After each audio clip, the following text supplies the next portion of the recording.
channels as well, as we are up and running with the radar now. We're going to take a closer look at that storm that we were looking at. I'm going to bring up the split screen here so that we can see exactly what we're looking at. And again, that camera is in Daytona Beach. The cell right now over Holly Hill. Don't be surprised if you get some bells and whistles on your screen because of a severe thunderstorm warning. We're starting to get this one a little bit rowdy. Let me hit the live stream for Facebook for our friends that are going to be tuning in on Facebook. Give me 1 second. All right, so we are in business on all those. I'll let that breathe for just 1 second, then I'll start pulling in some comments. Right now, nasty cell over Holly Hill, just on the north side of Daytona Beach. We have a really cool shot of it, of the thunderstorm, with our Daytona Beach Skycam. We're looking right into that nasty hail core. Let's go do some dissection of this cell. The computer is arguing for hail about dime size, give or take a half inch. So not severe at this point. Let's look at some of the winds. And this thing is just getting born. So we are in the very early stages here of this thunderstorm here that we're watching in Daytona Beach. So we'll see if that continues to mature. And as we are talking about storms today, we're going to be watching kind of storms favor right in here. And then we're also watching the storms right along the I-75 corridor from Ocala into the Villages, into Bushnell, into Center Hill, into Anthony. We got some big hail yesterday. We were unfortunately the winners of the hail sweepstakes over the past few days. Tennis ball size hail falling. That's nearly 3 inches right about here yesterday. So the West Coast sea breeze is dominant today. What that means is that, remember last night, if you were with us, if you were streaming with us, we were waiting for the East Coast sea breeze and some of the outflow to come over here and then really collide. It's the opposite today. We have prevailing wind out of the west here that's firing up the West Coast sea breeze. And the reason why we're expecting a higher coverage area of storms, if you're watching from Ocala or into Altamont Springs or to Sanford, this line of thunderstorms is expected to move in that direction gradually today. And then all of these guys that get going here are going to be pinned towards the I-95 corridor. So as the storm's moving from west to east, we're really expecting the worst of the weather here to be from Orlando and then points east closer to the Atlantic coast. I mean, worse is relative. It's still going to be nasty at times for us along the I-75 corridor. I'm going to turn on the comments now, so just give me 1 second as we do that again. Above my head is a live look of Daytona Beach. To my right is the live radar, and I'm going to work to pull in comments so we can have this conversation if you are joining us on YouTube or on Facebook. So welcome. All right, so we are good to go on the YouTube comments. We're just going to pull up the Facebook stuff, and then we should be in business. All right, so welcome everybody on the YouTube and Facebook pages. All right, so now we're going to go to the I-75 corridor, Bellevue. We were tracking some nasty stuff for you last night. You see the hail core starting to pop up? And we have a few little downpours popping up around Ocala. We got hit pretty hard last night. All right, we're going to head down to Lake Panisofsky. And this is where the report there of some dark clouds. And now you have a little bit of a downpour around. Let's see if I can get you to pop up there.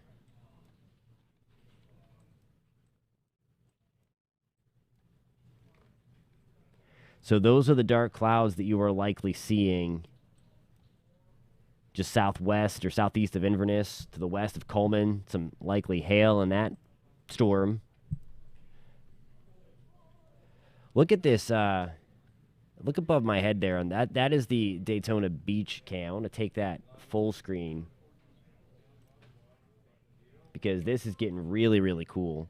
Again, it's not good that it's going on, but in terms from a visual perspective of the storm we're looking at, I am going to turn back the regular radar on. We're going to get into the Melbourne radar. And we're certainly seeing that purple color. That is where we're likely growing some hail right now, and it's starting to get a little darker purple from a radar perspective. Again, that is what the cell is there, is doing in Daytona Beach, or just north of Daytona Beach. The sky cam itself is in Daytona Beach, and we're starting to get some of that black popping up again. If you guys are with us yesterday, I've been kind of pinpointing some of these storms alongside us. As we've been streaming, when we start to get that black color here, that is when the radar is really starting to see some nasty stuff going on in terms of the hail. We can actually slice this and go 3D, do a nice volume scan to kind of show you how this storm is growing. So we're going to do that now. And again, if you're just tuning in, above my head is the Daytona Beach Skycam looking north to this cell in Holly Hill. So while we have just kind of a couple cells going on here, we are going to give this a nice slice. So we are giving this a 3D look. Let me pull this out. And we are starting to see that hail get up to about 30,000 feet. Look at that. So that's what the storm looks like in 3D. So we have all of that hail falling, likely hail falling on Holly Hill. So that's kind of all the junk, all the mass, if you will, inside of that thunderstorm that's hanging out over Daytona Beach. Every now and then you might hear bells and whistles going off. That is our chat room to the National Weather Service here, so we get damage reports coming in right from them. We get kind of a heads up if they're going to issue a warning. So then you're going to know sometimes before your bells and whistles go off on your phone, if you're watching a stream, if a warning is going to be issued. And we're looking at this, and this is certainly, I think, on the cusp here. And we might see the opportunity, and we might end up seeing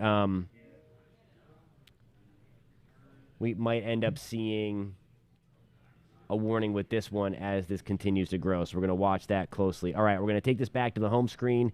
I'm going to turn back on the Melbourne radar so that we can see everything that's firing along the East Coast sea breeze.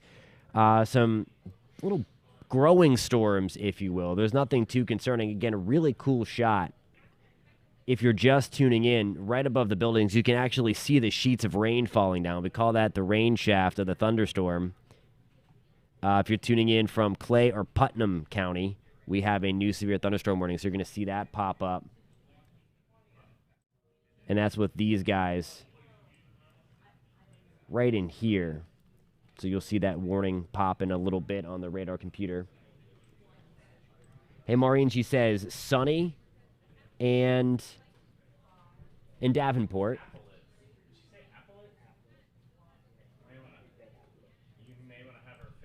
Asking if Davenport should expect around 2. I don't expect it as intense as what it was last night. We were streaming that with you guys last night. It was looking really, really rough. Certainly the potential is going to be there for some hail and damaging wind, but you guys were kind of pinned under that sea breeze coming east and then the west coast sea breeze coming. And that's why we had those crazy storms pop. So it's going to be more scattered and then over rather than just being inundated with the hail. Karen's on from Claremont. You guys have had it rough over the past couple of days, especially on Tuesday. Right now, you're good to go. You're seeing some of those clouds coming in, so eventually we're going to see if these fill in from your west. See these little downpours just to the east of I-75, just south of Webster. They're going to have the opportunity, and they will move towards you. Right now, they're nice and tame. Some of the stronger thunderstorms are hanging tight right around Coleman. Kelly is asking about Ocala, so we are going to take a trip up I-75 from where we are right now in Coleman. Bellevue, there's some lightning. You might be able to hear some of the rumbles of thunder from your south. You have a little downpour just to your west. There's nothing crazy going on with that cell, certainly nothing like it was last night, but a little downpour. Light shower right now, but on the west side of town, you have some heavier rain, but there's nothing concerning with that cell. And then once you're kind of done with this, unlike last night, we had a couple of rounds come through, you're going to be done for the rest of the evening, and then all of the action is going to go to your east. So this is kind of like a one-and-done thing coming down the pipeline today for you. Annie is saying passing clouds in Orlando.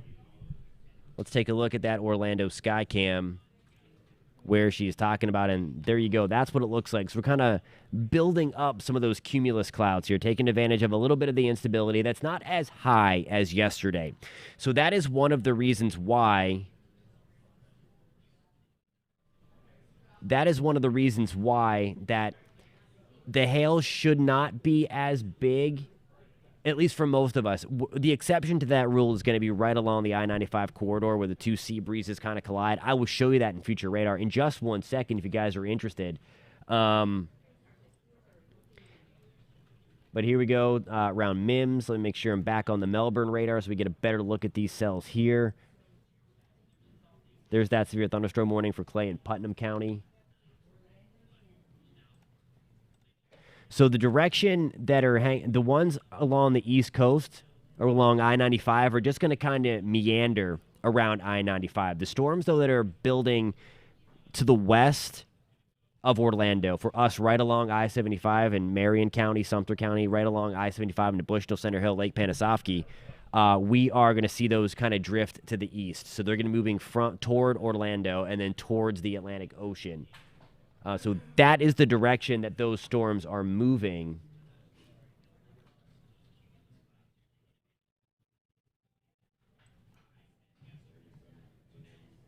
All right, so now let's go back to the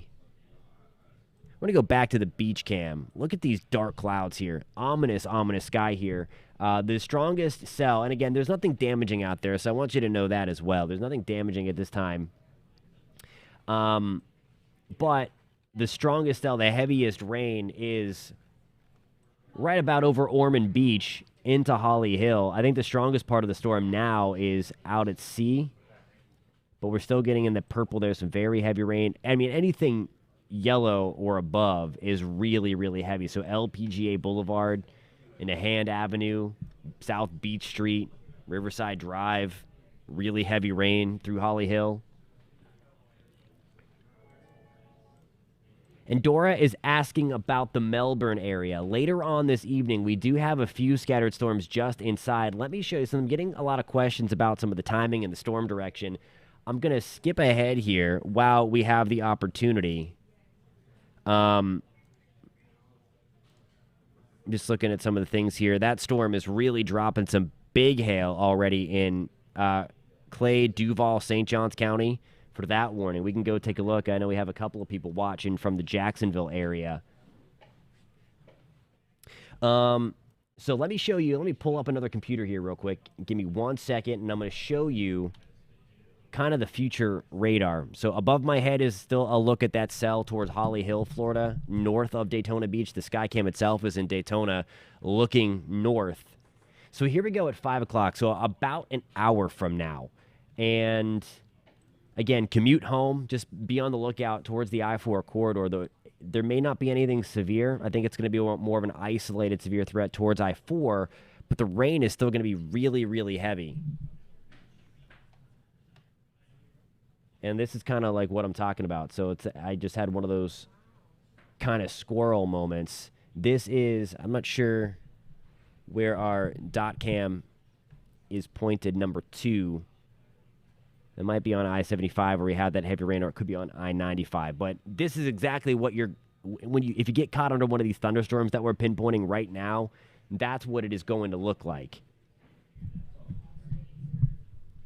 So again, it doesn't have to be severe to kind of impact your commute there. So just be mindful of that as if you're getting ready to leave work in about an hour or so. Working late tonight, you're still going to be dealing with that, especially closer to the East Coast, towards the Atlantic coast of Florida.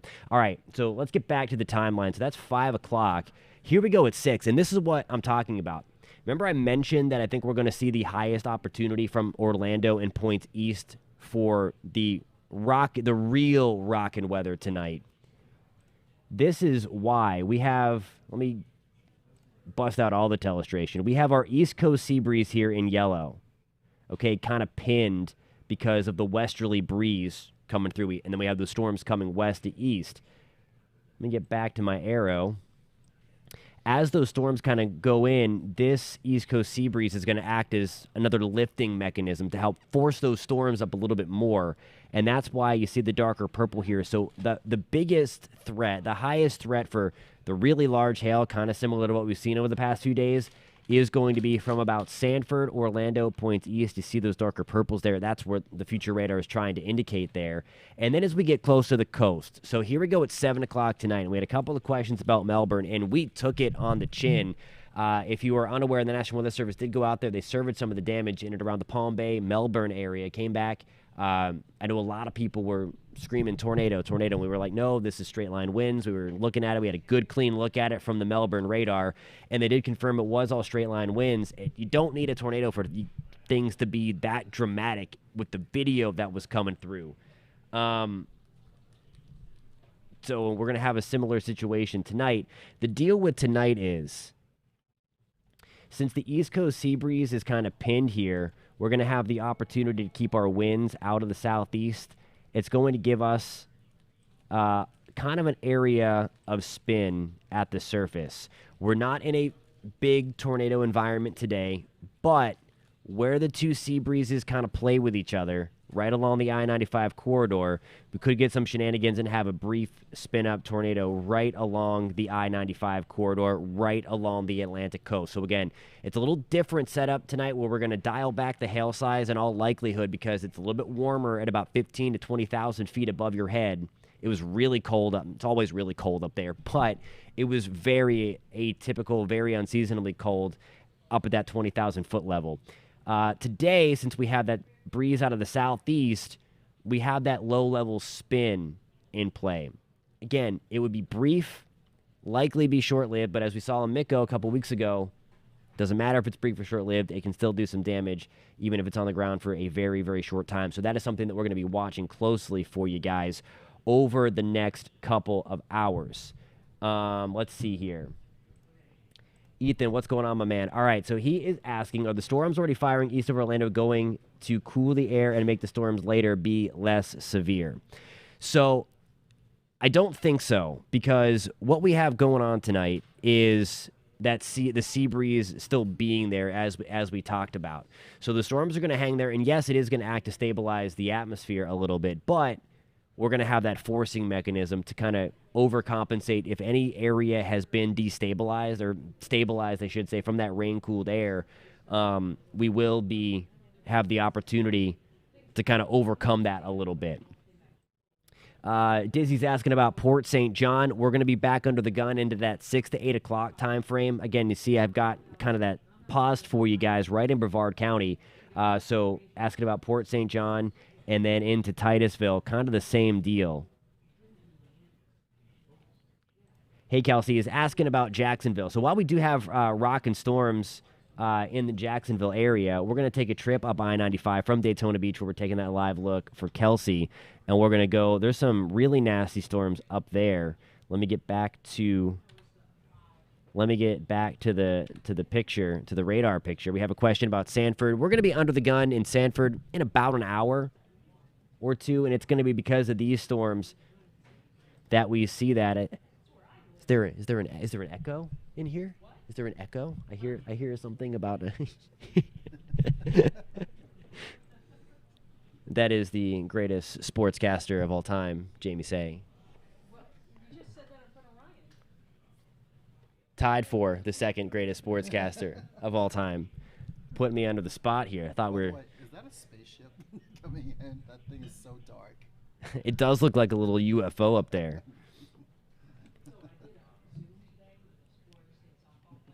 All right. The peanut gallery back there. Skip hanging out in the newsroom. I know. With the riprap. Trying to work over here, guys. All right. We're going to head up to Jacksonville. Switching the radar sources for you so we can pinpoint that and head up I-95. Turn on the Jacksonville radar, and there's some really nasty stuff. So south of Jacksonville is, oh yeah, that is a very nasty supercell thunderstorm. So there's downtown Jacksonville. And you see that there's the iconic hook. And again, for anyone tuning in from Central Florida, we're just heading back up to Jacksonville for a brief moment. Make sure that little buzz that you might have heard is not anything from Central Florida. It is not. Let's turn on the velocity. We have broad rotation. So if you're not familiar with kind of the velocity mode here, it can depict the direction that the rain or whatever's in the thunderstorm is moving, and the green represents the wind going toward the radar. The red represents the wind going away from the radar. So again, there is Jacksonville. We do have some broad rotation. This would not imminently produce a tornado at this time. You could see the clouds rotating again south of Jacksonville, but it's very, very broad. So you likely have a developing mesocyclone, as we call it, and some really, really large hail headed towards Jacksonville Beach into Palm Valley. Again, had a question about Sanford. Here's the deal right now in Sanford. We have along the East Coast sea breeze a couple of downpours firing up. This is going to be closer towards Olstein right now. There you go. There's Olstein. Sanford on the map is right here. You see they turned the cam for us, so now we're seeing, look at the wind there at the beach. And again, we're still taking a live look at Daytona Beach. And that's what that storm looks like right now. It's kind of drifted further north, further away from Daytona. Still the core of it is on the north side of Holly Hill now, Ormond Beach. What's going on in Ormond Beach? Again, a lot of lightning there. 7 strikes in this storm over the last 15 minutes. Let's take a trip back down I-95. Oak Hill, what's going on? Mims and Titusville. Scottsmore right now we're getting in on just a very, very light shower. See some lightning, though, nearby, so wouldn't want to go outside. We have lightning striking away from the parent thunderstorm. Let me pull up the comments again.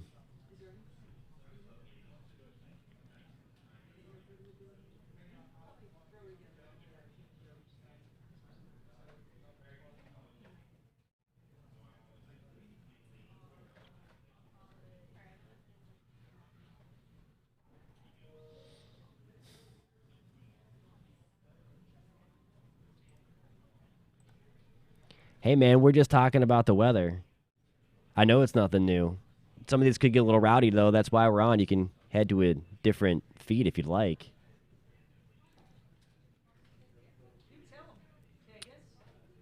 Hey, all right, Debbie's asking about Flagler. We're going to head back up to Flagler. And so far, so good. We're kind of in between two cells, and it's going to be, again, a little bit later on tonight, I think, as we get in towards that 6 to 8 o'clock time frame. So in about an hour or two, that's when we're going to start to see more storms come back in your direction. We have a couple just south of Bunnell, Palm Coast, Flagler Beach.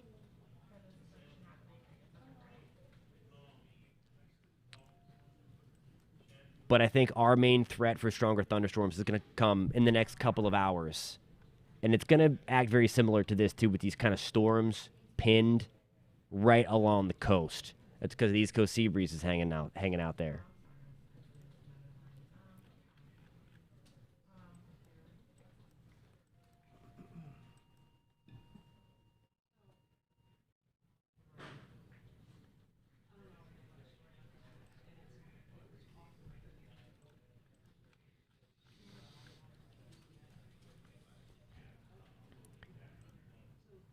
So Whizzleman just came on and said about a large and damaging tornado near Quincy. You see that here. We can go take a look at that while we're kind of watching the weaker cells. And you see those the blinking purple. That means that is a confirmed PDS tornado, particularly dangerous situation. So let me get to the Tallahassee radar, because this is right near Tallahassee. We have to switch our radar a little bit. So let me do that.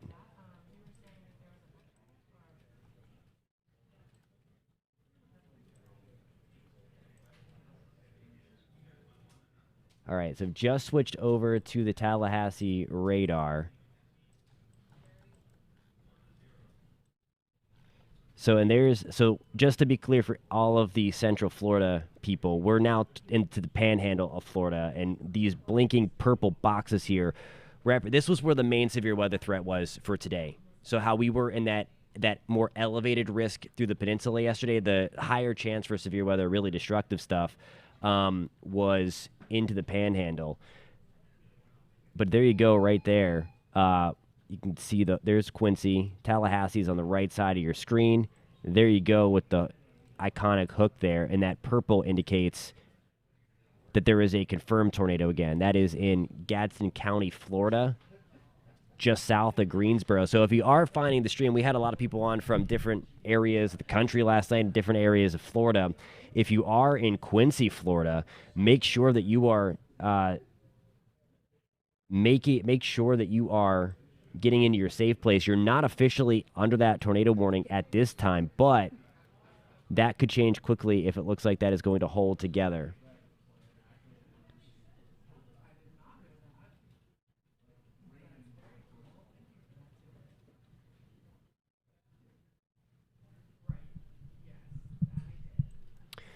All right, so what I want to do now, I want to change.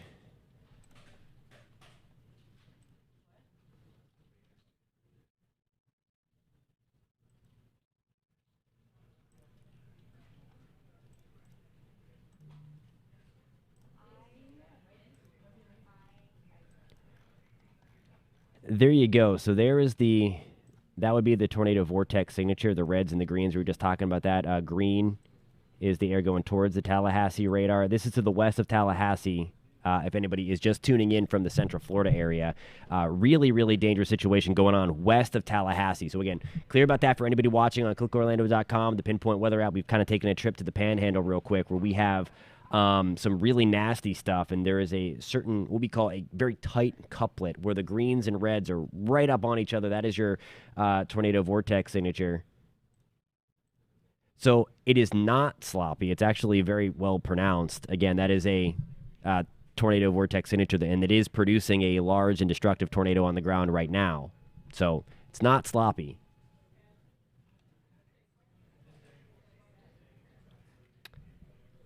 Let's change modes here.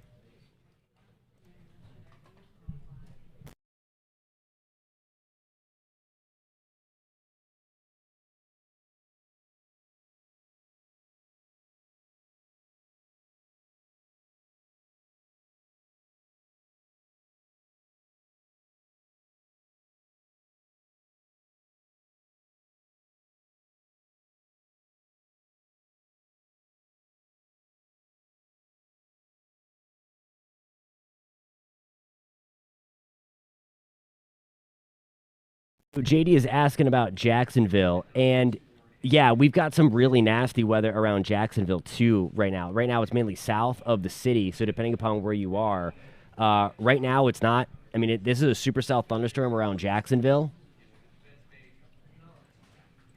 Question about Oviedo. It's not a slam dunk that you get rain, but you're going to have a better chance to get rain tonight than you did last night. And I'll show you why in just a second.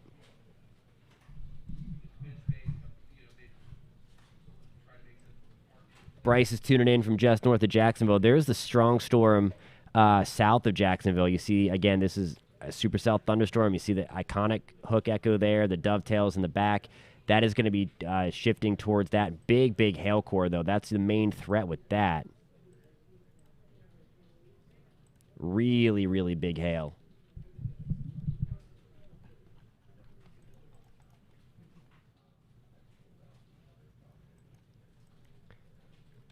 There's that storm north of Jacksonville.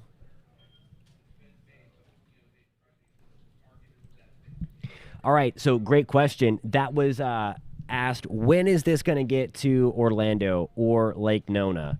It's gorgeous right now. It is gorgeous out there. Right smack dab along the I-4 corridor, most of us are nice and quiet. I will show you the future radar. We're going to take the focus back to Central Florida. There's some crazy, crazy tornadoes going on right now in the Florida Panhandle. Again, the tornado threat is not high in Central Florida. There are reasons why we have tornadoes in the Panhandle. Dynamically, we're situated. There is a brief opportunity for that right along the I-95 corridor. So let me show you. I'm going to switch my computer for you, and I'm going to take you kind of hour by hour. And as we move towards the 6 o'clock, 7 o'clock hour, there you go. So kind of right around the Lake Nona area, that's where we're going to have our highest chance. Now, again, these are isolated, so that does not mean we're going to get the storm tonight. So I want to make sure you know that. It's just like last night to a degree where we are going to be firing a few storms up. It's not going to be completely filled in or anything like that. But tonight, our storms are kind of moving from west to east. Last night, they were trying to push in from the east. Watch what happens, though, as as we get beyond tonight, and this is a new, fresh radar update, or future radar update, so we got fresh data in. So I want to kind of add some different pause points. We're going to look at this in real time, break down the future radar. There's the flare up there, so that's 8 o'clock tonight. And then that is 9 o'clock. So we are expecting the highest opportunity for severe weather east of Orlando and east of Sanford. That doesn't mean that we're not going to get anything damaging there, but the highest chance for severe weather is going to be there. Some video from last night. We continue to take a live look.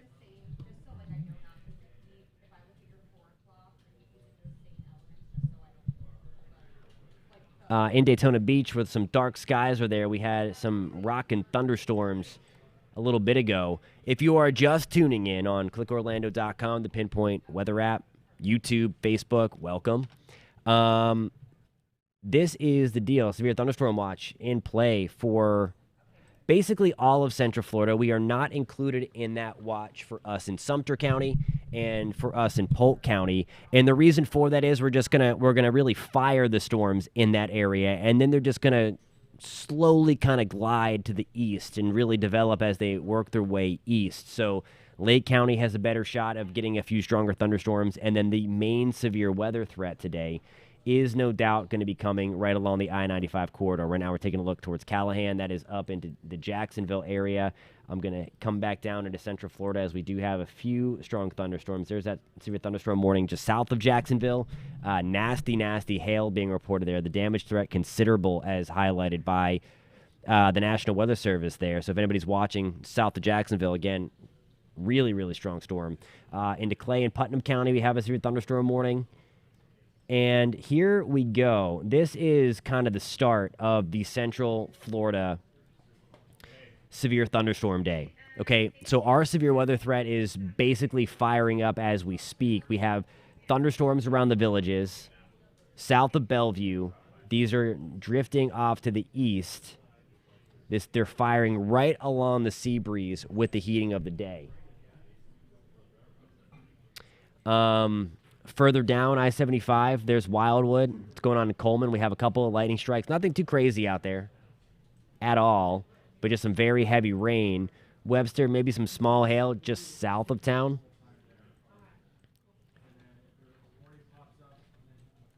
And then west of Polk City. Let's go to the Melbourne radar. Let's take a look at some of these. And again, these are all garden variety thunderstorms. Just your run-of-the-mill stuff that we're used to in the afternoon in the summer. There's nothing too concerning with those.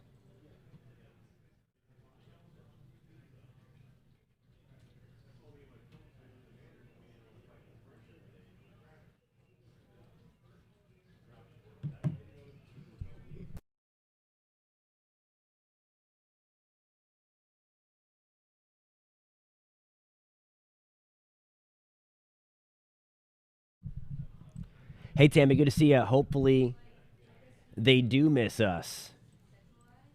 Darren, what's going on? Downtown Orlando. It's nice and sunny. It is. We are waiting for those storms to kind of come in from the west. There's what the radar looks like. So we have a little downpours kind of popping up over Pine Hills and Orlo Vista right now. Dr. Phillips under a downpour. So they are close. Hey, I love everybody in this chat. Believe me, we're all hanging out.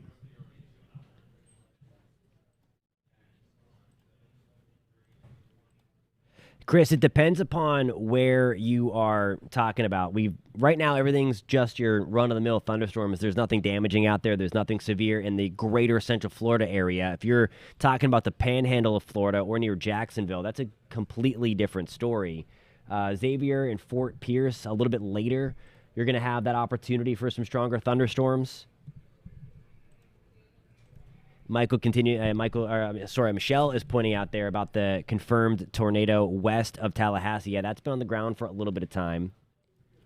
I'm going to zoom out and pull in the radar data from Tallahassee, but it's still purple And now they're blinking it red. So when it turns back to red, that means that they are continuing with the tornado warning, but it is no longer confirmed, but it is still showing signs of rotation, so that's why that is now red.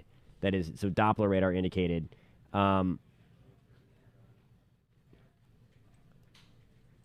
There's Panama City, also a confirmed tornado in Panama City. That's what that purple is. When you see that purple on our map there, that means it's that one up from just a regular tornado warning. Let me see if I can turn on the radar in Tallahassee. So there we go. That's what it looks like in Tallahassee right now. It is a little rough as we have our garden variety thunderstorms in Central Florida. And we're going to do a lot of pinpointing in Central Florida as well, of course. We're going to get everybody home safe from work. Again, right now it's just downpours and a couple of rumbles of thunder. It's nothing crazy out there. We're streaming. Just kind of give you a heads up if you're getting ready to leave work soon or heading into your second shift or wherever you're going tonight, maybe planning on grilling outside. Let me change my sources here. Move this out of the way. Looks like we're really losing that. The most concerning part of the storm is out of the warning right now, so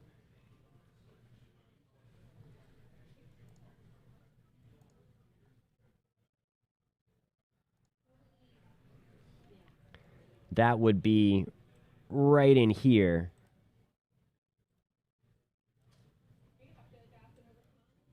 So let me turn on.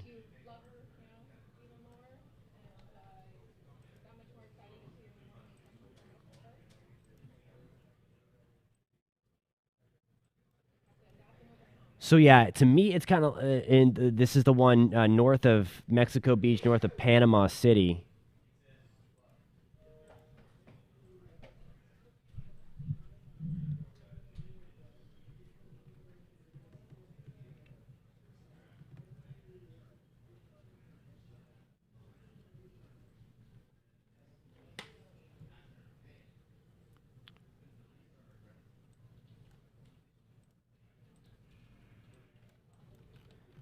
So look at these strong winds. I don't think it's still blinking purple on the map. I don't think that tornado is actually there anymore. But look at those winds, 80-mile-per-hour winds just about being estimated. That's northeast of Panama City. Again, if you're just joining us, we're taking a look at the Panhandle where we've had a couple of confirmed tornadoes in the Panhandle. And again, if you are tuning in from the Central Florida area, our tornado risk is on the lower side. It's really just confined right to the I-95 corridor. We'll get into that in a second. We're just kind of checking out some things here in the Florida Panhandle. And the good news is, I know we had questions about Quincy, now the rotation looks bad, and that is a good thing for us. So what we had, these two areas, there's the red, there's the green right up against each other. They are now separated. So that is why there's no tornado warning in there. It's broadly rotating, but it is no longer producing a tornado. But there's some very, very strong winds back to the west of that, east of Panama City now, kind of blowing through. So no doubt, even though that this is going to end up leaving the tornado warned area, look at that. Radar estimates of about 80 miles an hour, give or take. So those storms mean business in the Panhandle.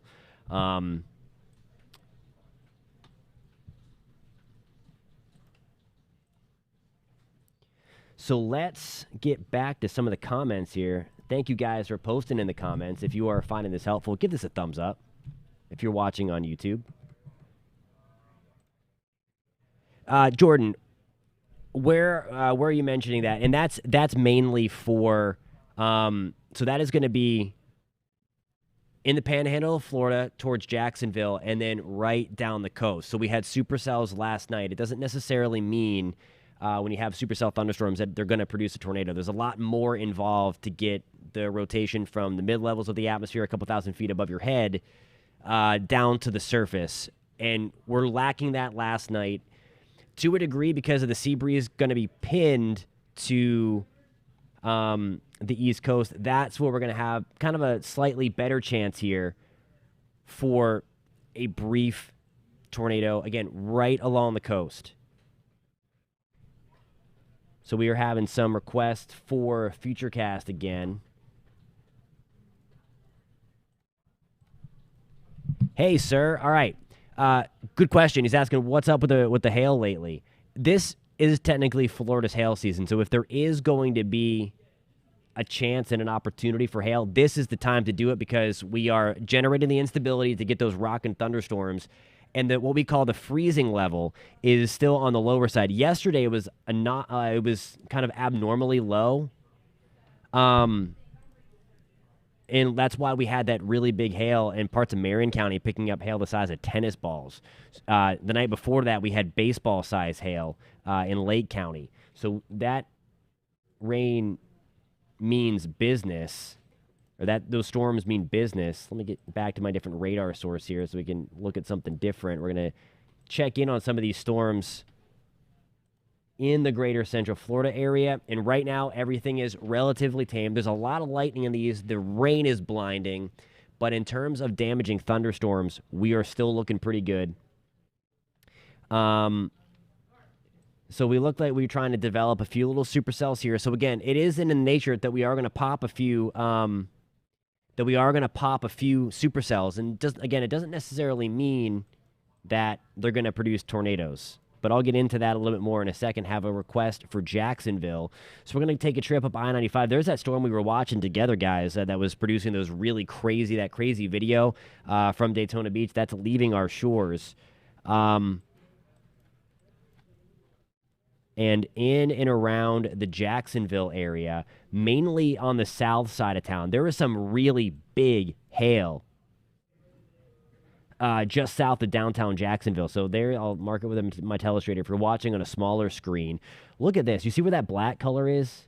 So I just turned on. There's a lot of crazy colors around. So this is something called correlation coefficient. Whenever you see those colors get a little bit, all this means that the radar is seeing things generally the same. What you're seeing in here with these different colors, that means there's not very highly correlated objects being seen by the radar. So that would suggest that there's some pretty big hail in there, and we're going to kind of remove all of the noise, and we can see that there is some big-time hail in there, potentially greater than golf balls, maybe even baseball-sized hail. Still have the props from last night. So, again, that is some really big hail falling in that storm. Let me take a look to see if there are any reports up there south of Jacksonville. Yeah, and they're talking about 1.75-inch hail. That's going to be golf ball size hail in there.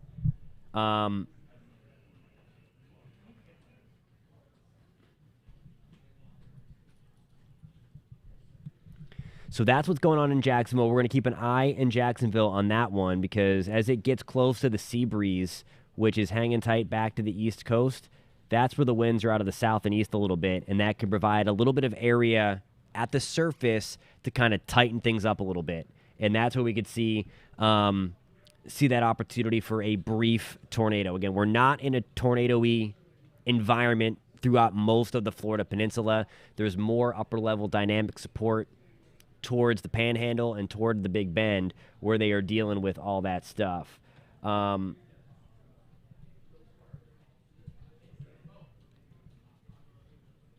right, so Ethan had asked about the future radar again. Let me switch my computer around, and let me get you to the future radar. You mentioned about Coco at 6 o'clock. Yeah, certainly I think a little bit after that is going to be your time for the strongest of the thunderstorms this evening. There's 7 to the 8 o'clock time in and around Coco, which is hanging about right here. So you're going to be around that severe weather threat. So just keep that in mind. If you're out and about this evening, 6, 7, 8 o'clock in Brevard County, it could be some rocking storms. Hey, the Pinpoint Weather app, if you are watching on YouTube, if you're watching on Facebook, and you don't have the Pinpoint Weather app downloaded, it is a great tool. Not only you're going to get alerts sent right to your phone from the National Weather Service, you're going to get lightning detection. It's got a great tool, so if there's lightning nearby, it'll send you a push alert that there's lightning nearby. So you can hightail it back inside, and one of the greatest things about the Pinpoint Weather app, if you sign up to become an insider, you can do that with the app. You can post your pictures right inside. It's called Pin It, and you can give us your storm reports that we can then show either on TV or while we're streaming together. So it's a really cool opportunity to kind of be our eyes and ears out in the field, to let us know the ground truth of what is going on. We can look at the radar here. We can dissect this as much as possible, but it does not do it justice with what is actually going on. So let me just take a look at some of these storms. That's the Jacksonville radar, so the storms look a little more rowdy than what they are as we get back to the Mims area. We have some very heavy rain along I-95 in Mims. Titusville, we're dry now. You might be hearing some of the thunder just up I-95 right there. Somebody asked about Kennedy Space Center earlier. Right now we're dry, but later tonight, and you might be wondering about that for the hopeful Falcon Heavy launch tonight. I have not heard anything yet anyway. The fate of that launch, hopeful launch tonight, but it is going to be a little rowdy on the coast about the time that window opens for the Falcon Heavy tonight, if that's what you were asking about for Kennedy Space Center. Let's bring back up some comments. Let's see what's going on. Where are you looking for, Crowmaster, for your tornado warnings? Because there are none in Central Florida. For friends around the Jacksonville area, there's some damage being reported in the Mandarin area. Just a fresh report in from the National Weather Service. It does have that storm on the Jacksonville radar absolutely has a hook. That is a supercell thunderstorm. It means business. We'll go back up. It's producing some very big hail, and it's also starting to look a little more tornado-y. And it's certainly becoming a little more where we had that broad rotation before. It's something we call tightening up. So whenever these two, when the colors, here is the wind going toward the Jacksonville radar. So just like that. And then that is the wind going away from the radar. So there is your circulation right in there. So let's get close. So if you're around Sunbeam or Deerwood Club, San Jose, you might be able to see the clouds rotating. So there is all of that stuff. Deltona, DeBerry, Orange City. Right now we are looking good. Let's head back down to you. But a little bit later on tonight, that's whenever we are going to be up. Okay? We're going to be up for some rockin' thunderstorms at about in that 6 to 8 o'clock time frame. We're sitting here at about 4:37 on April 27th. But everything nice and quiet right now. What we are going to see happen, and I will bring up, I think Future Radar really tells the best story here as we get deeper into the evening. There's 7 o'clock, and we have some of those storms coming back in from the west, kind of pushing back into your location. Daytona Beach, Port Orange, DeLand, Deltona, right on into there.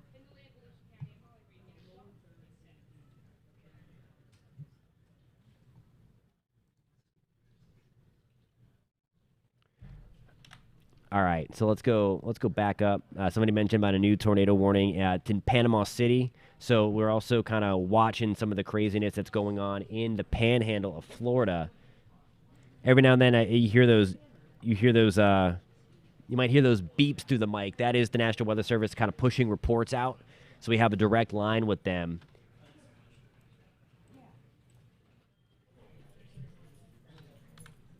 Okay, let's head back to...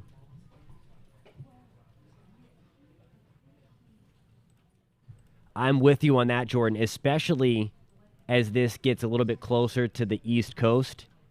Like right in this area, that's where it might be able to get a little more of that southeast breeze and tighten that up a little further. So we're going to watch that closely for like Hastings. Also, again, this is getting close to the Palm Coast area. Let's see which way that this is drifting. It's kind of... So that was the one, that is the fresh cell that's kind of developing that hook towards Hastings. That's going to be riding towards St. Augustine Beach. So we're going to watch that as well.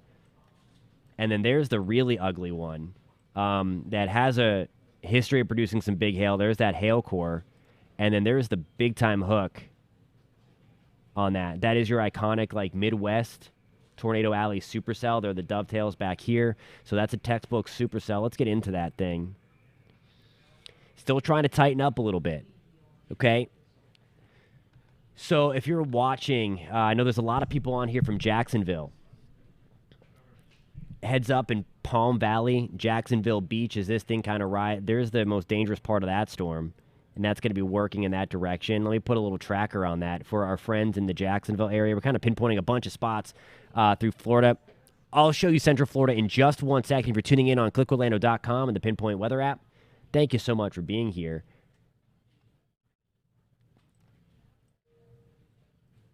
There we go. Again, Jacksonville Beach in about 25 to 30 minutes. Neptune Beach, same deal. Might want to just keep a very close eye on that. Might want to start to get to your safe places. That is a very intense thunderstorm. Closer to Flagler County. Let's get back to the Jacksonville radar because we're watching closer to Hastings and St. Johns County. Here's Palm Coast for anybody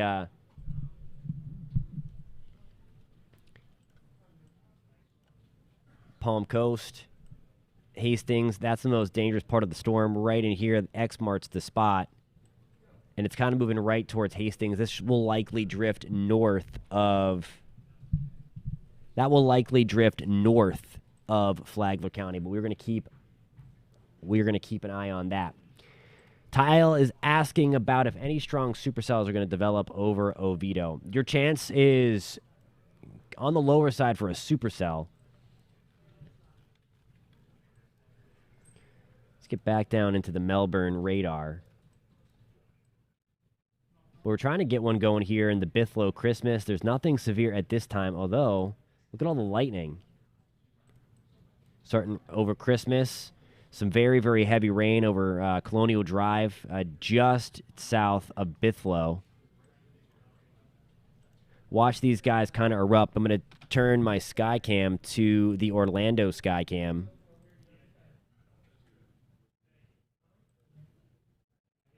And our directors in the control room are doing a heck of a job. I'll show you what I'm talking about here.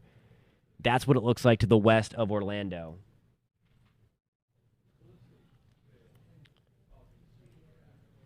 Look at that. So this is likely, I was going to say, right, we're just kind of right in here, our station. And that is kind of lifting. It's getting really dark outside of our studios, and it's because of that cell here that's now over Orla Vista, heading towards Pine Hills. So again, this is right on your doorstep. I'll put a little timer on here. So this is kind of what we missed out on last night, thankfully, in the Altamont Springs area, Lockhart, Maitland, Winter Park. Let me kind of draw that for you. These are kind of drifting to the north. So Pine Hills, again, this is right on our doorstep. I mean, in a minute, you're going to start to get rain if you're not already seeing it already.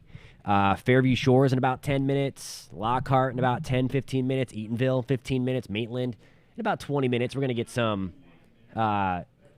bigger hailstones or some heavier rain, some small hail potentially embedded in there. Forest City, about 23 minutes. See the Skycam moving. We're looking towards that dark spot just west of downtown Orlando. Altamont Springs in about 25 minutes. All right, Dave, thank you for that report. East of Orlando, my friend. Getting dark here, and he's seeing the same storm that we are kind of looking at with the Skycam. Or if you're looking to the east, depending upon which way you're looking, we have another really strong storm, and this could be the strongest of the afternoon so far. We're on the Melbourne radar, so we're getting a good look at it. And it's in that purple. We can check the severe threat there just south of Christmas. We got some big hail yesterday about the size of quarters, and we're back in it again. So if you happen to be tuning in from Taylor Creek Road, getting maybe some small hail, Orange Street into the subdivision here, Maxim Parkway, Marlin Street, we got some big hail falling on us. It's getting really dark outside of our windows right behind me. That is a really good shot here.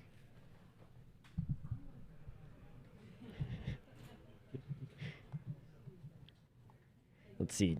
Phone is buzzing. Just make sure. All right. So no severe thunderstorm warning on that right now, but the Weather Service is watching this one.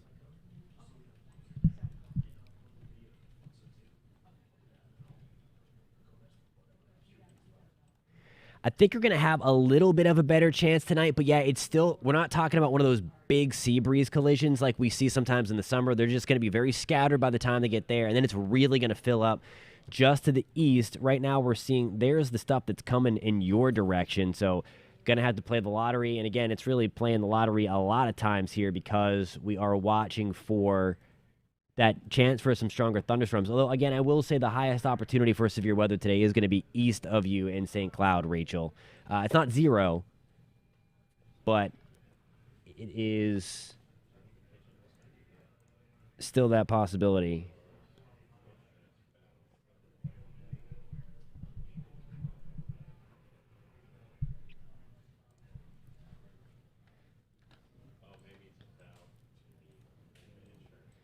Gainesville, we had some stronger thunderstorms earlier, or at least around Gainesville. Now these are mainly moving to your east. I think you might be done for today until we get towards the latter stages of tonight.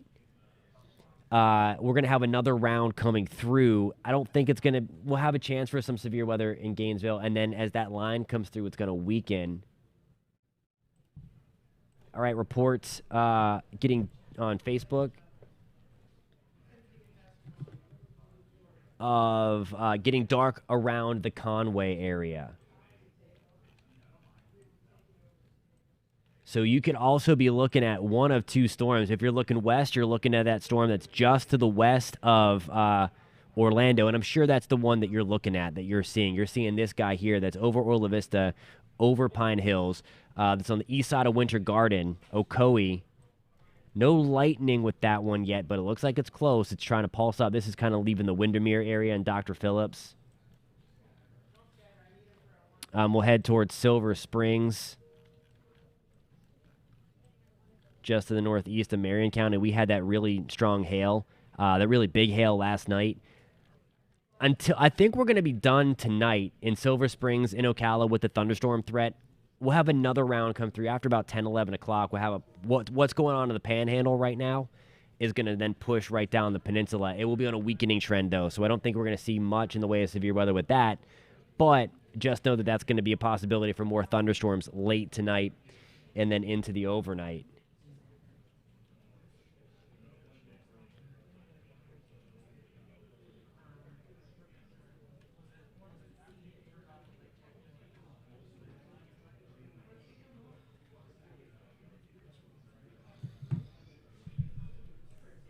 Cloudy and windy in the UCF area. Let's head back down into that.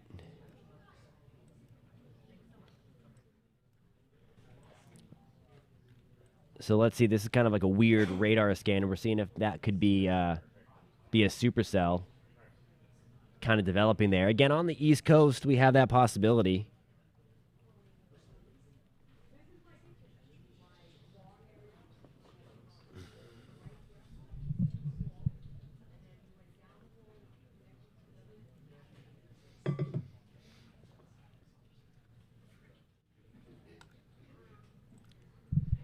It's crazy how that works. Raining in the front yard, dry in the back.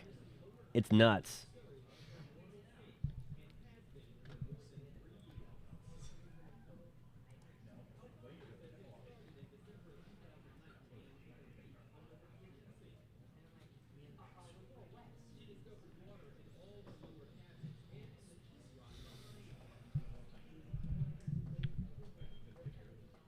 All right, Lake Mary. Here's the stuff coming in from the west. So we're filling in nicely. So this is what we were kind of talking about. If you've been watching this morning, if you were watching, if you've been on this feed for the last almost hour, we've been talking about how I think that we're going to see more, the storm coverage is higher this evening. But for most of us, it's going to be a little bit less dramatic. Of course, Lake County, you know what I'm talking about from Tuesday, especially in the Claremont, Mineola, into the Mascot area. And then last night towards West Melbourne, into Melbourne, Palm Bay. Again, we had like two very, very dramatic supercell thunderstorms overhead.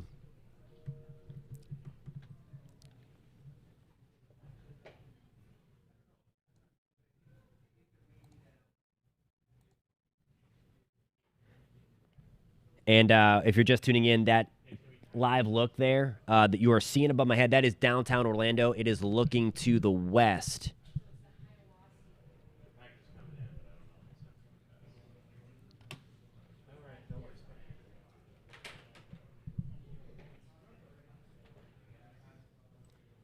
Hey, Paula, good to see you. Howie in the Hills. The thunder is close. That is what you're seeing. It's coming out of Sumter County. There's your lightning strike. There's the thunder you likely heard. Still no thunder on that cell in Pine Hills in Orlo Vista, Ocoee. Let's head back to Christmas. Yeah, it did. What's going on here? It's something we were in an environment yesterday especially, but for something we call splitting supercells.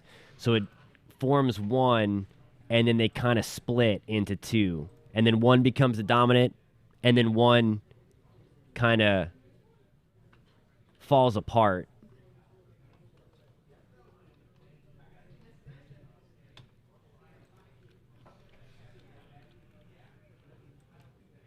So the good news is, to answer the tornado questions, that there is nothing. There are no tornado warnings in Florida right now. So all the stuff that we had going on in the Panhandle, that's kind of piped down a little bit. We're still watching those two supercells near St. Augustine and in Jacksonville. Both of those are showing signs of rotation, but there's just not enough, thankfully, to get them to tighten up and produce. For those also asking about later on, there's going to be a round two. Look at all the lightning toward the Panhandle that's going to be moving into the Big Bend that's out over the Gulf of Mexico. This stuff is going to come through later tonight, so we're going to have the first round that's starting to bubble up now through Central Florida, and then a little bit later on, we have that coming through. I will show you future radar. Emmett is asking how many monitors I have in front of me. I have 4, and it's not enough. You can never have enough monitors. We've got a really cool operation here in the newsroom to stream the best weather coverage on the internet.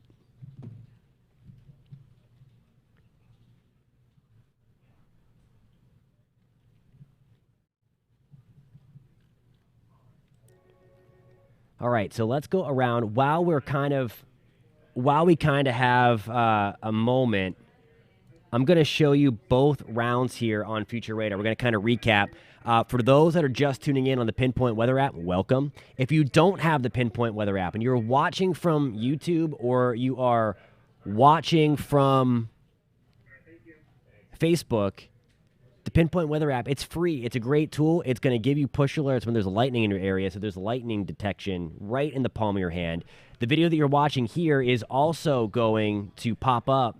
When you get a push alert, you can open it up. You can join in on the conversation here and see what we're talking about.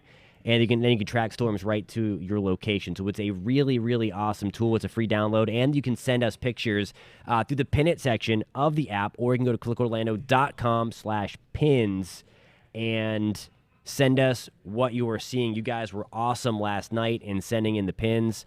Show you some. I will kind of flip that over. Look at this is the video from last night, some pictures from last night. Look at that. It looks like snow on the ground. This was last night in the Melbourne area. Just some crazy stuff. So you can watch some of these videos here while I kind of pull up the next thing. Look at all that. Hail, that's a little bit bigger than 2 inches there. That's an egg. Just crazy stuff. There's some damage that came in around Palm Bay. I mean, it literally looks like it snowed last night.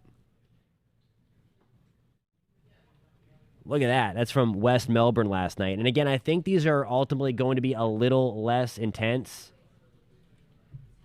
than what we had yesterday. The environment is a little less primed unless you're living right along the I-95 corridor. Unfortunately, we got hit yesterday. So we're going to do kind of a recap here. Recap's the wrong word. Kind of like a refresher if we have new people joining. So severe thunderstorm watch through most of the Panhandle of Florida, part of the Big Bend into the Jacksonville area, and then right smack dab down the I-4 corridor. That's Orange County and Orlando, Mineola, Mascot, Groveland, again, Denellen into Fort McCoy, Ocala, Kissimmee, St. Cloud for us, in a Poinciana celebration, Yeehaw Junction, what's up? We're on that watch. In Mico and Melbourne, Cocoa, Rockledge, Mims, and Titusville, we are also under that watch until 10 o'clock. And our main severe weather threat is a little bit later on this evening. Daytona Beach into Port Orange, DeLand, Deltona, Sanford, Lake Monroe, also under the gun. Palm Coast into Bunnell, Flagler Beach. We are in that severe weather risk. Eustis, Lake Catherine, Astor. We're in that watch until 10 o'clock. Now, a watch means that the conditions are favorable for the development of damaging thunderstorms. Once that warning is issued, that is when you want to take action. And we're going to give you the heads up whenever that is the case. So now here is future radar. And you see that picture behind me. I mean, that is a lot of hail. You had to shovel that. I mean, again, it looks like it was snow. So there's 7 o'clock tonight as those storms move from west to east. There's where the storms could be a little more rowdy right along the coast. You see that bright purple popping up. We'll bring out the trusty arrow. Right where you see that lavender color, that's the future model there, the high-resolution model, picking out. It can't get the exact location right, but it shows a good idea of what is going on. And there's 8, 9 o'clock still hanging right along the coast.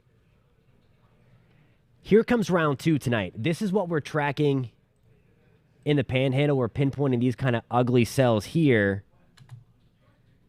And you see how that kind of weakens, but another round is coming through overnight. So that is going to be midnight tonight or early Friday morning. You see some scattered showers and thunderstorms. So again, don't be surprised if you do hear the rumbles of thunder. There's 5 o'clock, maybe a little bit of a break, and then we get another push. So this is now that widespread rain that will help with the drought situation. The severe weather threat tomorrow is a little bit lower. It's mainly tied to the coast. You see that flare up again, and we have more scattered showers going on for your commute home. So while it may not be as damaging tomorrow, it's certainly going to be a nuisance. It's going to inconvenience you a little bit if you're out tomorrow morning getting the kids ready for school around Central Florida.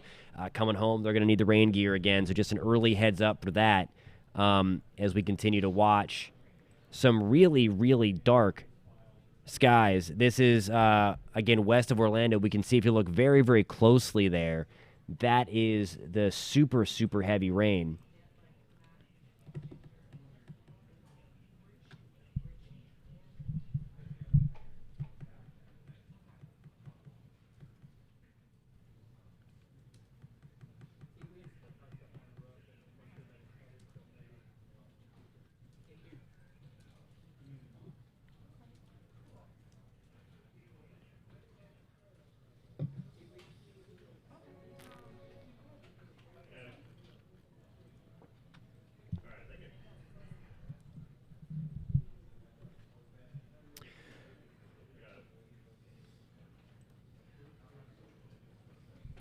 All right, if you are watching us on YouTube, hey, thanks so much for tuning in across Florida. We're watching a kind of a widespread severe weather threat for you. If you are enjoying this conversation we're having, please hit that thumbs up button.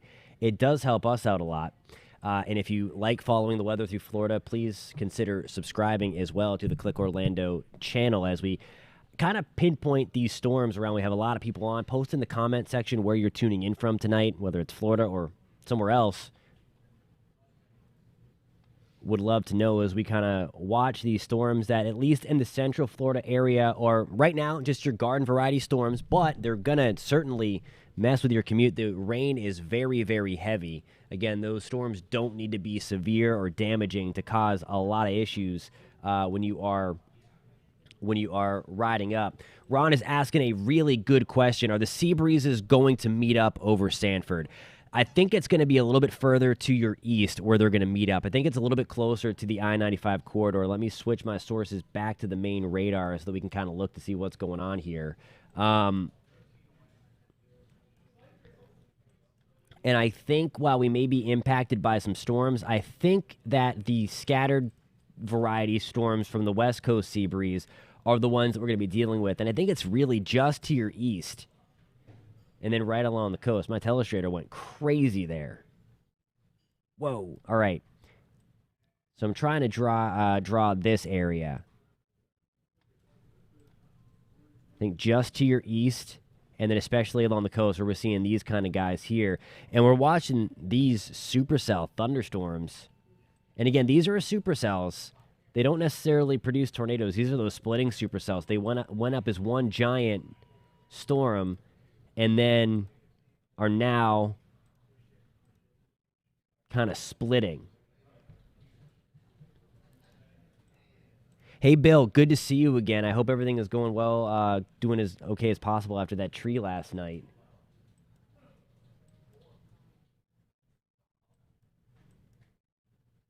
I think, Bill, I think you're going to be done until like later tonight as you closer to midnight. There's an outside chance of a strong thunderstorm as that first as that first line comes through tonight, and then it's just going to be some heavier rain, some thunder in the mix. So I don't think we're looking at anything close to what you saw yesterday in Ocala. I think it's going to be further south and further to the east of you. It's going to be. I will try to put that in the comments. It is WKMG Click Orlando is the name of our page. Let me get that in there.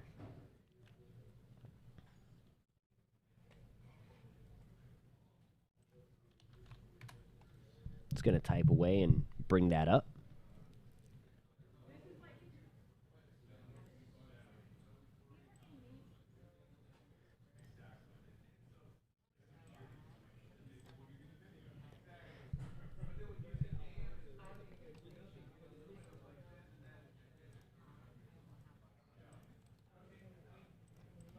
All right, so there it goes.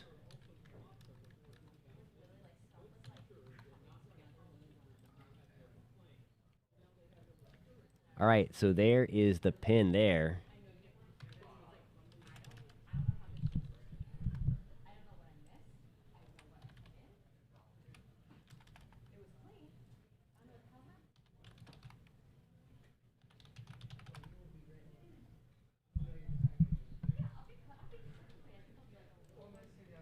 If you are just tuning in, we are above my head. There is a look from downtown Orlando just to the west.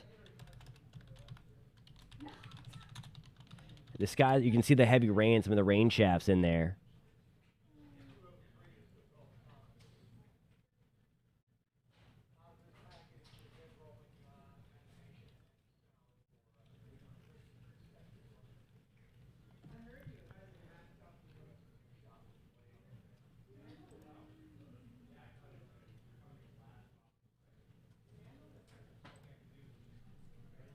All right, let's go back to the comments now and see what's going on. My name is Jonathan. Jordan says 3 supercells. I know, it's crazy. It's crazy. I mean, it looks like the Midwest at times. Thankfully, we don't have all the ingredients there to help drop tornadoes. That would be the other crazy component with this. We had the big hail across the board over the past few days. Tammy in South Apopka again. You know, we have a better shot tonight than we did last night for storms. I think the severe threat is on the lower side. It's not completely zero in South Apopka. Let me get a different radar view for you. Let's get closer to Apopka, and I'll show you what I'm talking about as you kind of watch these storms come in from the west. So bear with me just 1 second. Switching some sources around for you. So you're going to miss this guy. And this is that storm we've been watching. That sky cam above me here, that's Orlando. It's looking north toward Winter Park, toward Lockhart, Eatonville, Fairview Shores, Maitland. So Altamont Springs and Longwood, we're going to get a nice, healthy downpour coming up. If you're driving Forest City Road, 434, some heavy rain going to follow you. This is going to slide up into Winter Springs towards Wekiva Springs State Park. Apopka, we're going to be in between two things. I think we're going to maybe get some light showers towards South Apopka. It's going to be close, but then we have these storms moving in from your west, and that might be your better opportunity to get in on those thunderstorms. We're going to get some heavy rain, and it varies as to Tula, Eustis, Howey in the Hills, Zellwood.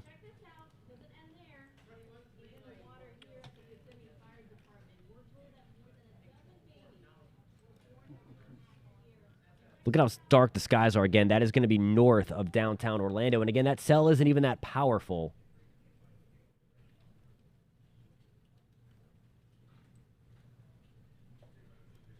So I just want to say cash only. That is not the case.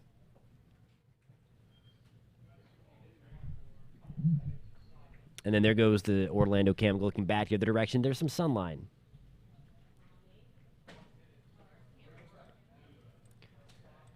I don't think the second line is going to be bad. You might be woken up prematurely. I think there's going to be some thunderstorms around, but I don't think it's going to be intense. I'll show you that again. Switch my computer sources, and we're going to go back to the future radar. There's the high resolution. You see where it gets rocking again. Right along I-95, you see a few of those stronger things. So somebody just asked about Melbourne. So into that 7 to 9 o'clock time frame, that's where things could get a little rough for us along I-95. And then there's that second push. You see it looks a little impressive as it moves through Flagler and Marion County, and then the intensity quickly drops off. There's still going to be some thunder. There's still going to be some heavy rain in that line coming through. But I don't think it's going to be damaging, at least certainly not on the scale of what we've seen over the past couple of days. So I want you to know that. So right now, if you are getting ready to drive north from Orlando, you're going to run into a nice heavy downpour. No lightning associated with that. There are those supercell thunderstorms, kind of all clustered up. They're not spinning or anything, so we're watching them. There's likely some mid-level rotation, but right now they're behaving. But that is some very, very heavy rain still from Titusville into Mims, especially on the west side of I-95. But that is going to be some blinding rain on I-95.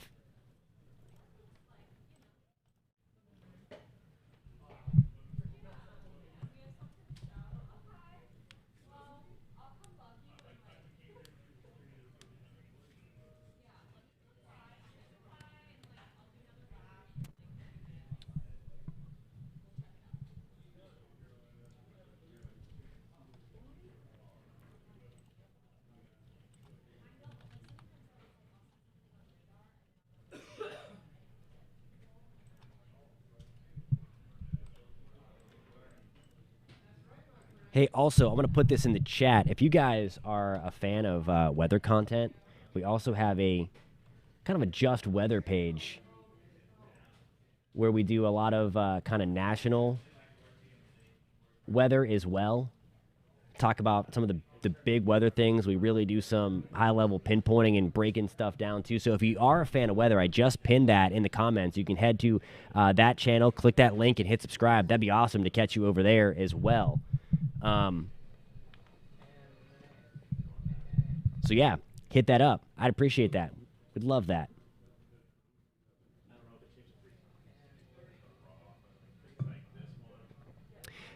We can go check in on the Panama City area. I don't know if you're completely out of the woods in Panama City.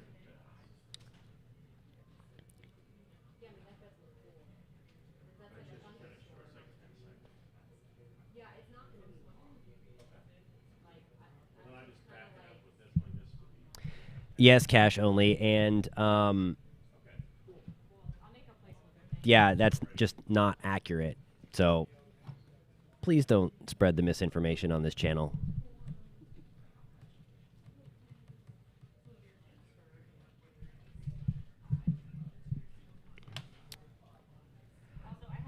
I've heard some, Robert, that there could be. I don't have that confirmed north of Panama City. Let me get back to the radar picture up there. Hey, in Citrus County, let's go check it out. I think most of your stuff is over. I don't think you're going to see the stuff like you did last night in Citrus County. Let's see. Let's turn on the radar. Severe thunderstorm warning still in Tallahassee. So Panama City, I think you're going to be done in Panama City. I think the worst of the weather is over. The clearing line is back towards Pensacola. If you're watching on a small screen, there is Panama City. Here is Tallahassee. Pensacola already in the clear. I think you're back under the gun again tomorrow, though, for severe weather. But as tonight goes, the Panama City threat for those big tornadoes is rapidly coming to an end. That in Tallahassee, that threat is still not zero.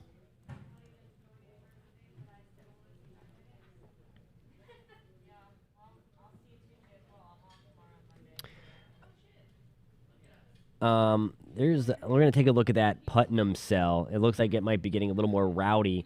Oh yes, it is. All right. So we were looking at this a little bit ago. So if you're kind of tuning in from Marineland, this could impact us. Look at the big hail. Look at the really big hail.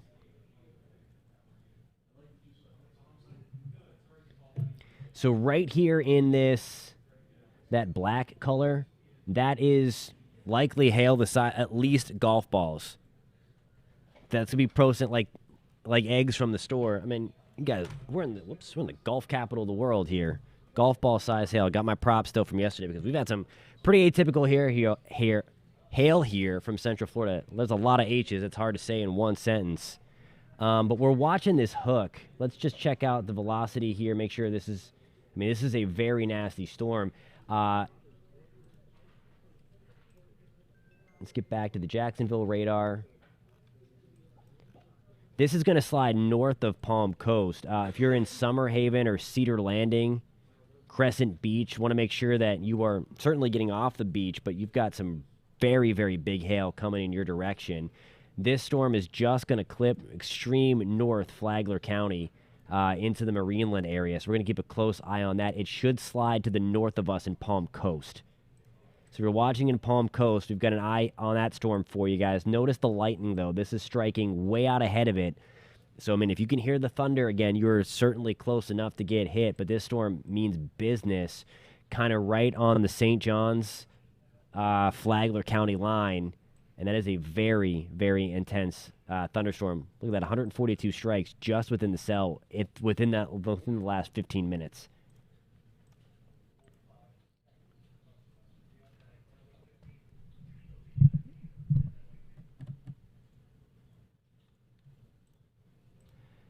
No, man, it's not against the law. It's science, so trust me on that. It's literally science.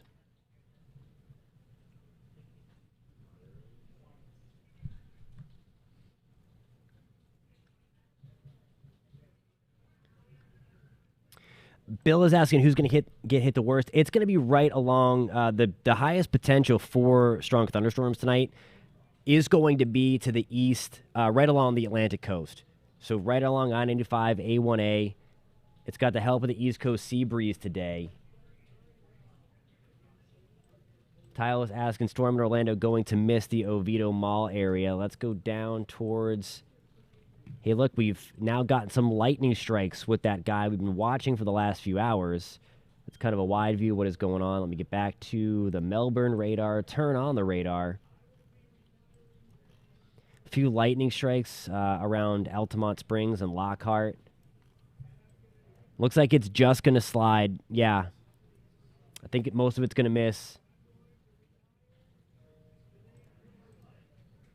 Dude, say what?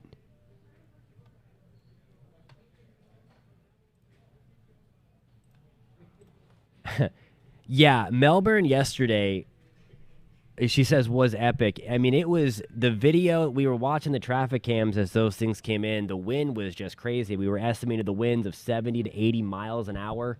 Just insane going through there. Again, it was all straight line winds. I know there's a lot of rumors going around that it was a tornado. It was not. It was all straight line winds, and that's just how intense it was. Straight line winds blowing around golf ball size hail. So that is why there was so much damage in and around Melbourne and West Melbourne, Palm Bay yesterday. Let's go see here. All right, so we have our first severe thunderstorm warning of the day, and that is going to be for Flagler County. We're going to take a trip up, and that's probably, yep, that was exactly what we were talking about just there. And you see that little spirally thing? That's indicated the computer is picking up on some of that mid-level rotation there. But we are now officially in that severe thunderstorm warning. Palm Coast, we are out of it. Right now I'm going to call back to our producers, our chief meteorologist, Tom Sorrells, if you watch News 6, and I hope you do.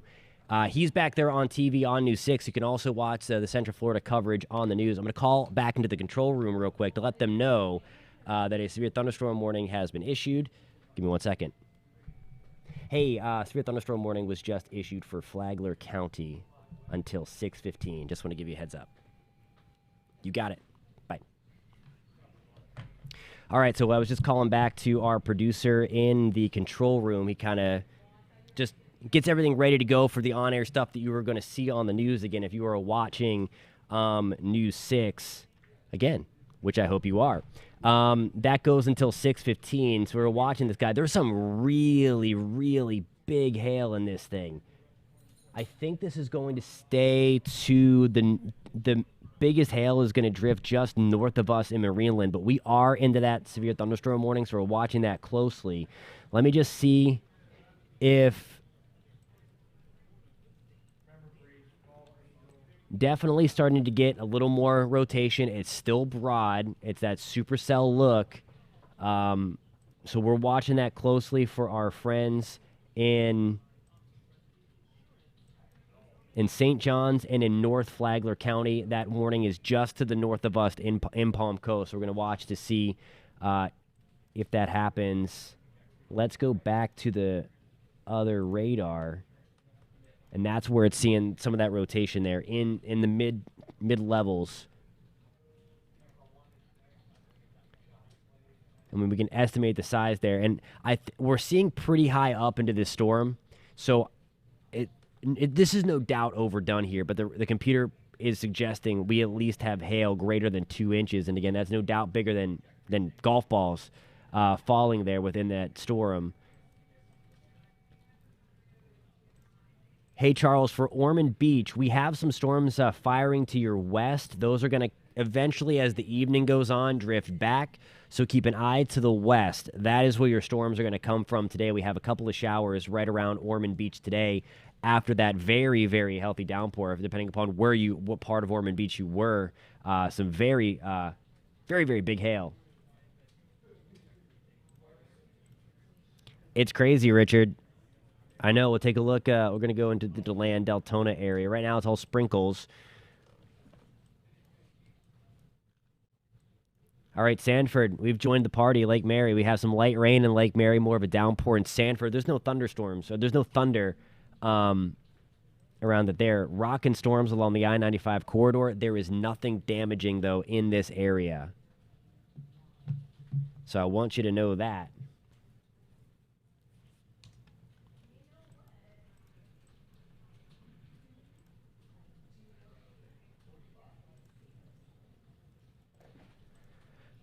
Bill is asking about the chance of a tornado. It's a relatively low chance today, unless you're in the Panhandle. Okay, and that threat is also coming down. For the last couple of hours, that threat was elevated in the Panhandle. There's different dynamics out in that direction. By the time that secondary push gets to you, that threat is going to be on the lower side. Riker is asking about Altamont Springs. Right now, there's nothing severe, but there is a lot of heavy rain right over Altamont Springs, over the 436 area, coming out of Fern Park and into Castleberry. San Lando Springs, it's light rain, but there's that very heavy rain. There's a couple of lightning strikes. There's one being detected by our lightning detection system in Altamont Springs, but there is nothing severe. There's nothing damaging with that. It's just, again, it might look like it might be gusty, but there's nothing going on that's damaging.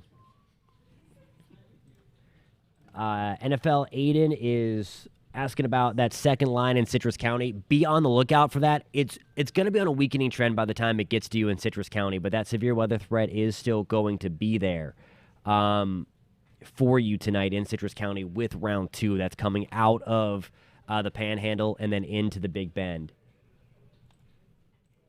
Hey, Margie in St. Augustine Beach, you have that really ugly cell to your west. Maybe just so you're out of the warning if you're right smack dab in St. Augustine Beach, but the rain is coming down very, very heavy and there's a lot of lightning around. Okay, so you have a ton of lightning ahead. This hail core is getting more and more impressive. That's east of Hastings. And now this is, see where that cylinder just popped up? That is where the computer is picking up rotation. Again, supercell thunderstorms, that's what they are considered. They're rotating thunderstorms or supercells. They produce large hail. These are the ones that go on to produce tornadoes sometimes. They don't do them all the time. But let's go check in on this. We certainly have more of a... So that yellow cylinder there. And let me turn it off because I can give you a better view of... Margie, I don't think for you, you're going to get the heavy rain, but the hail is going to be to your south. So the hail is going to stay away from you.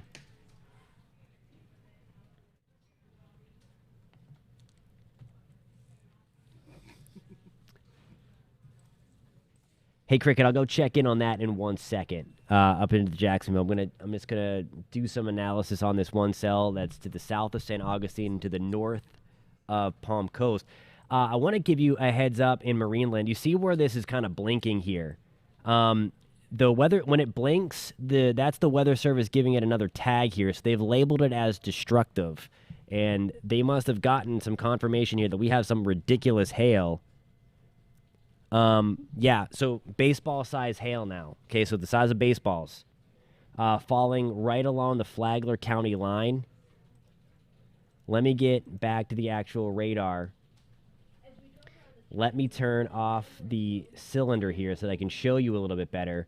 So right here, if you're watching from Crescent Beach, Cedar Landing, I mean, treat this as a tornado warning. There's certainly some rotation in this storm. There is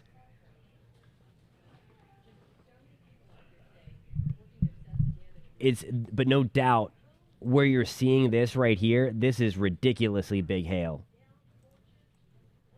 So let me move that hail core for our friends in Flagler County. This is kind of skirting right across the line. For reference, here is Palm Coast is at the bottom of your screen. Let me bring the radar full as we're kind of losing that look. That was live look in Orlando.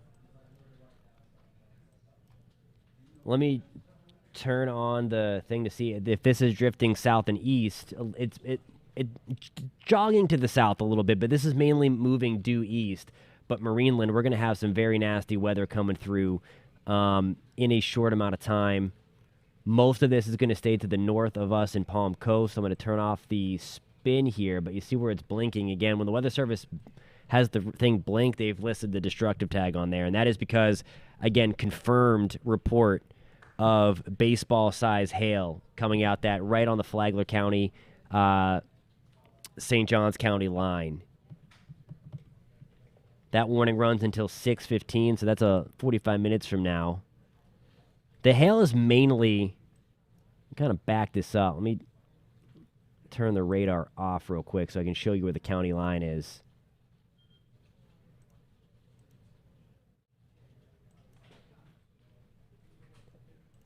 Here is Flagler County. Marineland's about right there. And then there is where we have the main hail threat. So that is going to stay north of us in Flagler County. There's also a concerning part here because we have the hook. If we do develop a tornado, it would be kind of right in here. So and that would be closer to Marineland. And we do have rotation right there. That we had that hook echo look. All right, so really, really dangerous situation unfolding if you're watching in St. Johns County to the west of Summerhaven. This is a really big hail core, destructive hail core. There are baseballs literally falling from the sky, baseball-sized hail literally falling from the sky. It is dark as night. We talked about the radar estimating the hail size here. You can kind of get a gauge on there's the hail coming right on through in the darker gray. There's a good view of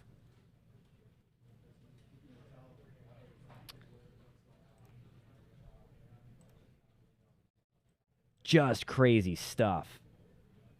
So the radar is estimating hail in excess of 3 inches. We've had the radar confirm, or we've had actual ground truth. Somebody reported seeing baseball-sized hail on the ground. This is in St. Johns County to the west of Crescent Beach. This is heading right toward Cedar Landing and into Summerhaven. For our friends that may be watching in St. Johns County, Also, if you're in Flagler County, if you're trying to drive up to go see family or something tonight in St. Augustine, give this some time. This is going to damage your car. This is going to be crazy. A similar if you were watching us yesterday afternoon what was happening in Melbourne, this is going to be a situation that is very similar to what happened on I-95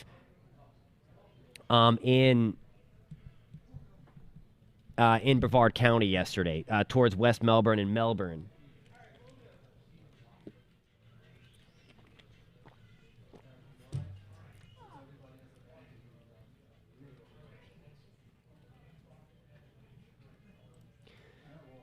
Hey, thank you, Jamie, in Palm Coast. And again, we're watching that closely for you. I'm optimistic that for Palm Coast, that the most dangerous part of the storm is going to stay north of you.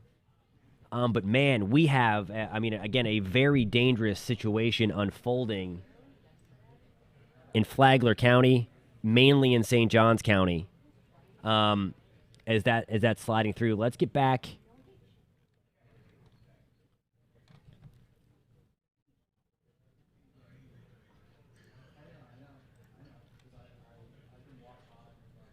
And let me, for anybody that's tuning in on the Pinpoint Weather app, we're going to just briefly leave this cell for quite some time. For just a little bit of time here, we're gonna take a look and just make sure there's nothing crazy about to develop, because all of Central Florida is under the gun for severe weather this evening. Let's get back to the Melbourne radar. Okay, so everything is really behaving in Central Florida as we expected. We were talking about this earlier today, that the intensity in Central Florida for most of Central Florida was going to dial it back. Yesterday was insane. That was crazy. There is nothing severe popping up on the map. There's nothing too terribly concerning on the map right now. Let me get back to the Melbourne radar. Let's take a look at some of these cells. Some very heavy rain in Sanford. There could be some small hail falling in and around Sanford right now. Let me go see if there's any reports. Okay, no reports out of Sanford just yet. But if anybody's living it, do I have anybody on YouTube or Facebook that is going to that is in the Sanford area, and you can do so safely?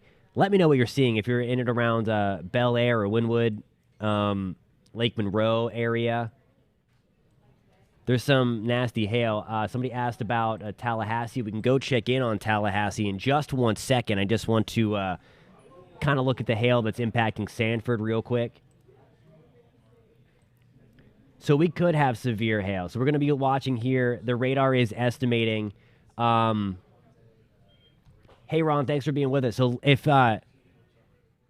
you're safe anyway, you can let us know what is going on there. The radar is estimating that you have hail about the size of quarters getting ready to move through. If it's not there already. That's what that big lavender color is.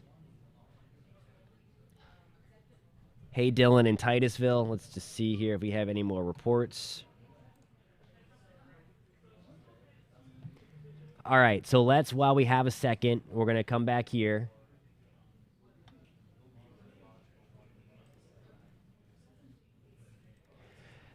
So Richard asked a good question. What are these storms lacking today, keeping them from going full-on mesocyclone? So there is, we don't have a lot of that deep layer shear. So we don't have a lot of speed shear in the mid-levels of the atmosphere. Okay, so we're missing some of the shear. We don't have a lot of boundaries for these things to fire off of either. So that is one of the things. We were still talking about, so that's one. Where they do have, there's a little upper low that's kind of digging out of the southern plains. That is helping the situation to help tornadoes develop toward the panhandle. So that's one of the things. They have more of that upper level support. As well, we certainly don't have a low-level jet. If we had a low-level jet, that would change things. But at 850 millibars, we don't really have a ton of strong wind there. All right, so real quick, I want to go up where you're seeing there that purple box pop up. That is a confirmed tornado. That right there, confirmed tornado, just to the southwest of Tallahassee. I got to do some radar work. Give me 1 second. I'm going to switch the radar to Tallahassee, and we're going to take a look at that.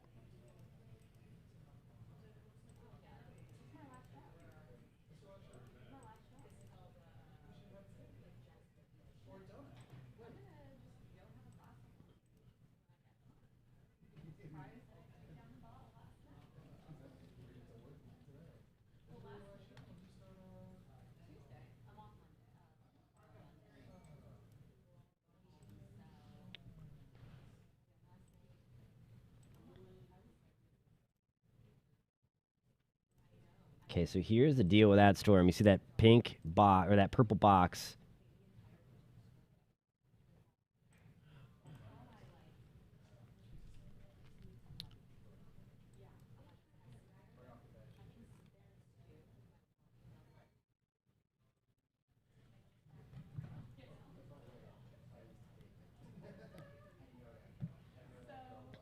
All right, so that also be on the lookout towards Crescent Beach and Summer Haven. The hail core is collapsing. When that happens, you can get a microburst, very similar to what we saw in Brevard County yesterday. So it's transitioning from a very destructive hail threat to a potentially destructive straight line wind threat.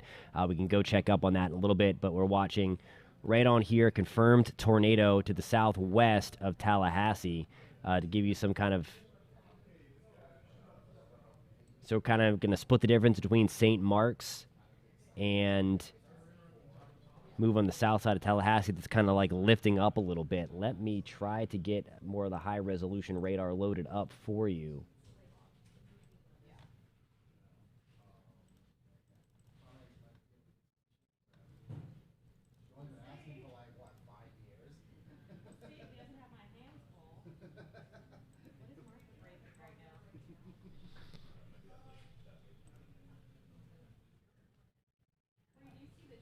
Still Flagler?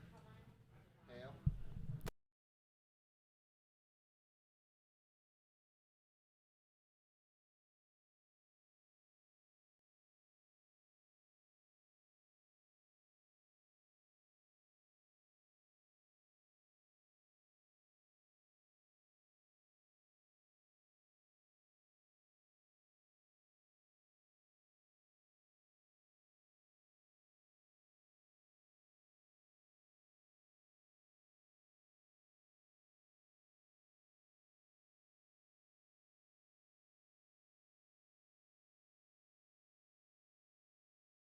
So there's kind of the high-resolution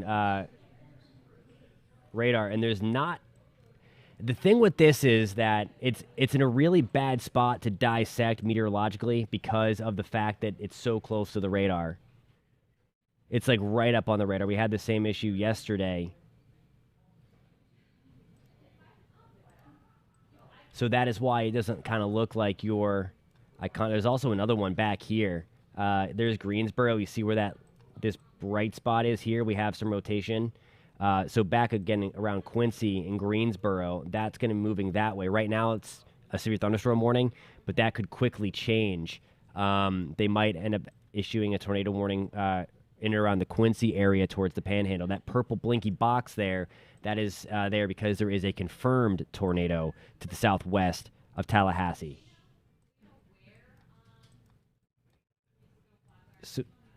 So there is, and I think here I'm going to bring in, I think we might have kind of a look up where that storm is. Let me bring up the dot cam.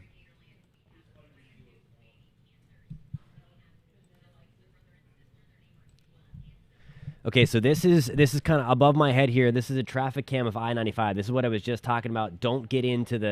Don't travel up I-95. This is in Flagler County towards Palm Coast, and the St. Johns County, Flagler County area. That's where that traffic cam is there. Blinding rain. You see how strong the wind is. Every now and then you can pick out hailstones in there, but this is because that storm is now kind of collapsing. Let me get back to the Jacksonville radar. Super, super heavy rain. And again, we had this yesterday in Brevard County where cars were literally stopping in the middle of I-95, and we had the same thing going on right here. So hoping and praying that we don't see a pile-up situation. Again, I'm not sure exactly what mile marker this is, but this is around Palm Coast or Marineland up I-95 into St. Johns County. So this is the cell that we are looking at right now. So the cell we're looking at radar to my right, that is what it is doing above my head there. Let me bring up some of the comments, see what we're looking back. Bellevue is clear, and I think we are going to be we're going to be doing okay, I think, for most of your evening. It's going to be late tonight. We'll have that secondary push. Hey, Lauren, you got it. Thanks so much for joining the live stream. Hey, Dylan. All right, we're going to head down to Brevard County. We're just kind of watching this severe thunderstorm on the northern tip of Flagler County, so Marineland. We are getting some very heavy rain. We've been watching this for you on Old Kings Road North. Let's just check the velocity situation here. Still some weak rotation. It's broad. Again, we have wind going away from the radar, wind going toward. When they're touching, that's when you have the better opportunity for a tornado to be produced. It's broad right now. I don't think this is imminently producing a tornado, but still with that sea breeze nearby, those could quickly spin up just a little bit and do so very, very quickly. Looks like we have lost the Skycam. We lost one yesterday because the weather was so crazy. Let me turn the radar back on. Hey, Shane's Everything Channel. That is absolutely true. There is a confirmed tornado west of Sanford. I'm sorry, not west of Sanford, west of Tallahassee. Although that was just, it was a kind of Freudian slip. I just saw it. We're going to go check in on Sanford. There's no confirmed tornado there. That tornado warning has since expired. So there was just a tornado warning west of Tallahassee. That has since expired. Okay, so that situation has improved a little b't, still under a severe thunderstorm warning. For us in Sanford, things are kind of rocking a little bit. I don't know if you can tell me what you are seeing if you're in the Titusville or in the Sanford area. I shouldn't read the comments and talk at the same time because I keep on doing those slips. Maybe some small hail over Winter Park. Sanford, our hail core has kind of, or mini hail core, it wasn't anything too impressive, has fallen apart a little bit, but some very heavy rain and lightning are around Sanford. This is going to move up into Deltona, into the Enterprise area, may end up missing Orange City.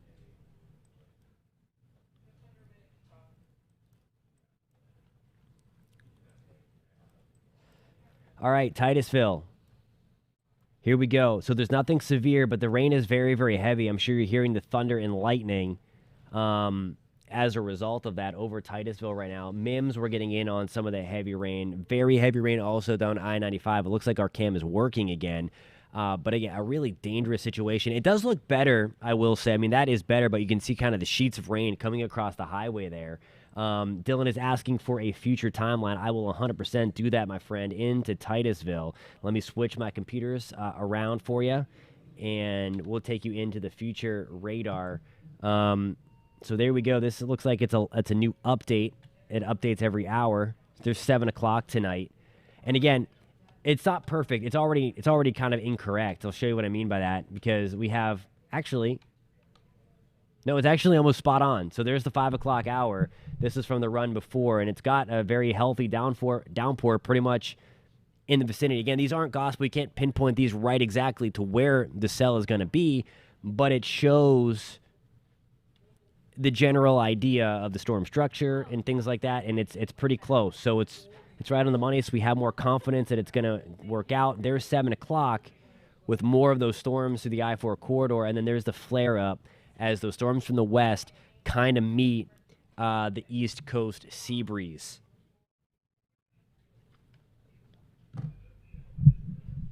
So just know that again, that's our main threat. I've had a lot of questions from Clay County as well, and then Marion County for round 2. This is round 2 tonight. The severe threat for round 2 is going to be limited at best. I do think it's going to be stronger in Alachua County towards the Big Bend of Florida as well. But watch it kind of fall apart. Those dark, deep purples, that's where the more intense thunderstorms are. There's midnight tonight. Certainly you're going to hear some thunder potentially this evening or overnight, early tomorrow morning, early Friday. The darker yellows and oranges indicate where the rain is going to be heavier, but there's nothing damaging, at least in that. So I want you to know that. I want you to know that. Margie, thank you for that report. So some pea-size hail falling in St. Augustine Beach. You're missing out on the baseball-size hail, though. Cheryl, this is not cloud seeding. It's all the weather.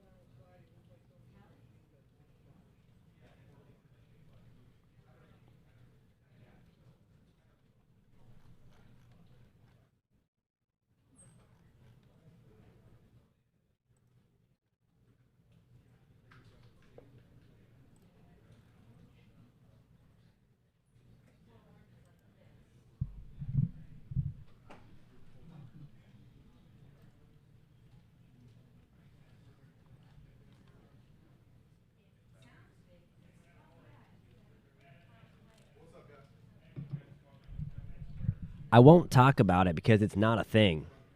Okay? It's that simple. It's that simple. I don't know why everybody has to think it's a big conspiracy with everything, but it's literally not.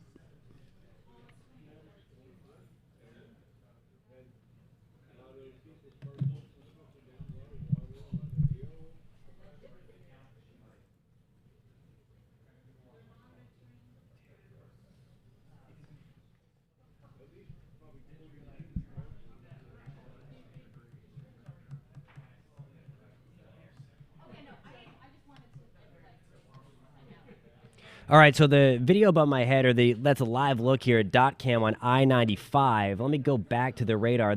Things are starting to quiet down a little bit. There's Titusville again. We're watching this guy kind of ramp up. Some small hail maybe west of I-95. Fort Pierce, we can go check in on Fort Pierce. There's our little cell around Fort Pierce and into the St. Lucie area. The worst of that is on the barrier island, and awesome. I'm glad we have some science people in the room because that is lacking a lot these days.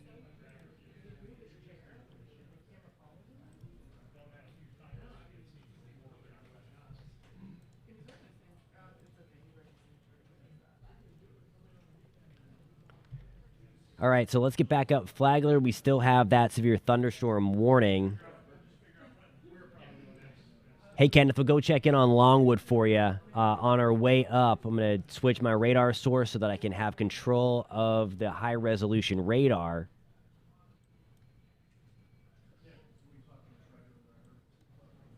Bonnie, come on. That's not true. And that's not spraying anything. Those are contrails, okay? That's also by science. I'll have a conversation with you if you want to talk about what they are, but that's misinformation. Trust me on that, okay?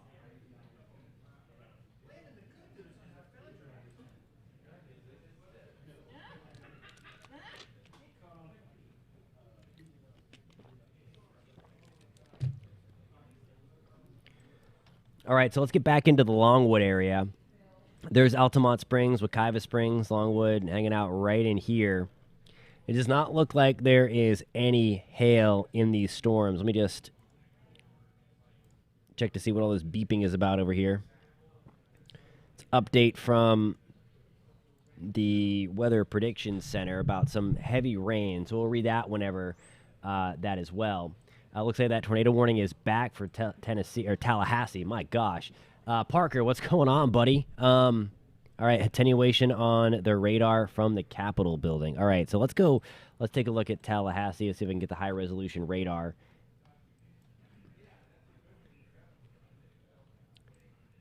Port Orange area is going to be a little bit later on this evening, into that 7 to 8 o'clock. Miguel in Polk County. It's not going to be as bad as what we had last night. I'm not sure exactly where you are in Polk County, but it's not going to be anything remotely close to the stuff that we had last night. We had rock and hail towards Haines City into Dundee. That was nuts last night.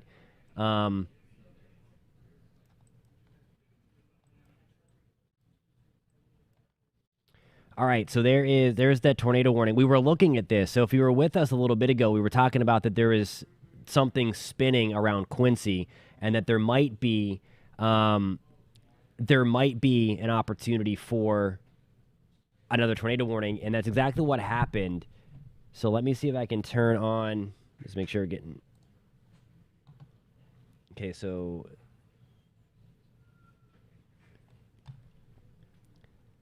To go back to my other computer screen, we are going to turn on.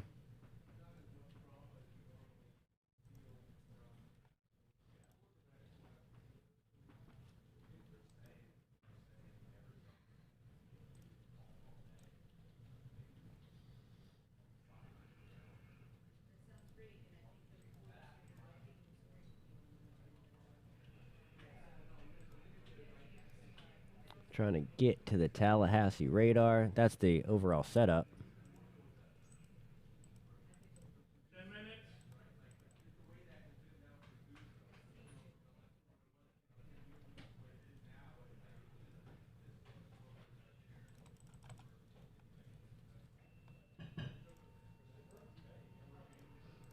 Okay, so it's not letting me load the high res, but I'm going to turn on. So we can't get any of the velocity data because it's not letting me turn on the high resolution stuff. But there you go. So heads up again in Quincy. If you are in and around the Quincy area, this is going to be in the Panhandle, northwest of Tallahassee. Make sure that you are getting your safe place. And we had a lot of people asking around the Tallahassee and into the Panhandle area about to go up and check on that. So there we go. There is that warning again.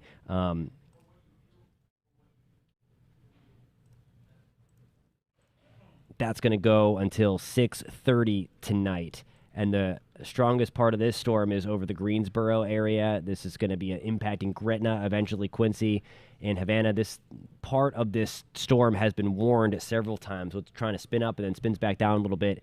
It's not associated with a supercell thunderstorm by any means, but it is close. It is in that kind of that line embedded.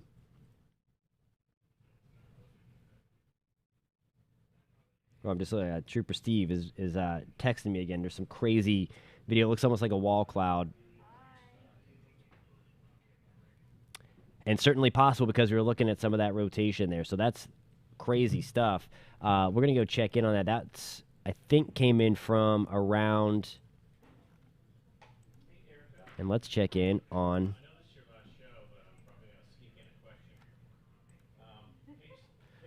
All right, there's some spin off the I-95 in between Port St. John and Titusville. So, again, supercell thunderstorm here. They may end up warning on this.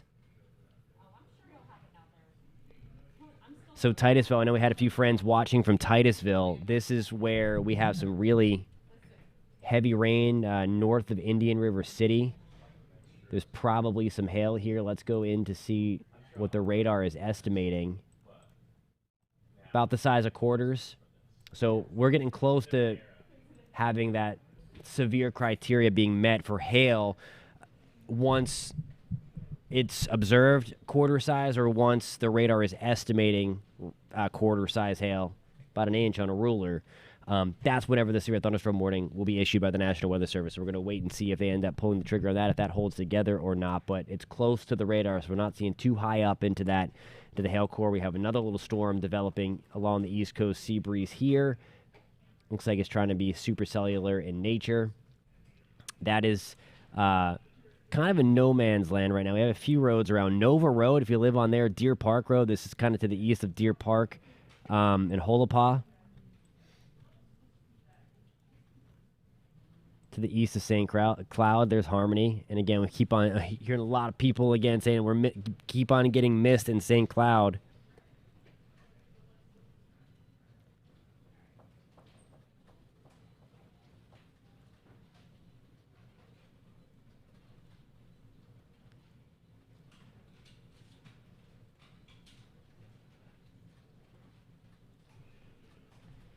All right, it looks like there's that confirmation again of that really big hail towards Hastings, Florida, in St. Johns County.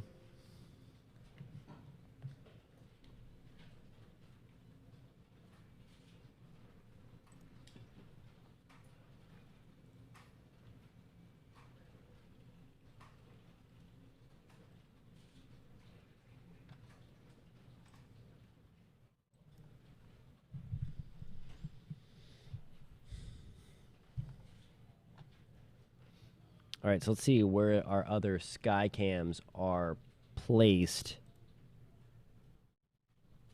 That is Port Canaveral, and you can see the dark sky. So that is right above my head here. We are looking at this beast of a storm that's rocking over Titusville. A lot of lightning on the north side of Kennedy Space Center, on the north side of Merritt Island. For those...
We are really watching this one closely. We've our sky cam that we're looking at here is about right there where that X is.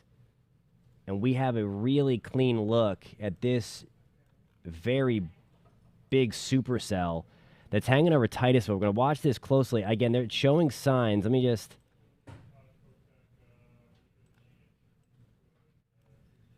doing some dissecting here. See if the radar catches up, but that's not in the right spot anyway.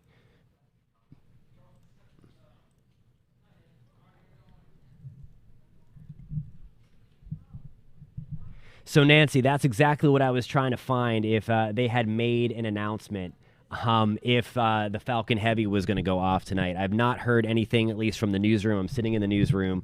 And there you go. So, looking at the wrong screen there. Give me 1 second.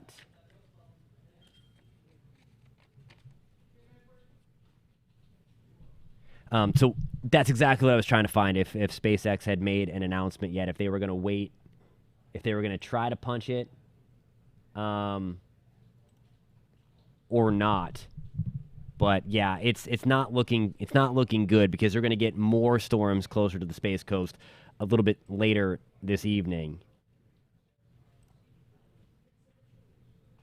All right, so let's get back here. We're watching that storm in Titusville. Let's see.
Let's go check in on Tavares and Eustace. Here we go. Again, nothing too concerning in terms of the severity of it. We are going to get some rain. We do need the rain. So that's, I guess, the one positive is we can do without the craziness that we had yesterday across a lot of Florida and certainly some of the craziness that's going on right now in Florida. But nonetheless, some nice, gentle rain, nice little downpour in around Asatula and Howey in the Hills, Zellwood. We're getting in on some of those downpours as well. Wekiva Springs into South Apopka. Lake Mary into Winter Springs. Look at that very heavy rain in Oviedo. So our friend around Oviedo, there's our little downpour. Again, there's nothing big. There's nothing damaging. There's no hail in Oviedo. If there is, it is teeny, teeny, tiny. But I don't think there's going to be any hail there. It would be within the purple stripes. Where you're seeing the darker purple, that's where the hail would reside. Hey, are you talking about that one that we were looking at in Brevard County?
Hey, Charlie, St. Louis, Port Orange going to get anything. I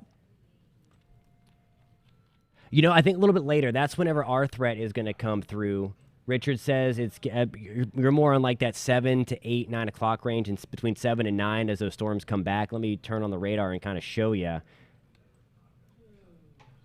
There's a shot that you might end up missing out, but we're going to try to fill in this as the West Coast sea breeze kind of meets the East Coast sea breeze as well. All right, so we're getting a report here from a weather spotter that there may be a tornado on the ground near Quincy. We will check on that so this hasn't turned purple yet. So if there is a reported tornado, then that will turn purple.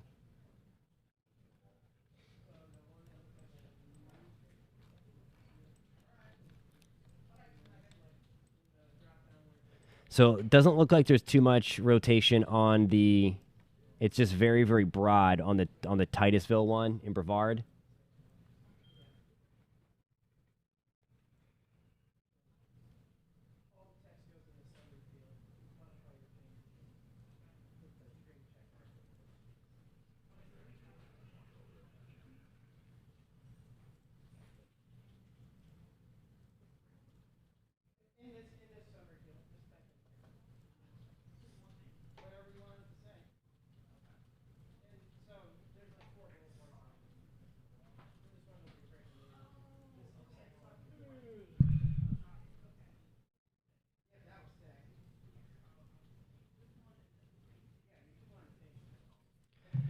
All right, so the live look that we are looking at now is from Port Canaveral. We're looking at this very big supercell thunderstorm here, certainly ominous. It's producing likely some small hail around Indian River City, just north towards Whispering Hills Golf Estates. This is going to be just south of us in Titusville as we kind of pull out. This is right over Kennedy Space Center. For those that aren't familiar, SpaceX is trying to launch a rocket tonight, the Falcon Heavy. The probability of the weather impacting the launch was already high. I've not heard anything from the newsroom whether it was concretely canceled or not, but it's going to be difficult. Again, we have that hanging over the spaceport. Certainly, all their violations would be happening right now with the clouds around, the lightning around, all that stuff. So if you're planning on trying to see that, that's likely not going to happen, but they've threaded the needle before. All right. Ocala, Orlando safe for tomorrow. I was supposed to drive there. Not sure if I should cancel or not. Depending upon what time, let me show you. We're going to be in and out of storms. I don't necessarily would cancel. We're not going to see storms tomorrow as intense as what we've seen over the past couple of days. So you need to know that. But there is going to be some periods of heavy rain. I will show you the future radar. We're going to keep a close eye on this one here. Still not a warning on this one here yet. So let's see. Ron is asking about the sea breeze. I will do that. I'm going to show future radar first for Alondra, and then we'll come back and I'll crank up the gain on these storms so we can see where the sea breeze is exactly. It's kind of a really cool thing. We were showing that yesterday. So let me switch my computer real quick. I'm going to show kind of the future radar into tomorrow. St. Lucie County, the Treasure Coast Airport just reported a wind gust of 41 miles an hour. For anybody that may be watching around the St. Lucie area. So this is what I was talking about for like the Port Orange area and then close to the coast. This is 8 or 9 o'clock tonight. And then there we go. There's midnight. So there's kind of round 2. That's where the severe weather is in the Panhandle now. That kind of works its way down. And then there's 5 o'clock in the morning. Things are relatively quiet. I think there still might be a few showers. And then here's lunchtime. Okay, so there's going to be scattered thunderstorms around. The darker reds indicate where we have the heavier rain. And then as we get into the afternoon, there's the evening, things lighten up considerably. So there's just kind of that period in the early afternoon, at least according to this high-resolution radar, future radar, I should say, where you could get in on some of that heavy rain. So I would play it by ear. I wouldn't necessarily cancel that, but I don't want to tell you what to do. I just want to tell you that there's likely going to be some scattered thunderstorms around with some very heavy rain embedded in those. Not as intense as what we're seeing out there right now or what we saw yesterday. So certainly a little more improved. We have more supercell thunderstorms trying to...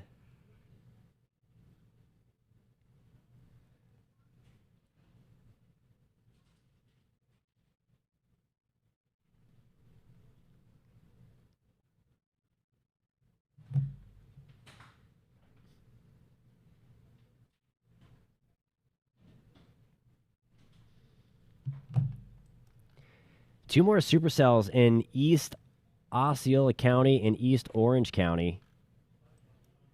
And then again, these are the ones that are the concerning ones because of the sea breeze. Let me get in here. I was having issues with trying to control the other computer, but I'm going to kind of crank up all that extra blue there so the radar can see some of the weaker returns on radar. And then there it is. So I can hit play.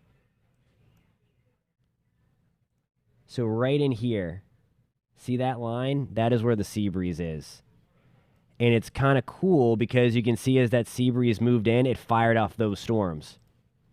So watch closely here as that kind of line of blue pushes through. This is why it's critical to forecast the sea breeze correctly, because the sea breeze comes through and then it fired off those two supercells. So the sea breeze is actually making some progress tonight. So the West Coast sea breeze is over here. So we may end up seeing kind of a collision kind of in between Sanford, St. Cloud, like right in here. So let me crank down the gain again so that we can have like a better look at the storms that are out there right now. I think I did it too much.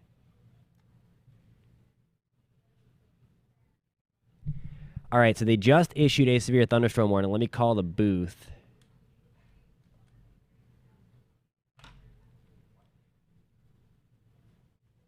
Hey, they just issued a severe thunderstorm warning for Brevard, Orange, and Osceola until 6:45.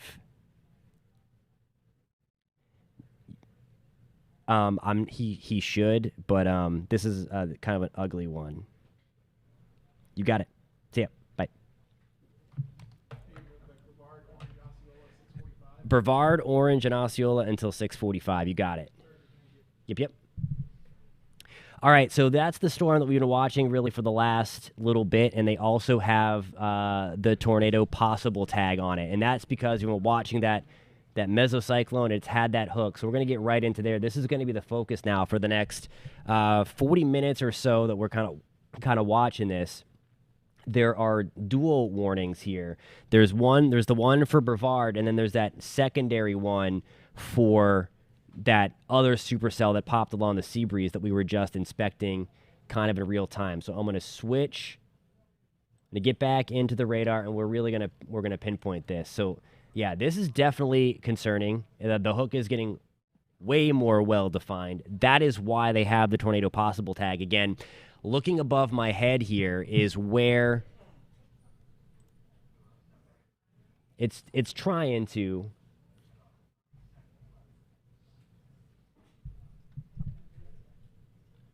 so we've got that warning here, and then we have this next warning. So again, heads up in Coco. Our friend Ethan, I'm not sure if he's still on, but he was asking about Coco. We were talking around that 7-ish hour.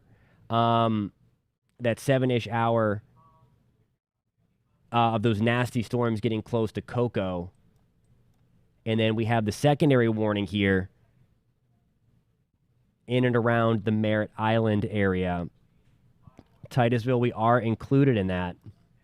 I think the hail right now is almost over the wildlife refuge. And then we're really watching here for, again, it has a low potential to produce a tornado if it's in the right area environment-wise, where we would really be looking and paying close attention for that to happen, because it does have that southeasterly breeze at the surface. We were talking about that before, that it could tighten up in an instant when it reaches that southeasterly wind. It gives that extra little spin in the atmosphere. So, again, it's trying. It's still, I think, a ways away, because there it's just a little bit. It's just a little bit. It's trying to spin. It's a supercell thunderstorm. That's what they do. Right now, it's producing some very, very big hail. But certainly things are getting much more rowdy now. And again, this was to be expected after the 6 o'clock hour. So everything, unfortunately, is right on track. All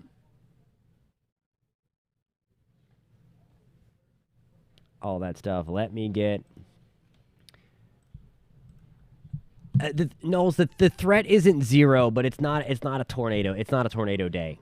That's not saying one's going to happen. The sea breeze is hanging tight close by, but it's not a tornado day. So I don't want you to freak out or anything. Just stay weather aware.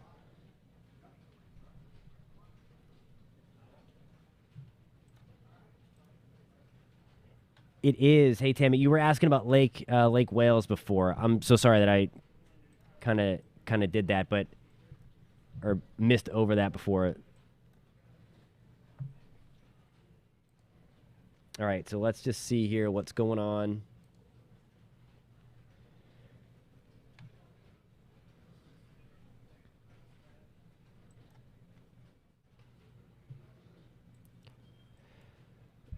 So Richard said his sister is right up against the wildlife refuge. Yeah, I mean, it is rocking there right now. Again, Titusville.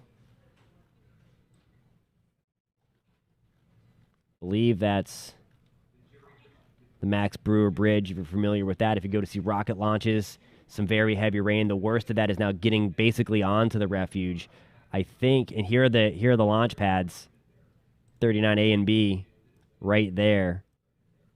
So that's where the Falcon Heavy is, and that's actually about to get pelted with some pretty big hail. So that's wild.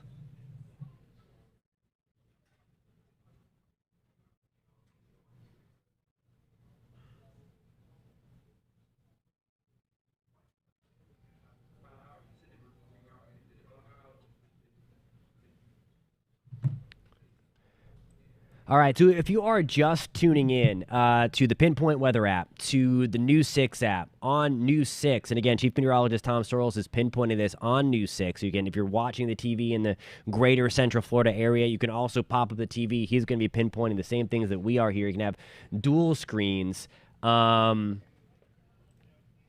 Yes, and real quick, you know why? Because Wikipedia is not always correct. So if you're getting your information on Wikipedia, anybody can update that.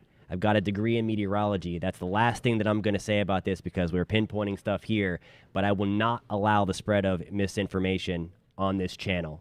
So, again, anybody, you can go update Wikipedia, and you may have done so, but there's going to be none of that. No misinformation on this channel. So, you can see yourself out, please. Anyway, Titusville, we are getting rocked right now. Lots of heavy rain, lots of hail. The hail is going to be pretty much getting into Kennedy Space Center property. Again, that little teeny tiny ounce of black is popping up.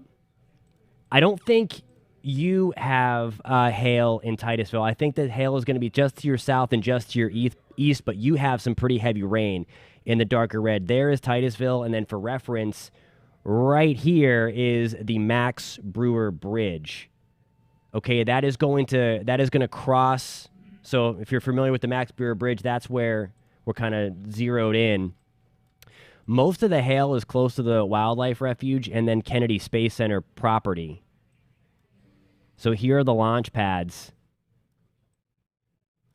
39A and B, and then there's the Space Force base, kind of right down the road. And then we also have this other guy here, and this one's producing potentially bigger hail.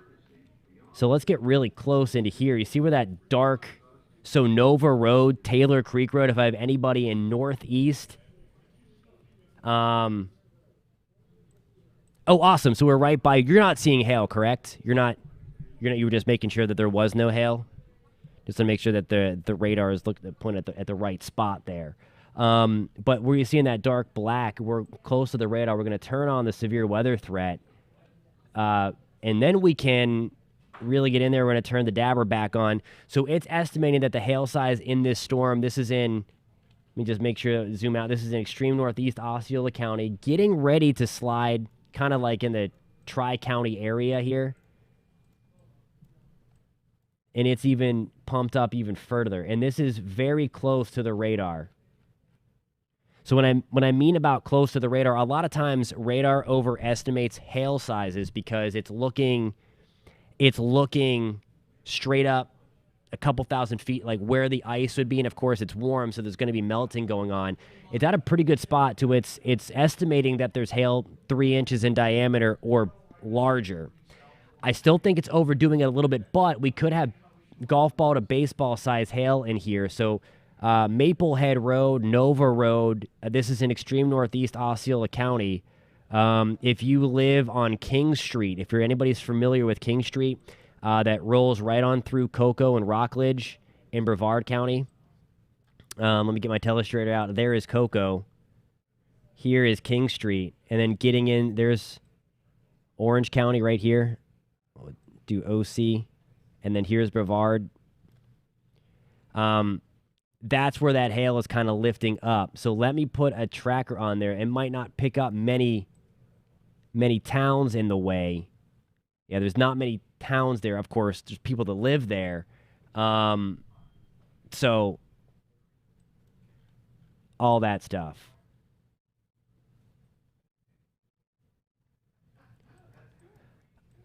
So a question about these. So these cells are not heading towards Orlando. Orlando is nice and quiet. We just have a few showers. I really think now, oh, hey, look, St. Cloud's going to get on a little downpour. The west side of town, anyway. We're talking about how we've kind of missed out on some of the rain. But here's the thing. I really think now this is the main event. If you've been with us, you've been streaming now for how long? Since about 3 o'clock this afternoon. So we're 3 hours strong on the feed. And thank you guys for being here and loving the science about it and just wanting to stay up to date, again, with none of the garbage. I don't know if you are referring to Brevard County or into the Panhandle. There have been reported tornadoes in the Panhandle. There have not been reported tornadoes in the greater Central Florida area or the Jacksonville, St. Augustine area where we've been pinpointing those supercells that have been hanging out by the I-95 corridor. So I want you to know that. We do have another warning. This is still that one in Quincy, so they're still dealing with that tornado warning in the Panhandle. Hey, my guy Jordan, let's head back to Volusia County. So here we go. This is the Port Orange. We were talking about 7 o'clock for you in Port Orange. I don't know if we have our friends from Port Orange, but this is all going to be sliding up. So it's going to come about 30 minutes early into Port Orange. So there you go. So Ponce Inlet, New Smyrna Beach, we're getting in on some of the very heavy rain, Edgewater that just came right on through.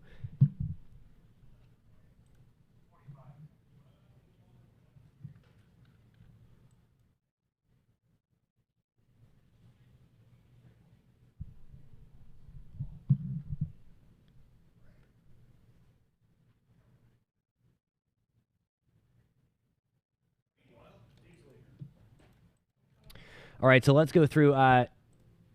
So I don't think there's not going to be a Titus or a tornado in Titusville. If there was going to be one that develops, the area is south of. So there's downtown Titusville again, Max Brewer Bridge up there.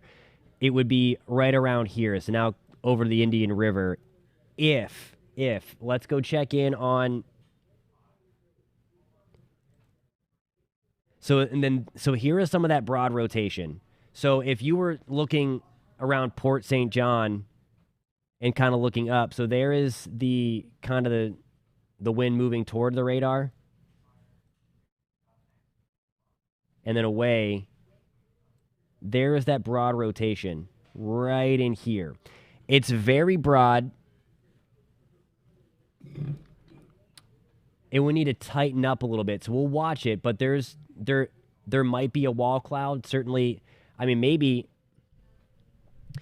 we're going to keep an eye on this because that camera here might actually give us a good view of a developing wall cloud. There is a cruise ship in the way, and it's kind of obstructing our view completely on the horizon. But if we might be able to see that because the camera that we're looking at that's above my head is about right here at Port Canaveral. And then here is where we have the broad rotation. So the storm that we are tracking right now is kind of heading out to sea. It still has to go over Merritt Island and then some of the, like, closer to Playa Linda. So there's Dummit Grove, Wilson. And then again, this is all kind of NASA property where we're looking here. But that storm is rowdy. We also have another one down here. It looks like the hail kind of piped down a little bit. I've not seen reports. Again, not many people live here, so I don't know if we're going to get reports of what happened. I hope it wasn't much, but we were talking about you guys that may live in extreme northeast Osceola County, closer to King Street that goes through Rockledge.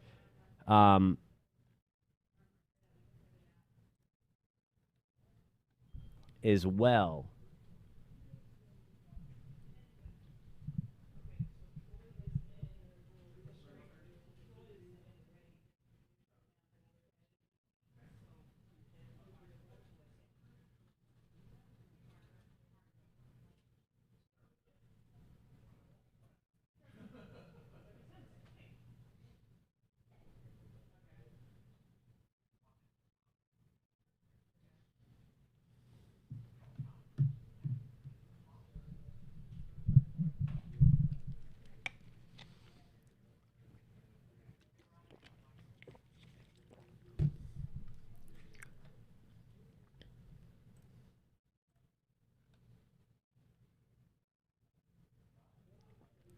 All right. So if you're just tuning in on the Pinpoint Weather app, welcome, or on the new 6 app, or on clickorlando.com as we are streaming live here.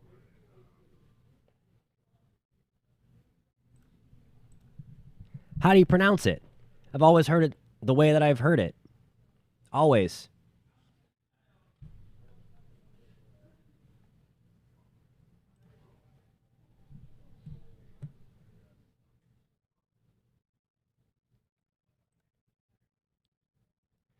So you're in Cape Canaveral. That is correct, especially the northern side, right on the right on the nose there. Port Canaveral's dry right now. Again, we've got a really good look at this storm.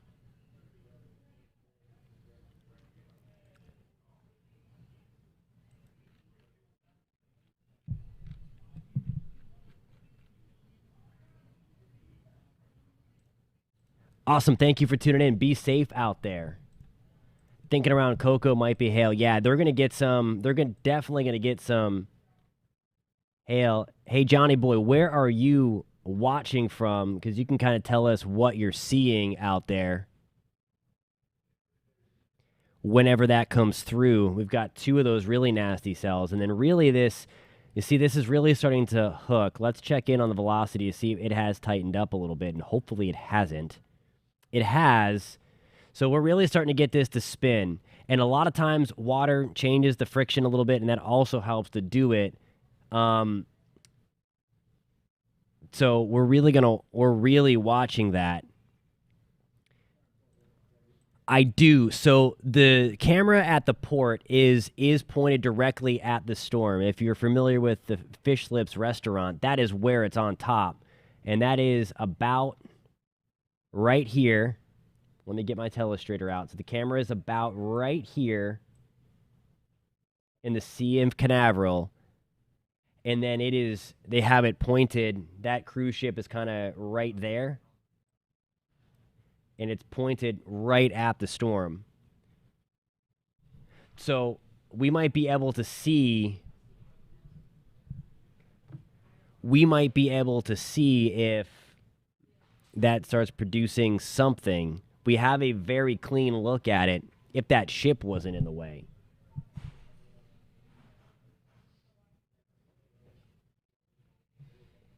All right, so they are zooming it in for me and looking.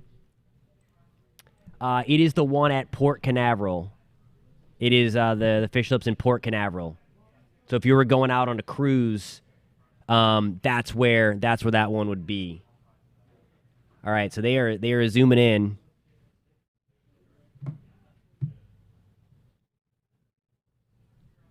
We're getting real close. You can see the wind picking up. I don't know if they see something that we don't, if we're looking really close. But, I mean, we've got a good look here at that storm. So we're going to just stay with this and watch this. Again, we are seeing the rotation.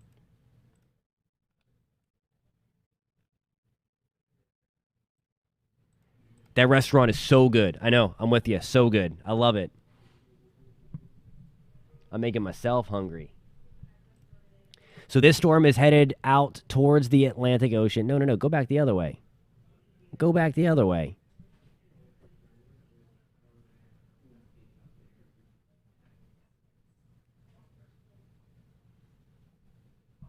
All right, I'm going to have to bug the control room because they just moved that on us. I'm going to go run in and stay with me. I'm going to go have them turn that Skycam back the other direction. So I'm going to just leave you here with the radar and see what happens. Don't go anywhere, guys. I'll be right back. While I'm checking that out, if you are finding this stream helpful, give it a thumbs up. And if you are a fan of the weather content, hit subscribe. Also, I have pinned to another channel that is completely weather content. I know there's some news on this channel, of course, because we are a news agency. But if you like weather content, pinned on this is a link to a channel that just has weather, and we post a lot of cool stuff over there too if you're interested in that. So check that out as well. I'll be right back, guys.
All right, hey guys, we have a tornado warning. This is going to be in effect for Seminole County, Volusia County until 7 o'clock. So tornado warning for Seminole and Volusia County until 7 o'clock.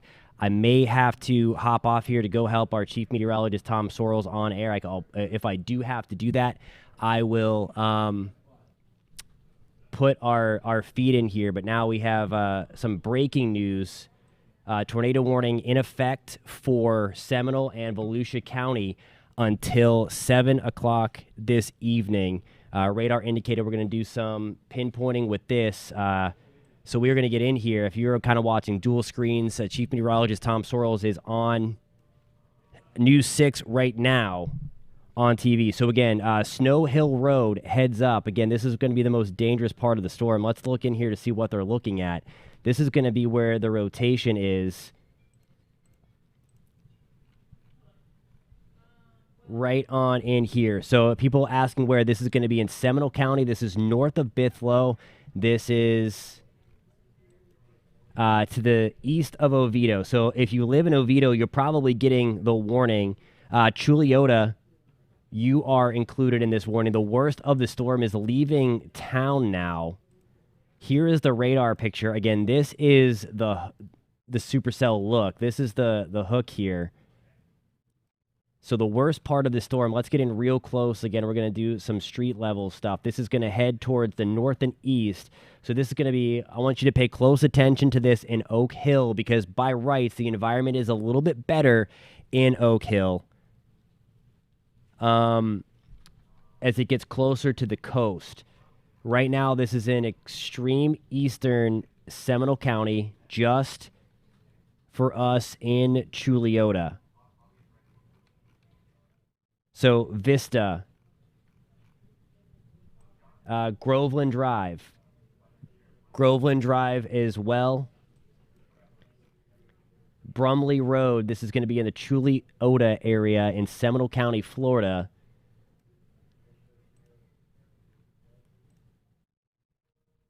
The rotation looks on the broadside.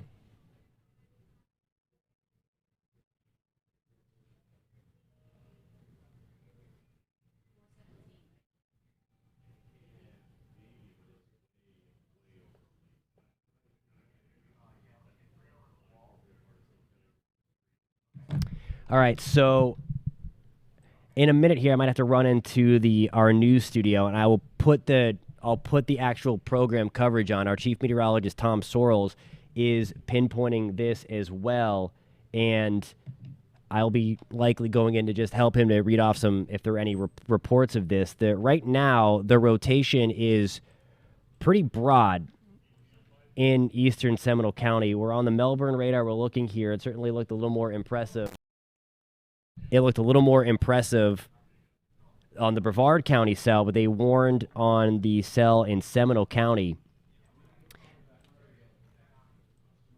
As this continues to kind of lift, for perspective, again, the most dangerous part of the storm now, where there is the rotation, is right over Chuliota, and it is weak. This is our radar system kind of taking out some of the noise of those red and greens that are kind of going towards and from the radar. So that's how where we see the spin is going from. And just forgive me now if my voice goes in and out. I'm putting on the microphone to go in and help our chief meteorologist Tom Sorrells. And then whenever I do that, I'm going to kind of send you over to the actual programming that you would see if you were watching News 6. So if you're watching that as well, you're going to get that if you have dual screens here for you. All right, so the most dangerous part of the storm is kind of traveling along Brumley Road right now. So if you live along Brumley Road in Seminole County, make sure that you are in your safe place. The rotation is broad. This storm is definitely producing rotation, and they're also still talking about the potential for the tornado on that Brevard thing, as we were kind of looking at that together before as we were changing that sky cam out. They've also issued another tornado warning on that Brevard County cell. So we have two tornado warnings in effect at this time. That is the one that we were looking at together. You're going to see the map start to pop up a little bit, and you're going to see that map update. But again, we now have 2 tornado warnings in effect. I was wrong. This is going to be on that secondary cell. That was the one that was producing the very, very large hail. So at this time, what I'm going to do is I'm going to send you over to the actual programming. I got to run into the studio to help out our chief meteorologist. So again, hang tight here. Once these tornado warnings go away, I'll be back on here on the streaming platform, but I'm going to send you to the actual studio program. I will be on over there. But again, 2 tornado warnings. I will be back in the streaming chair in a little bit, but here's now become a tornado warning. Coverage. It's rotating pretty heavily right in this zone. Back on the studio. Go in here and check this out. And what is happening in here is that the hailstone core has picked up, and you do see the rotation ongoing right here from King Street all the way out to Tucker Lane. This is advancing on over to the north and the east. So if you're watching from that zone, my fear is you're already under some of the high wind, the flying hailstones. Cox Road, you're going to be next as this marches its way all the way over toward you there in Clear Lake Road, Cocoa and Indianola, past City Point across the river, maybe all the way out to the Cape. In that red polygon, we have a tornado warning that goes until 7. I back this back up. We go over here, back up to the first one that just occurred. That is still a tornado warning also until 7 o'clock tonight that goes for the folks in Seminole County until 7 p.m. I'm going to try to put this back together, show you some velocities in here, see if we can figure out. Remember, follow the hailstones and follow the lightning. So you just see that all of a sudden it's all bunched up in here together. Our severe threats in there right now around Geneva. I'm going to try to pick up and see what our wind is looking like. Our polygons are incomplete. Our winds don't look super impressive to me just yet on this whole thing. They just really don't look super impressive. But the gate-to-gate shear is in there in spots. What does the shear tracker look like? Yeah, it doesn't look impressive to me. Still looks pretty weak, although in this particular zone, I've got a feeling we're talking about some higher wind. Let's go check it out. What does it say for shear in there? Nope, it still calls it weak for the moment. So not nearly as convinced by what I'm seeing on radar as to how much of a tornado is actually on the ground. It doesn't look as impressive as it did about 10 or 15 minutes ago, right before they issued the tornado warning. Let's go back over to Titusville. Severe thunderstorm warning ongoing until 6:45. Merritt Island, you are now under, at least part of your zone is under, a tornado warning. Here's Cocoa, here's Rockledge, and this wide, broad area of rotation does look pretty doggone impressive on the radar. Should be arriving in Rockledge in 18 minutes from now and into Cocoa in 19 minutes. My guess is if you're watching from Cocoa, you've had enough rain and enough lightning to already get it together and get yourself inside, but please get away from doors and windows. You've got about 10 or 15 minutes to prep for what could be tornadic activity that could do damage to your house should this come to the ground. They're telling me we have a live look at I-95, what's going on down there in Brevard County, and it's kind of a repeat of what we've already gone through earlier this week. Now, I'm not seeing as much the way of hailstones covering it all up, but you are seeing traffic starting to slow down. Big transfer truck and the high-profile vehicle and the high wind having a hard time. So, of course, they're starting to slow down. All of that because of this tornado warning that's ongoing. My guess is everyone driving is starting to get the big blaring on their cell phones, being warned that they've got a few minutes before this tornado warning gets to them. Again, it goes until 7 o'clock tonight. So we're still a good 25 minutes away from being able to sound any type of all clear before we start our 7 o'clock newscast. This is going to go and go and go into the evening. I want to try to go inside and look at the severe threats here, try to figure it all out. I'm going to look at that hailstone core just outside of the center. There you go. See how it's blackened up a little bit? There's going to be some large hailstones in there. That's going to be the area that could be producing our tornado. Talking about 2-inch hailstones there through part of Brevard County.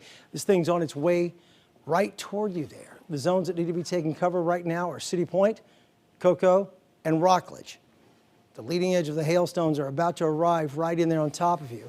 We'll use our same tool. Go back up here into Seminole County. Give you an idea of what's happening with the other tornado warning that is ongoing.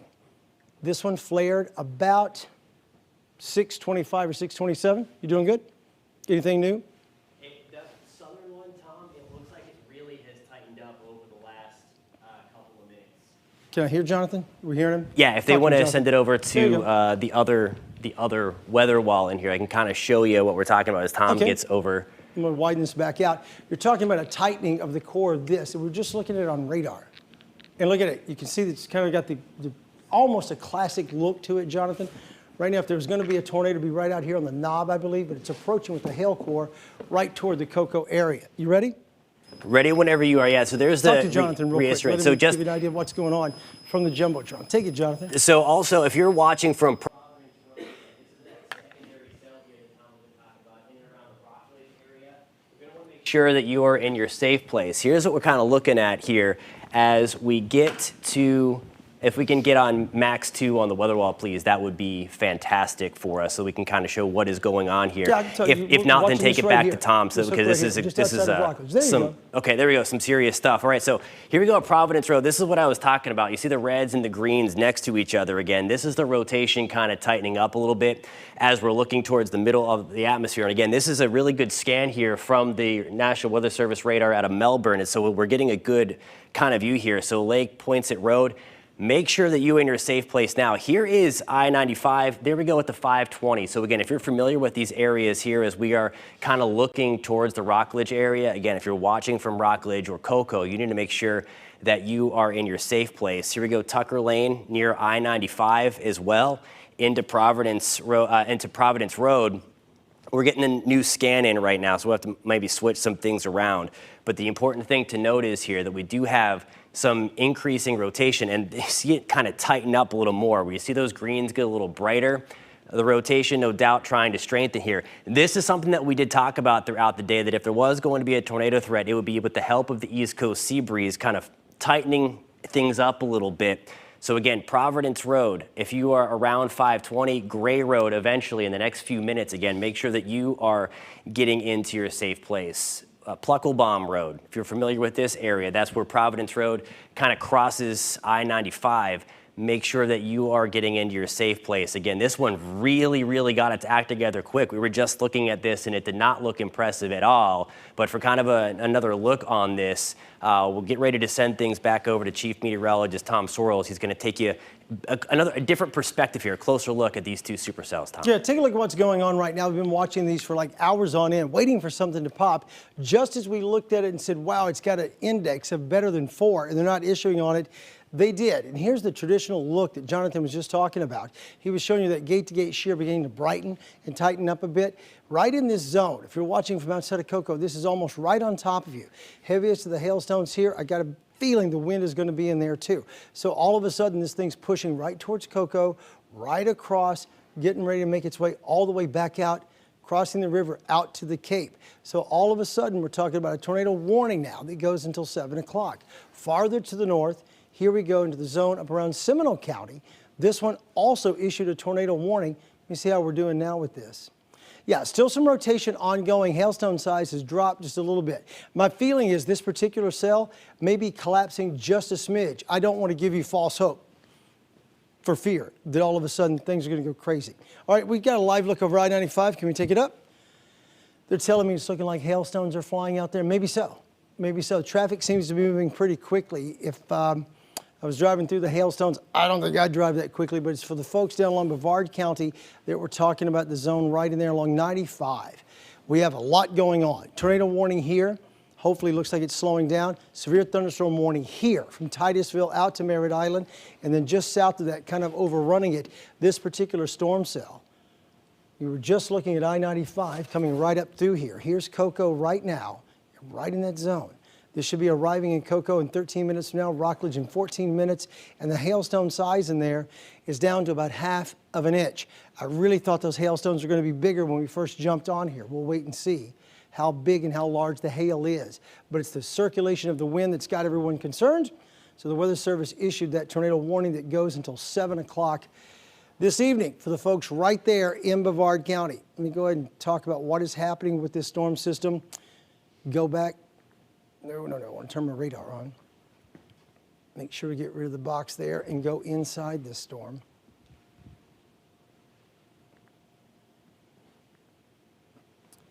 Let's look for shear tracks, and then we'll look for the hail core. Woo! Okay, there you go. Everything is cranked up a bunch on the shear here, Jonathan. Take a look at that. All of a sudden, we have a big deal going on. Leading edge of this is just outside of Cocoa in the Rockledge zone, according to the shear tracks. You see them in there. These are not going to be weak this time. There's Tucker Lane. It's all going to be very, very strong. think you advanced my map there. Here's the wind speed, very, very strong across Tucker Lane right now. All of this rolling toward you here. Here's King Street. Here's Indian River Drive. This is probably a distance of what? Mile and a half, 2 miles, and it's moving at a good 10 miles to 15 miles per hour rolling your way. So guys, the shear is there. It looks strong on radar right now. What about the hailstone tracks? Every time we go to watch this stuff, I want to make sure if you can't see the rotation very well, you follow the hail core, you follow the lightning strikes, and all of a sudden, here are your lightning strikes, and here's your hail core right in there.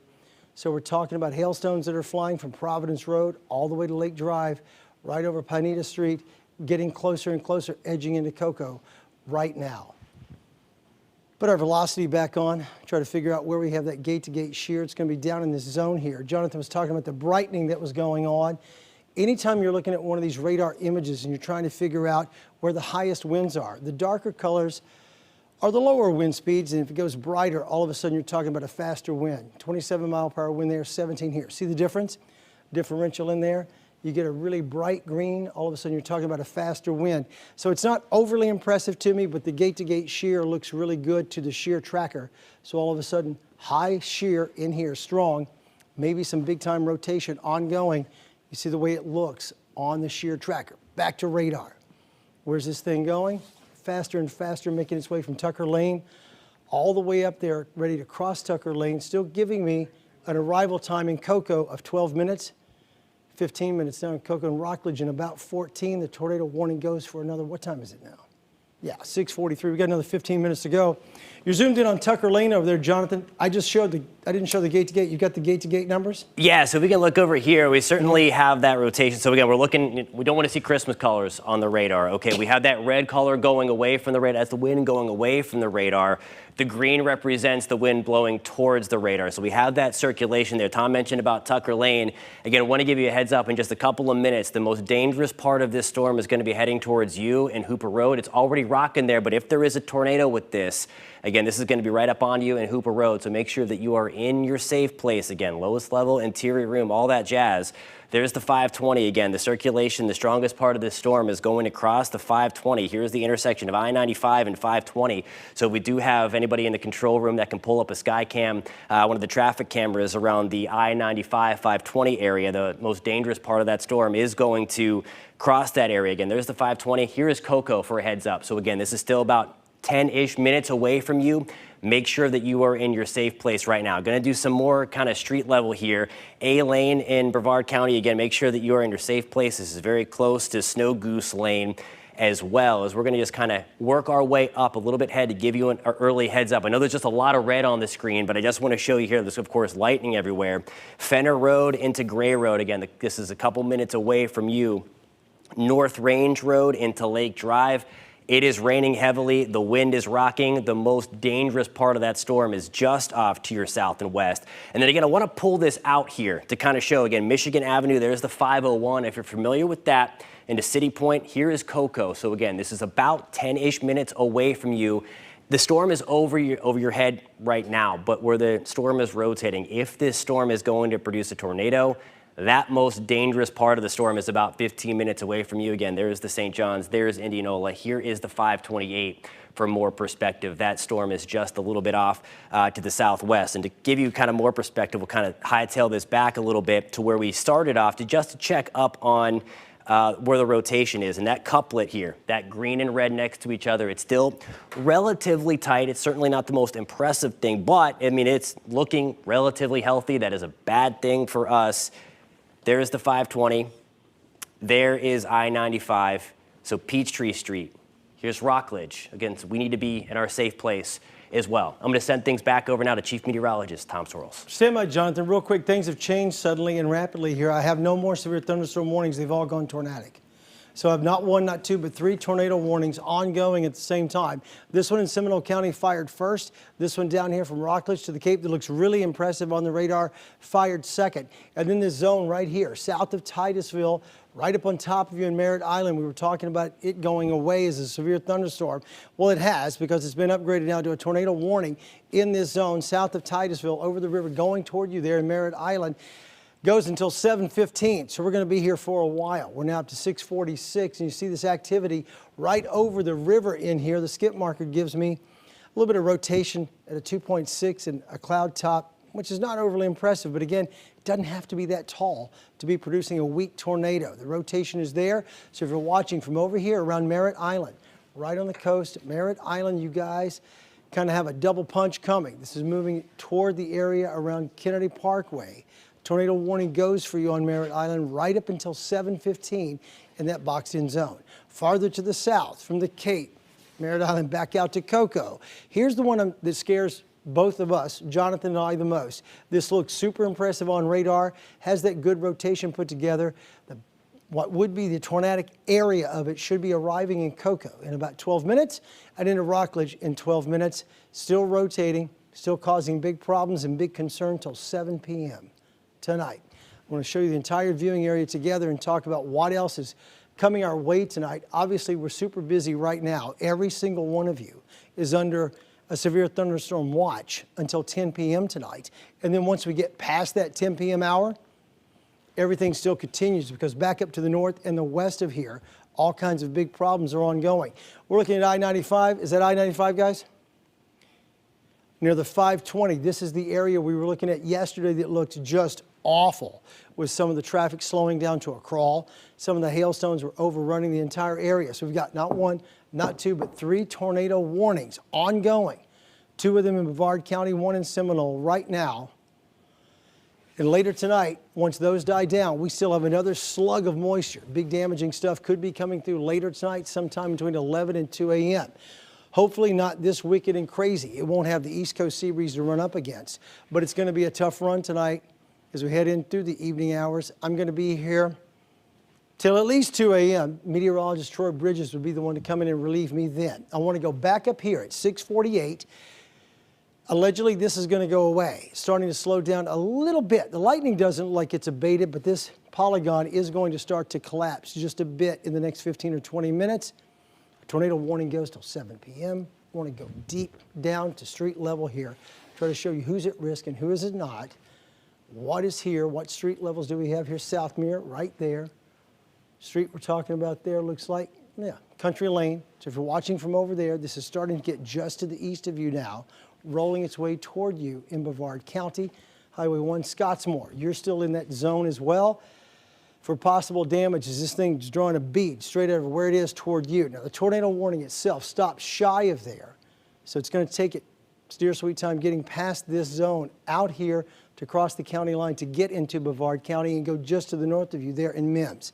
South of Titusville now, collapsing into the river, still approaching Merritt Island is our second tornado warning of the night.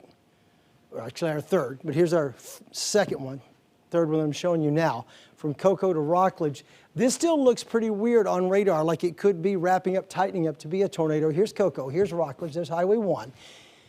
And it's looking super impressive inside. There's King Street all the way out to Indian River Drive. It's going to hit the river pretty soon. Here's Pineda Street right in there. What's it doing? Still rotating with a 2.5, should be arriving into Cocoa in 3 minutes, Rockledge in 4, and all the way to the Cape, 28 minutes from right now. Standing by now with more. It's meteorologist Jonathan Kegges. Which one are you looking at there, Jonathan? Yeah, we're looking at the same one you were. Some Okay. good news, though, in the Seminole one, that was just allowed to expire. So the National Awesome. Weather Service took that away. You were talking about it didn't look as impressive in the motion there. Heads up in Rockledge, though. Here is US 1. Here is Cocoa. We still have that bright couplet here. It just crossed I-95. Again, this is going to head towards US 1. Here we go with Florida Highway 3 there as this continues to work towards Cape Canaveral. Again, this is going to get close to the Indian River pretty soon here in the next few minutes. But again, Highway 1, we were just talking about you just a little bit ago. This is getting ready to head toward downtown Rockledge. Barrington Circle, again, make sure you're in your safe place. The most dangerous part of this storm is literally right up on you. So Barton Boulevard, again, in a couple of minutes, this is coming down your way. Levitt Parkway, Eyster Boulevard, getting into Myrtle Road, Roy Wall Boulevard as well. Again, if you're familiar with that, certainly if you live in that area, you want to make sure that you are getting into your safe place. Again, there were just 3 tornado warnings. We're down to potentially 1 here. That one was over Merritt Island, and it looks like we had stopped the blinking there. So when Chief Meteorologist Tom Sorrells is taking a look at all all of the radar back in the weather center right at this moment. But again, Barton Boulevard, this one's coming up. You again, Barrington Circle. We're going to be keeping a close eye on that one. We're taking a look. This is what was tornado warned just moments ago. But again, right around the State Road 46 into Southmere, rock and storm. But that tornado warning has expired, Tom. Awesome. That's the best news of the night so far. 1 down, 2 to go. Hopefully we'll be able to knock these out and they'll collapse these other ones too. The one that scared us the most is this one down here. We'll continue to watch it and we're going to zoom in tight now along Highway 1. It's made its way into Cocoa and Rockledge. You can follow the big echoes here out to the river, which is all good. Get it over the open water, but you see the causeway right in there. West Merritt Island rolling right up on top of you, getting ready to come right across the river. There's City Point, there's Sharps. All of this activity remains impressive. You see the radar hook here, kind of gives you that swirly look. There was going to be a tornado out there. It's going to be right here out there on the knob of this thing. I've got a feeling that that's going to be our biggest threat in the next half of an hour. That one goes until 7, which is only 7 or 8 minutes from now. This one allegedly goes till 7:15. We'll wait and see if they collapse this on down at all. Where's my camera at now, producer? Tell me. I-95, what mile marker does that read? Near Point St. John. What's up, Jonathan? Funnel cloud was reported west of Rockledge, so it's trying to produce a tornado. Okay, so he's telling me now that west of Rockledge there was a funnel cloud spotted. So here's Rockledge right here. We were just talking about the way this looks on radar. It has that hook look out there on the knob. If there's going to be a tornado, that's where it's going to be.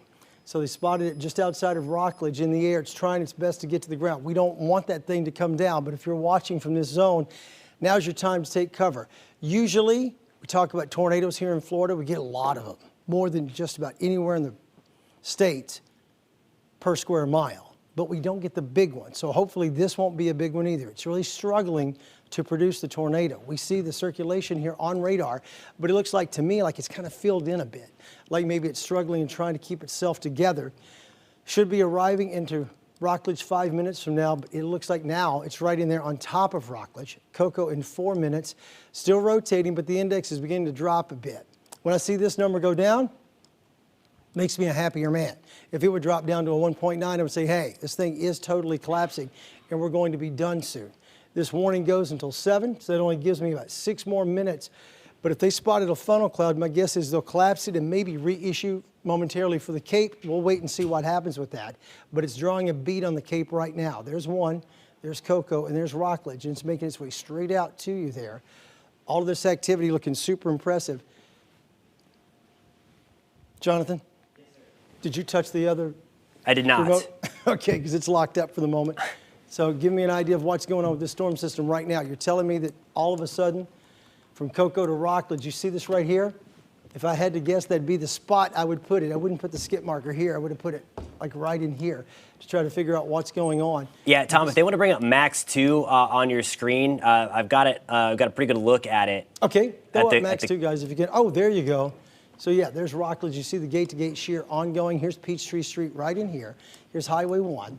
And here's probably our highest rated winds going on right now, just out there south of the 520, getting ready to cross the river and make its way out to Merritt Island. But we don't have much time left on the warning itself. My marker here says 6:55, so does Mickey Mouse. So we're about done, hopefully, with this warning, unless something else comes along with it here in the next 5 minutes. They may reissue, push it farther out to Merritt Island, and let the good times roll. Can we widen this shot out, Jonathan? Show the folks what the whole perspective is. Here's Cocoa. You got it. So it. if there is a tornado, it's south of you in Cocoa. I'm not saying you're safe in Cocoa, because Lord knows how this thing can develop, pop up, and set back down. And if you guys want to go back to Max 1, that would be awesome. Go back to Max 1. Let me play with the radar for the moment. Here's Indianola right in here, and here's the island. All of this pushing this way. So it's 6:55, and if there is a tornado, we believe it's here. Rockledge, south of Cocoa, rolling its way toward the open water of the river for just a little bit. We'll wait and see if it can redevelop in that zone. Looks like now I have maybe control of my radar again. No? Still not letting me move it. There we go. City Point, all the way out to Indianola. Here's the area around Cocoa Beach. This is north of you. Widen that view out. Let me see that polygon again. It does include you in Cocoa Beach. It goes all the way down to South Cocoa. But legit, I don't think that's ever going to be a problem. That's going to make it to the ground in Cocoa Beach, because this is the area we're watching, with the gate-to-gate shear rolling its way right across towards you in the Cape at better than 10 to 15 miles per hour. Did the other one go away up north there, Jonathan? I believe it did, Tom. So we're down to one. That is correct. Try to widen that view out. They let that one die early. It was supposed to go until 7:15 up north. So it's still there. It's still there. Okay, so It's just over the Indian River right now, the worst part. And you can take one look at that and tell by the way it looks on the radar that it does not look as put together or as impressive as the one that we're concentrating on down here between Cocoa and Rockledge. If you're Tom, watching from Merritt that Island, warning over Rockledge, talking about cycling, and if they got a good view on it on Max 2, if you want to pull that up in front of Tom for us. ooh, yeah, okay, so it's down along the river. Look at these bright colors starting to pop up. The brighter the color, the higher the wind. So when you see that gate-to-gate shear like that, one color coming toward the radar, one going away, all of a sudden it's spinning like crazy. So we're talking about wind speeds in here that are probably getting up high enough to do some real damage should that circulate and come down to the ground. Got velocities of 28 minus 22. So all of a sudden you're talking about a good 50-mile-per-hour windstorm in there. That would really be still an EF0 and EF1, but a tornado nonetheless. And that's what I was trying to explain earlier. We get a slew of tornadoes here. Mostly they're smaller than what you may be used to if you've moved down here from the Midwest, from Ohio, or maybe out in Oklahoma, Texas, Kansas, those zones. You do get bigger tornadoes there, but we get a bunch of these smaller ones. And tonight, that's what we think we're dealing with here. Whether or not it's on the ground, we still don't have confirmation, even though someone did spot, a spotter did see the funnel cloud itself. So here's the latest update. Brandy Lane down the South Tropical Trail right in here, getting ready to cross Highway 3 is where we believe the tornado would be if it's still there at this go-round. It's supposed to expire in 2 minutes, but what we're seeing on radar would lead me to believe they're just going to reissue, collapse that polygon and reissue. Don't you think, Jonathan? Yeah, it is. They just reissued that warning, so that has now been extended until 7:30 for Brevard County. Well, there you go. And I think this one is going to go away. More likely than not, it looks like that's moved away, but the new box is this one, correct? Out this way, touching Merritt Island from the south, this go-round. They believe this is going to go up into here in the next half of an hour. So it's 6:58. I'm going to step away for just a moment, see if I can fire this back up and make it work better. Or maybe I'll just switch remotes and see if that'll help it out a little bit. Are you angry? Work for me. There we go. The remote went a little crazy. I think the battery died on Big Daddy Tom. So I'm zooming in tight right now. Here's Rockledge, here's Cocoa. You guys are not totally in the clear, but I really believe this is your tornado here. So Footman all the way up into this zone, getting ready to cross over to the Cape. We'll be arriving at the Cape in 25 minutes from right now. As we were discussing the fact we thought they might collapse the polygon and reissue, they fired it right up. That BTI number has gone up a little bit. Not that it's the end-all and know-in-all, but the Barron Tornado Index. The higher the number goes, the more likely it is we're going to end up with some sort of action. And that's what happened as we were live on the air with you in the last hour. I'm going to widen this out and go look to the north and see how this is working out for the folks on Merritt Island. Lightning core is away from the storm system itself. That goes until 7:15. I really think if it's still rotating, and it is, they're going to have to extend that as well. But eventually it gets past Merritt Island, it gets into the open water. It will have to call that one a goner, I believe, by 7:15. I'm going to widen the view out, give everyone else at home a look-see at where you are and what's ongoing with you tonight. This activity all built in as the West Coast sea breeze lined up with the East Coast sea breeze. Things were slated to erupt, and they did. We still have scattered storms developing across the interior. If you're watching right now from Claremont up to Apopka, lightning strikes in here from Ocoee all the way up to 441. But our most dangerous weather that we have left out here right now is right along the coast.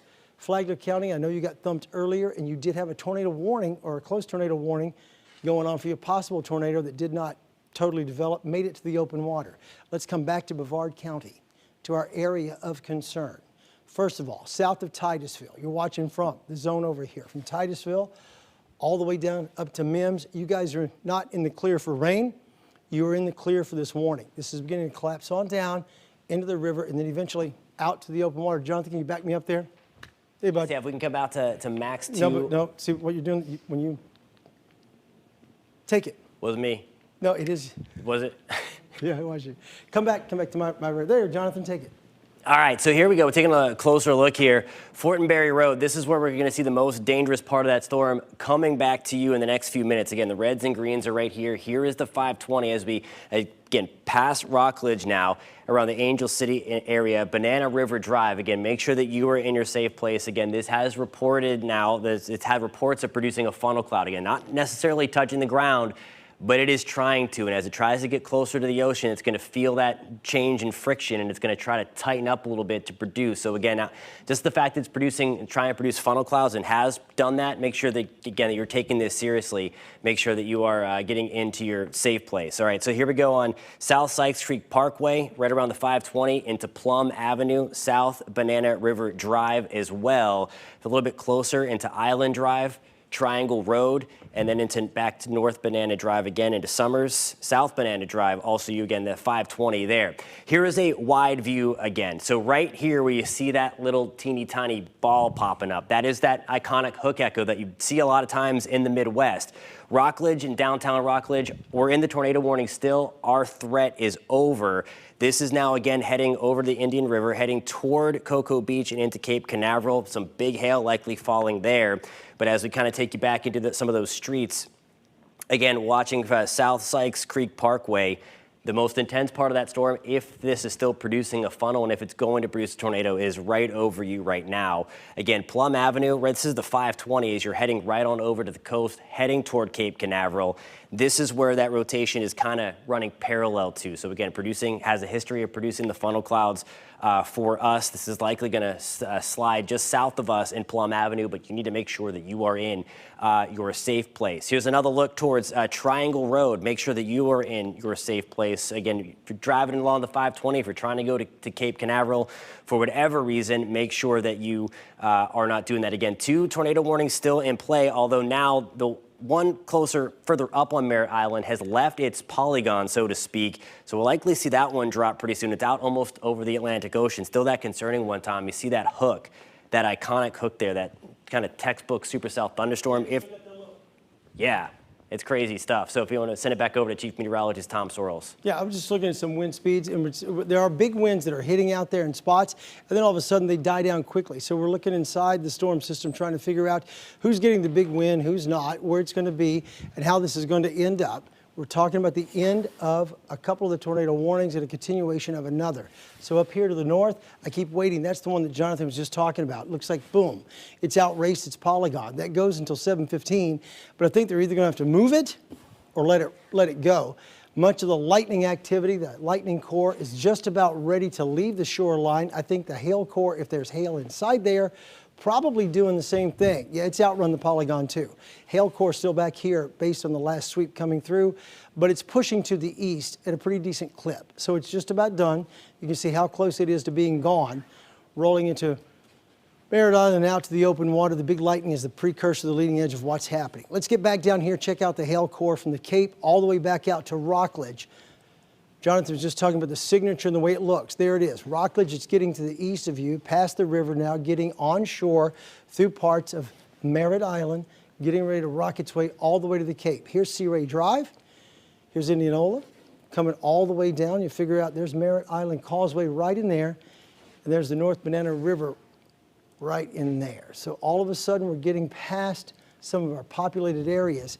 Should be arriving at the Cape at the leading edge of this in about 13 minutes from right now. That rotation, while a little broad and a little weak to me, still ongoing. Our tornado index is still at 2.9. So we'll continue to watch it, continue with it. We go for another 25 minutes now. There's top of Merritt Island right there. I keep waiting for that one to go. Now, it's not going to go away allegedly till 7:15, but now that it's been outrun, I would hope the Weather Service would either move it or collapse it. Let me go back to talking about one storm at a time. It's been a lot. I know it's a lot for you guys at home too to put up with here this evening as we roll our way into the prime hours. We're getting past 7 o'clock. Later tonight, we'll be dealing with this by 11 p.m. If you join us for the newscast at 11, that will be getting close to encroaching upon our evening. I think they just moved our polygon there, Jonathan. Let me zoom in tight and see what's going on. They did, didn't they? Yeah, it looks like there's an extra day. Yeah, they jogged it a little farther east. There's 1, 2, 3. So now this one's going to go away. It's about done. It's still flashing because it went on at 7:15. This one right here, guys, This particular one goes also till 7:30. So does this one until 7:30. This is the one that was going until 7:15. It's shot. So you can stop looking at that, guys at home. I won't concentrate on that any longer. We're going to go ahead and talk about the fact that the Weather Service did what we thought they had to do. This thing had outrun the polygon, and so there it is, rocking its way toward the coast. Still rotating, still in there. Hailstones are there at about 1/2 inch, and it's rotating with a Barron Tornado Index of 2.9. Not the most impressive, but still very concerning. We did have some folks who spotted a funnel cloud earlier. Jonathan standing by with more. Yeah, and so we have now watched the most dangerous part of the storm leave land here for a short time. This is now going to get back closer to the barrier island. So we're just going to give you a heads up again. We're zoomed in tight on that hook. There's what we were just talking about, Angel City before. So if there is a funnel cloud, now water spout, if it's touching the water, that is going to continue to head down 520. Again, this is just left land. So the most dangerous part of the storm is now out over land. But we're going to take you out to the barrier islands now. So we have a couple of minutes to make sure you get into your safe place. It looks a lot more calm. We do have lightning strikes all over the place. But again, Canaveral Plaza Boulevard, Ocean Beach Boulevard. Again, if this is all familiar to you, if you're living in this area, make sure that you are getting in your safe place now. It is relatively quiet. Again, there's no rain falling here now, but again, it's going to be up on you in the next 5 to 10 minutes. So this is quickly going to head over the water and then reemerge back on land. So again, towards A1A in Brevard County, South Banana River Boulevard, kind of paralleling the 520. A little bit closer here, West Coast Cocoa Beach Causeway into East Columbia Lane, into Marion Lane, and into Ocean Beach Boulevard. A1A, all in Brevard County. Again, here's a kind of a step back a little bit. And then I want to take you back over to the cell itself again, just to give you perspective. So we were just in here, right around A1A. Here's Cocoa Beach for perspective, right at the bottom of your screen. Again, this is about 5 to 10 minutes away from rolling through. So don't wait for it to get here. Don't try to take any pictures. I know it looks kind of ominous here. This is going to almost ride parallel to the 520. But again, Cocoa Beach, we are in that tornado warning. It's going to get very, very close to the north side of town. So in Cocoa Beach, you need to make sure that you are in your safe place as we speak right now. Here's a look again at the rotation. Part of it is still on land. We have the most dangerous part, the little hook, out over the water, but you see that big bright green there. So we have the wind strongly rushing kind of south back towards Melbourne, and then we have that red, the breeze, the wind really rushing to the north, closer towards Daytona Beach. So again, that's that circulation right in here that is pretty much paralleling the 520. So again, if you live on the barrier islands or hanging out there, make sure that you get in your safe place right now, Tom. All right, we've got a video, or at least a live shot of what's going on. You're looking at this, what is this, 528? All right, that's the beach line, 528, near US 1. It's right up against the water there. You can tell what's going on. And it still looks really ugly. The video is impressive. People are still driving right that way, right into it, though, which kind of freaks me out more than a little. I don't know if they really know what they're heading into. There's a tornado warning just across the river awaiting you. You're coming into the backside of the tornado warning if you're driving into Merritt Island. So you have to be very, very careful right now. We're not for sure if this thing is going to come to the ground or not, but this is the video shot to have, looking right at the river right now. I mean, why in the world will those people drive in there? You got to stop that, guys. You're breaking my heart. Tornado warning is up. What's that? All right, let's take port cam real quick, see what's going on there. How does the vision look there at the port cam? Do we have it? Let's say it's coming to me. There you go. Man, wow. Okay, so the port cam looks like, that almost looks like hurricane coverage that you've seen classically done here through the last 25 years. At the powerful KMG, that's what it looks like. So all of a sudden we're talking about wind speeds that are super impressive. We were doing the pixel queries and figuring out the gate-to-gate shear. We had wind speeds of 35 miles per hour. That's near tropical storm force strength. And as we look at that, that looks impressive. Here's the area you were just looking at over here with a tornado warning in Brevard County that goes until 7:30 now for both of those flashing zones. If you're just now getting home and tuning in, over here, this box, that was a warning, but now that particular tornado warning has gone this way. So the zone you were watching is right here, looking that way toward Merritt Island. If you cross and go the island right now, you're heading towards a tornado warning. More likely than not, the one we believe has the best chance of truly developing and coming to the ground is this. It looks really classic. It's got a little hook echo to it. You see it going on. It's got lightning core going on. It has made it past Cocoa, past Rockledge, over the river, and now just to the north of Cocoa Beach. If you're watching from Cocoa Beach, I really think you're going to be fine. I think this hangs just to the north side here. I me zoom in tight and show you exactly what I mean. Some of the bottom side of this is still coming around, but I really think this is going to be just to the north side. Here's North Atlantic Beach, and here's the causeway coming across, East Merritt Island Causeway, all the way over, right in this zone. If there's a tornado that's going to come to the ground, I think it's going to be right here if it makes it to the surface. Give us another 15 or 20 minutes. It's moving fast enough. I think it will be in the water. The Weather Service issued this warning to go until 7:30. I doubt very seriously it hangs on until 7:30. Jonathan wants to chatter. Anything being said over there? Nothing, just some wind gust reports of about 40 to 50 miles an hour, but nothing on if there's anything dropping from it. In other words, no one has seen it again, and there's no confirmation of any touchdown. So for now, we're doing okay so far. There could be some big damage underneath this coming out in the next 15 or 20 minutes or the next hour or so as people collect their thoughts, come out from under this thing, should it make touchdown with the land. But right now, we're watching it just go, go, go. This is, it was initially a Doppler indicated tornado warning, but someone did see a funnel cloud, which is a scarier part. Once you see that funnel cloud, see it happening, it could come to the ground with very little warning at any time. Normally when we get a Doppler indicated tornado, it'll verify about a third or a quarter of the time. 2/3 of the time never happens, but sometimes it really does. And this is one of those instances that is super scary. Still up here to the north, this doesn't look as classic, but it does look still pretty intense. Let's go inside our severe weather threats. Try to figure out what's going on. You're following the hail core right there. It's playing right along with everything. And just outside of the Cape, there you go. That looks impressive. Like maybe the hailstones are pretty big at the hail core with this. And there you go. Just like the last couple of days, at some point in these thunderstorms, the hailstones aloft look super impressive. And this echoing back is showing hailstones of more than 3 inches currently in Brevard County, associated with our tornado warning. So right there, just south of the Cape, is where it's going to be happening. The hailstones could be making it to the ground in a big way. Not a fun situation at all for Merritt Island and north of Cocoa Beach. Man, I can't wait for this thing to get off the Cape and get out to the open water. We have a view of the port right now. Let's take a look. This is the beach line near the port. You see the people out there driving through what is a tornado warning. The rain is pounding the lens. The high wind is pushing the palm fronds around, and the people continue to drive.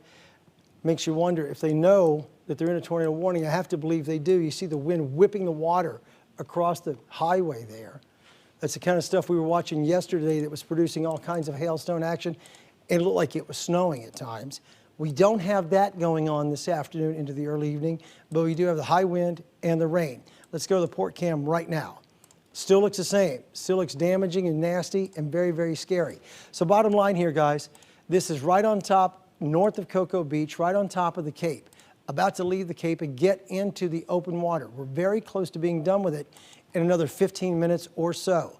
This warning goes until 7:30. This is what it looks like. Here's why I'm encouraged that we've not heard of a touchdown on land yet, but it would be right in here, out here on this knob. If there's a tornado, it's cranking this way.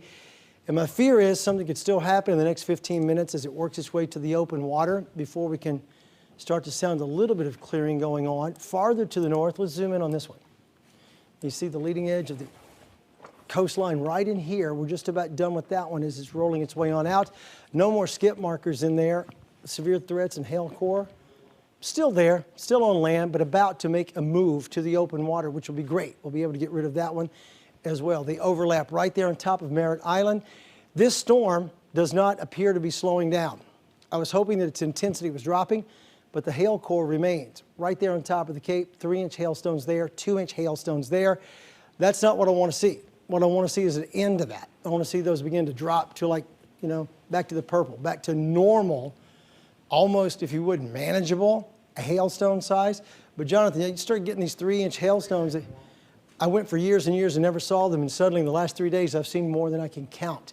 Standing by now with more at the Jumbotron is meteorologist Jonathan Kegges. What's up, John? Yeah, Tom, we're taking a look at that one north. This one's pretty much right over Kennedy Space Center property here. You see super electrified over at Merritt Island. I want to take a closer look here and show that we do have very, very strong winds there. The bright green, that's going to be pushing 50 to 60 miles an hour again toward the Melbourne radar. But you see there's the Crawlerway Road here. There's Kennedy Parkway North. There's the NASA shuttle landing facility for perspective if you know where this is. Again, it just looks like that latest scan just came in. It tightened up a little bit, but we also lost some of the wind, that bright greenish blue color here. But again, heads up if you are around Cape Road, or again, that's basically on NASA property. Here we go with some of the the pads here out on Kennedy Space Center. That's at the Space Force Base. 39A and B are about right in here, and that's where exactly that circulation is heading for. Again, it is broadening out a little bit as we take a wider view. I want to show you this next one, though, as we are getting ready to get this thing, if it is producing a tornado. Again, it at least has the history of producing funnel clouds. There's the red, there's the green, wind going away from the radar, moving north, wind going toward the radar, moving south, again, leaving as we get over towards the Indian River here. There it is. It's been cycling. We call it cycling, where it kind of pulses up. It looks a little more impressive, then pulses back down. Right now, the wind is very, very strong. It's a very, very strong winds into the mid levels of the atmosphere here, but they've kind of separated a little bit. As it tries to get close to the Atlantic Ocean, though, it might kind of feel that friction and tighten up. So again, you really need to be making sure that you're taking this seriously. A1A here. This is going to be North Banana River Boulevard. We continue to call you out for reference. Here is where Port Canaveral is. If you're going to catch a cruise ship, that's just right up the road. This is going to roll right on south of that here, just to the north of us in Cocoa Beach. Again, a closer look again shows this is a look at where Tom is kind of looking at here, but we have a lot of strong winds here. There it is. So Tom, looks very impressive still. So again, yeah, it really does. Big heads up here as we get towards Cocoa Beach. Come look at this on radar. It's tightened up even more. You get that look. See that right there? How bad does that look? That looks like it's starting to happen, doesn't it? Yeah, it looks like it's tightened up a lot. It's a classic look, starting to look really intense, and so we're hoping that it gets past the Cape. Jonathan's just showing you the gate-to-gate there around the Cape. Hey, in the last couple of days, you guys have done a great job of sending in pennants. If you download the weather app, send it to Pennant. We'd love to see what you're seeing. I'm getting reports out of Titusville from some of our Pennant viewers who have said they've got water in their homes and stuff. We'll get that picture up for you in just a moment. It's a big mess, no matter where you are. But take a look. This is what it looks like. This is Titusville, right, guys? North Titusville. Rank V61 is the user. Thank you, guys, for sending that in to Pennant. That's ugly, and wow. Yeah, blew in, got his big punching bag there. That's a water-based punching bag, but you don't want the water-based punching bag in the water on your sunroom. What a mess. Luckily for you, there was no wind damage visible in that picture. I don't know if that's going to be the case from the Cape, as this is right over. Oh, wow. The river right now, this looks like it's tightening up more and more and more with each and every passing moment here as we look at this just outside of the Cape. I don't think I have to tell you this is going to be high shear, strong, right up against the weak. And so it's cranking. If there's a tornado happening, it's right in here on the knob. And the backside of that looks really super strong based on what we're seeing on radar right now. Our severe threats inside of there. Hailstone core looks like it's getting to the east of the Cape now, which is great. We'd love to see that. That's in the water. So that's not on land. That's good news. If it can get past the Cape and we can catch up, it'll be all better. What's that, producer? Okay, there you go. There's the beach line looking toward the Cape right now, looking out toward Merritt Island, correct? I'm looking the right way. Camera's on land, looking across the causeway toward Merritt Island. And let me just say that if this tornado is there, obviously, you can't see it from a distance. This is not a stormy day in Oklahoma where you can see a tornado for 25 miles away. Any tornadic activity we get is going to be rain wrapped. You're not going to be able to see it very well at this hour. With the sun setting low and this much rain and this much wind ongoing, if that tornado comes down, chances are to be broad rotation, and you won't see it because it just looks like blowing rain around as it makes its way down. So from where we're looking out toward Merritt Island, I really think now, hopefully, this thing is getting into the open water. The hail core is out in front. Here's a new video. What are we looking at? Okay, this is from Rockledge. From how long ago? About 15 or 20 minutes ago? This was about the time when the tornado warning was, we were looking at it. That looks like rotation. Looks like a wall cloud with rotation based on that video. Who shot this video, producer? Okay, man. They're going to tell me, I'd like to give credit where credit is due, and that's beautiful video coming to us from Rockledge. You see a little bit of rotation going on. You hear the wind howling. That is what touched off. That kind of rotation is what touched off our tornado warning that is still ongoing here for at least another 9 minutes. How long is this video run, guys? Because I could stay with this all day. That looks great. Okay, we still don't have a username, so if you're the one that shot this, feel free to ship us a message so I can give you credit. That's beautiful. Thank you for sending that in Storm Pins. Log back onto your account and claim your credit. I mean, you're doing the work. I really appreciate it. Pin It is available on the weather app. Just download the weather app. It's like having radar in your pocket for free. And you can also log on and send your video or your pictures to us through Pin It. All right, what you're seeing now is that the hailstones in here are 1 inch, and my big 3-inch hailstones are all out here over the open water. And that is grand news. That's what I want. I want the hailstones in the open water. I want the wind speeds in the open water. I want the wind in the open water. My big fear is that some of the high wind is still over land right now. Let's go look at some of these bright spots. Like right in there. Oh, it's only 2-mile-per-hour wind. Okay, that's good. That's good. That's not bad at all. That's good news. All right, we're right about here. 57-mile-per-hour wind just offshore. So my hope is that all the high wind is leaving us now. Get a 57, 64-mile-per-hour wind, but it's offshore. That is good news. So if there is a tornado out there, chances are it's all beginning to roll its way out to the east and leaving us quickly. Hey, Tom, but go check out reflectivity. We're getting close to getting this thing off of our shores. What does it look If not, like you can now? send it over Boom, to- there we go. Okay, as soon as this thing's in the open water, I'll feel a whole lot better. And I think the hail core and the high wind is all out here. So I think we're just about done, and that would coincide with our clock. We're down to 7:22. We've been doing this tornado coverage now for almost an hour. We've had not one, not two, but 3 different tornado warnings. Had to watch them all go away. From Satellite Beach to South Patrick Shores, you're good to go. Cocoa Beach, I really think you're good to go. This is the way it looks right now. Here's the Cape. Let's do the port cam. Show you what it looks like from live on the ground. They say it's gotten worse. I believe it has. You can still see a little bit in the distance, but not much. So some of that high wind is still on shore. We just showed you 60-mile-per-hour plus winds just offshore. Onshore, I couldn't locate any of those. I don't believe I was able to pick them up, but that looks nasty. We'll go inside and figure it out in just a moment. Farther to the north, this looks like it's trying to wrap up too, blowing its way from Merritt Island out to the open water. The leading edge is here. Hail core looks to be in here, and all the lightning strikes are leaving us now, getting out to the open water. Reflectivity still looks pretty impressive. And again, this tornado warning goes for another 7 minutes, right up until 7 o'clock tonight. Before it goes off the clock, I want to show you everyone in Central Florida. I know some of you are still getting pummeled with big rain up here to the north. You just don't have a warning. From Flagler Beach to Ormond Beach, you're getting rain, lightning strikes, and it's much needed rain, really. The new numbers will come out for the drought condition. We'll try to figure out what's going on with that. They're going to definitely improve. Did they come out today, Jonathan? It did. How did we look? About the same. Wow. Because all the rain we've been getting has been in isolated spots, and so for the most part, like southern Lake County, I know you've had rain up on top of rain up on top of rain. You're going to get more tonight.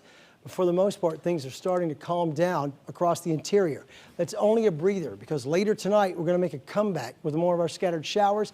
I'm going to be here till 2 a.m. Meteorologist Troy Bridges will replace me at that time. This tornado warning was just reissued, Jonathan. So they just reissued, Tom, until 8 o'clock because the rotation's kind of stationary. Right there.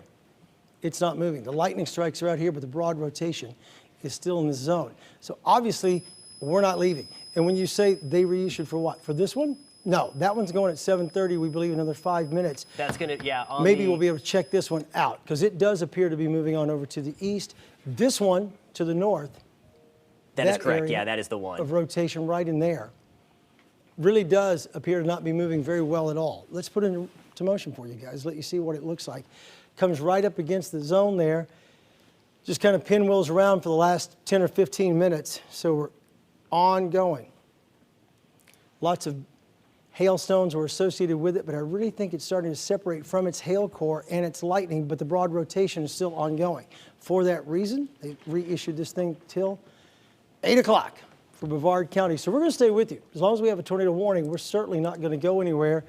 8 o'clock will be when prime time starts. That's when this thing should come to a screeching halt. Waiting for 7:30 to wave bye-bye to this one. I really believe it's about done. Look at that, Jonathan.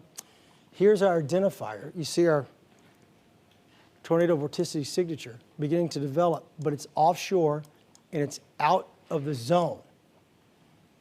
The upper levels starting to show up. See the circulation? When you see that, chances are there's some sort of rotation ongoing, but it's outside of our warn zone, outside of our polygon. It's out to the open water. And here's our big hail core. That would be our tornado vorticity signature right there, right now, off the coast. So at 7:25, 7:26, the radar finally put it together and said that is rotating enough. They believe it's closed up over the water, which is all good. As far as I'm concerned, it can have it. As long as there's no fisher buddies out there tonight having to put up with this, and hopefully you would know the kind of day was coming today. You wouldn't go out on a day like today. But here's the curvature of the land. This is in the water. So I believe, Jonathan, we do ourselves a tornado out over the open water. Isn't that what that looks like to you? Yeah, oh yeah, absolutely. Yeah, we were talking about it would feel that change in the land mass between the ocean. We see that a lot of times when we have tropical systems coming in from the other way and they kind of tighten up real quick. That's exactly what it looked like. Hopefully it never touched while it was on land, and it can do whatever it wants out over the Atlantic. Correct. Let it go, let it hit the open water and do its thing. In here right now, we're watching this zone continuing. Let me pick up my hail tracks and the shear track inside of there. Obviously, it's pretty rough and rocking. You see the way it went in the last few hours? Then, boom. Once it made it out to the water, everything went the other way. And so now that the tornado vorticity signature is out there, it was tightened up here, and now it's tightened up out here, and that's fine. At least we never got a touchdown. We don't believe. We've had no report of a touchdown anywhere in Central Florida in the last half of an hour. So let me go check this out. As far as wind speeds go now, 57 mile per hour wind here on this side, and right in there, 26 mile per hour wind. That's some pretty tight, screaming gate-to-gate shear look underneath this all of a sudden. So a 57 mile per hour wind reported there. Let me move this on over, try to zoom in a little bit tighter on this thing. Look inside the cone. See what my wind speed is right there. 40 mile per hour wind there, up against 26 mile per hour wind. All of a sudden, you're talking about a 66 mile per hour tornado, but again, that is off the coast, Jonathan. It's tightened up off the coast. I really believe if it's happening over the water and not here on land. I really think if we didn't get a touchdown, man, we really dodged a bullet with that one. What do you have over there, Jonathan? Absolutely. So this is the tornado warning cell over here now. This is on the northern side of Merritt Island. This is no doubt on Kennedy Space Center property now. Again, northern side, you can see the rotation. It has certainly broadened out from the last time that we took a look at this cell, so that is going to be at least some relative good news. A closer look, again, even shows weakening. The scan just updated as I came over from the computer over here. Again, this is right over kind of the crawler way. Kind of zoom in a little bit, and then I'll take you closer back out. Again, if you're on Cape Road or again, know anything about NASA property, here is 39A and B. They're the launch pads right in here. And that's exactly where we have the rotation. So if this thing is producing a tornado, it is right on Kennedy Space Center property here. So static test road. Again, if you're working there, if you're a part of NASA or any of the space operations going on, that's exactly where this is over. Samuel E. Phillips Parkway, again, heads up. This is eventually going to nudge to your direction, again, right along the coast there. And then Cape Road, and again, you see the iconic launch pads just hanging tight right there. But this circulation has been nearly stationary. Again, embedded in all of this heavy rain. Again, there's the crawler way again. The launch pads, here's Cape Road. Canaveral National Seashore as well is in this. It's kind of meandering around there. It's just south of the beach, though. Again, most of that rotation, if this was going to drop, something is going to be on NASA property. We're going to take you further back down to the other one. We've talked about those strong winds again that we just saw at Port Canaveral. This thing is really lighting up. It found some of the instability over the warmer waters of the Atlantic, but that's some of the wind gusts that were coming back at the port where Tom was just showing you there, some of the stronger winds. And the good news is, again, Tom already gave the all clear with that Rockledge cell that was eventually over Rockledge. That is clear out over the Atlantic, and now we're just hanging tight with this warning until 8 o'clock. But it's just kind of slowly meandering right over the spaceport tonight. Again, right over the crawlerway, there's the National Shuttle Landing Facility. Just kind of concerned with this, again, towards the beaches, towards the Canaveral National Seashore. If you're familiar with that area, again, just north of the Kennedy Space Center, that's where this could kind of hop on over. But over the last scan or two, Tom, that we've been with this has really looked like it's lost a lot of its punch. So some good news. Hopefully this is just going to sit there and peter out now. We'd like that. Okay, Yeah. So one warning down. We hit the 7:30 hour. They got rid of it. So all of a sudden, this one is done. Our warning for here, we're still clocking those winds out there. There is some rotation way out there over the open water, but that warning that came all the way through Cocoa, it rocked its way on through. Let me put it in motion.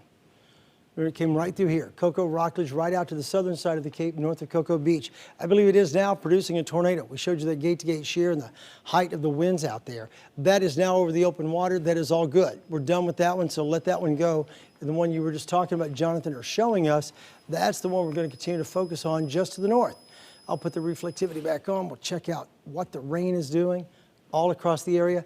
That looks super impressive, but it's in the water. This one is not nearly as impressive and hopefully is collapsing on top of itself. We'd like that a lot. All the lightning strikes are gone. What about severe threats? Where's the hail core?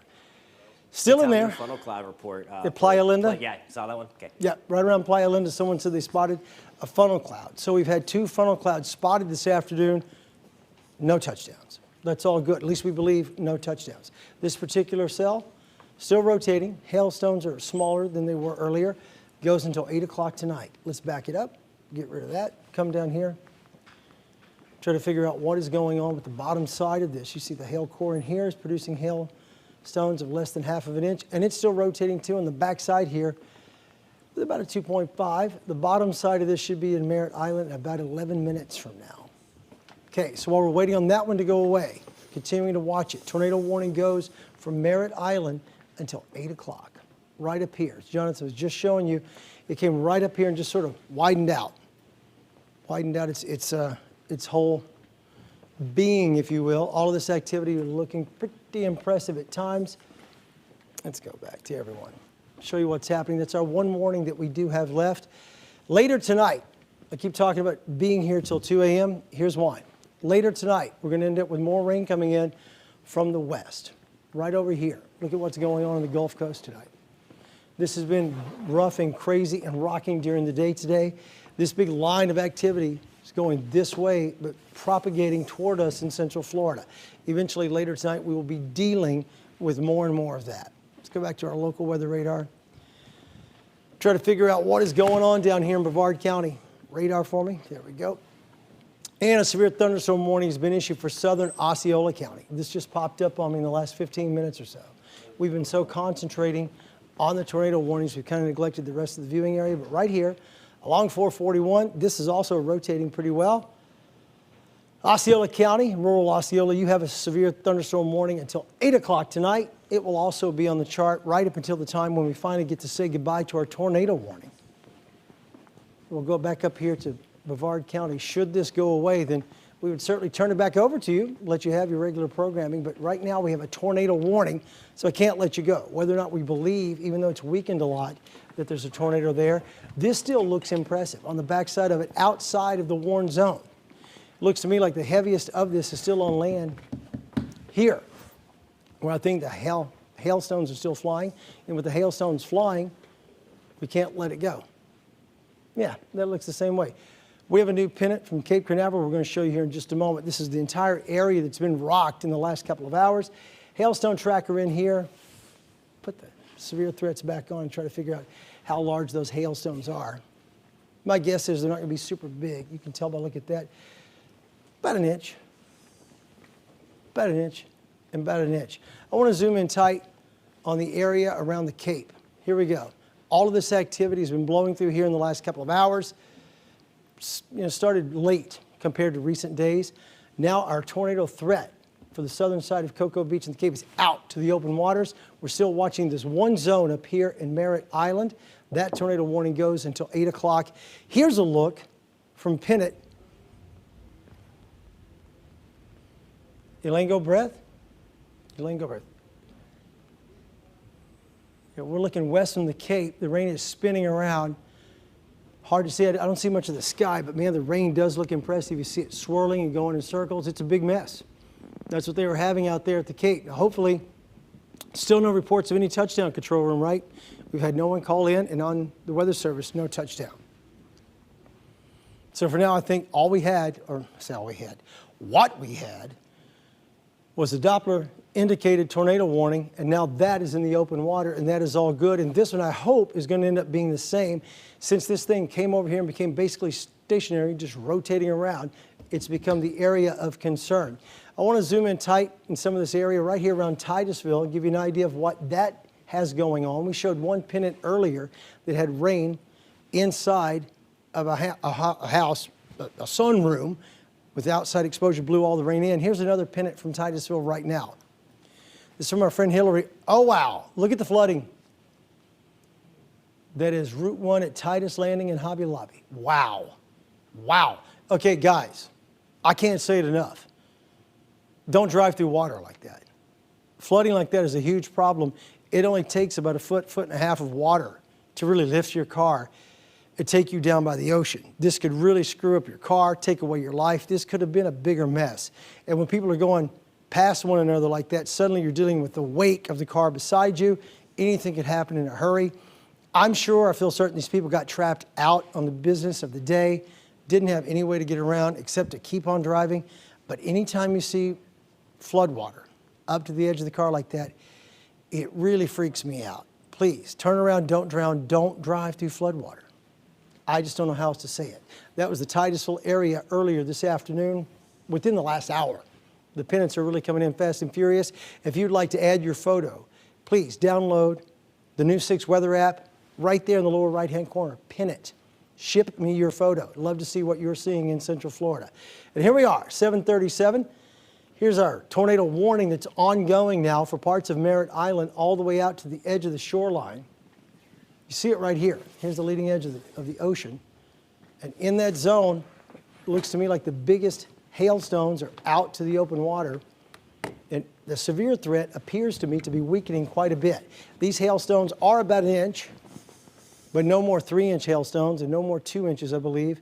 Half-inch hailstone there, half-inch there, come down to Merritt Island proper, right in here. Those are going to be higher. Yeah, there's an inch hailstone there. So that's a severe category type of a hailstone.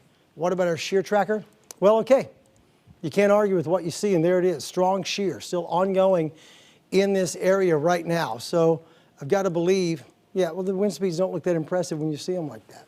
So all of a sudden, the shear zone doesn't look nearly that bad, and that looks weaker than what it did earlier. So hopefully this storm is collapsing, and we can get rid of this particular warning. Hopefully they'll pull it early, but maybe not, based on what they're seeing on radar right now.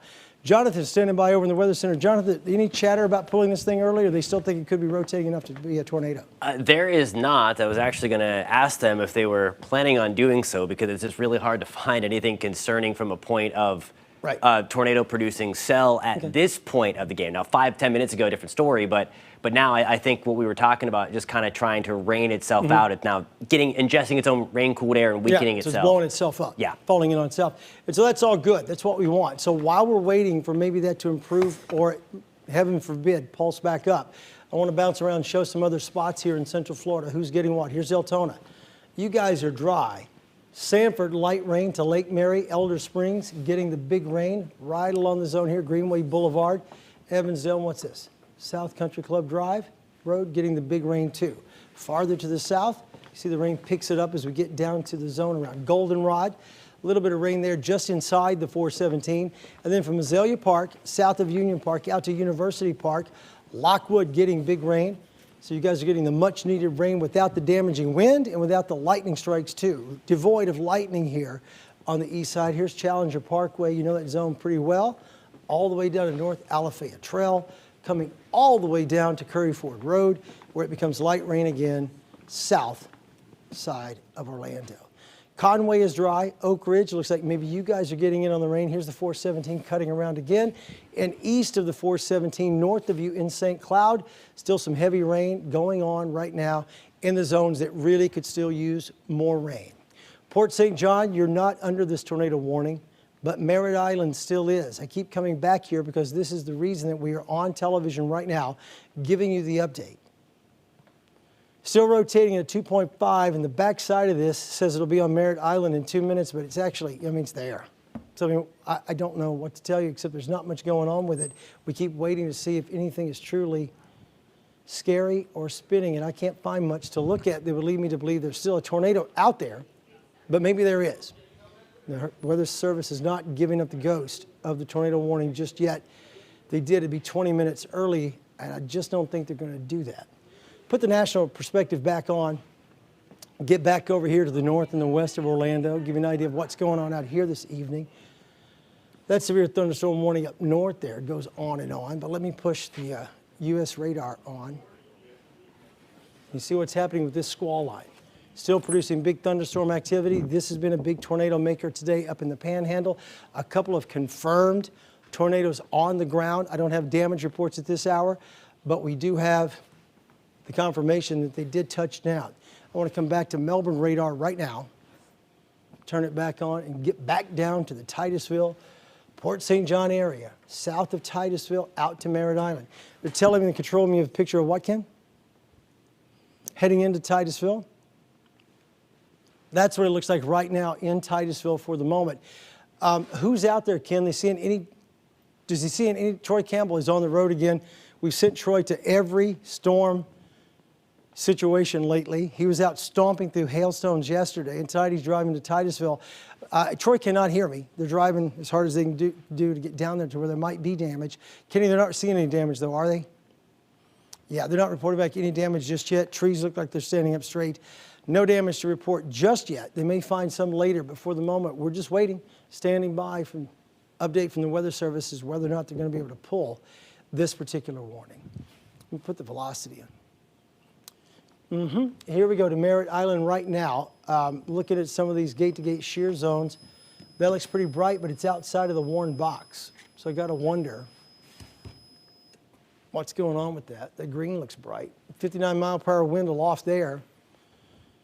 Right up against the wind of 9 miles per hour going the other way. And what's this one? 17. So, okay, there's some broad rotation up there. That's not too close together. I don't think that is the zone that's producing the tornado. I'm not sure, but it's still there on my particular radar. So maybe that's what the Weather Service is seeing, and it's got them all concerned. We'll wait and see, but here we go. You see it all pretty uniform everywhere else except for these little bitty dots right here that don't seem to be going away. Yeah, and they just said they see it recycling, so they're staying with it. Because they don't see it yet, but they think it's pulsing back up? They do. I think that's what they're looking at right here. So it'd be weird, I've never seen this happen, where they pull a polygon back. Have you ever seen them do that? No. I haven't either. So I'll wait and see if that's what happens, because all the wind speeds I can find that are pulling any gate-to-gate shear are outside of the polygon. Inside the polygon, all the wind, while not, deadly or anything, you see them right here, rolling all the way up. And you see the activity right in there. That's where I would think it is. If there's going to be any gate-to-gate shear, it'd be behind the polygon. They collapsed it on down. And so that activity looks, I don't know, not overly impressive. Inside the polygon, the wind speeds, 9, 15, 19. That's not impressive at all. But you get outside of the polygon, back out west of the polygon, all of a sudden the colors are bright, bright, bright, bright. 59 mile per hour. Stop that.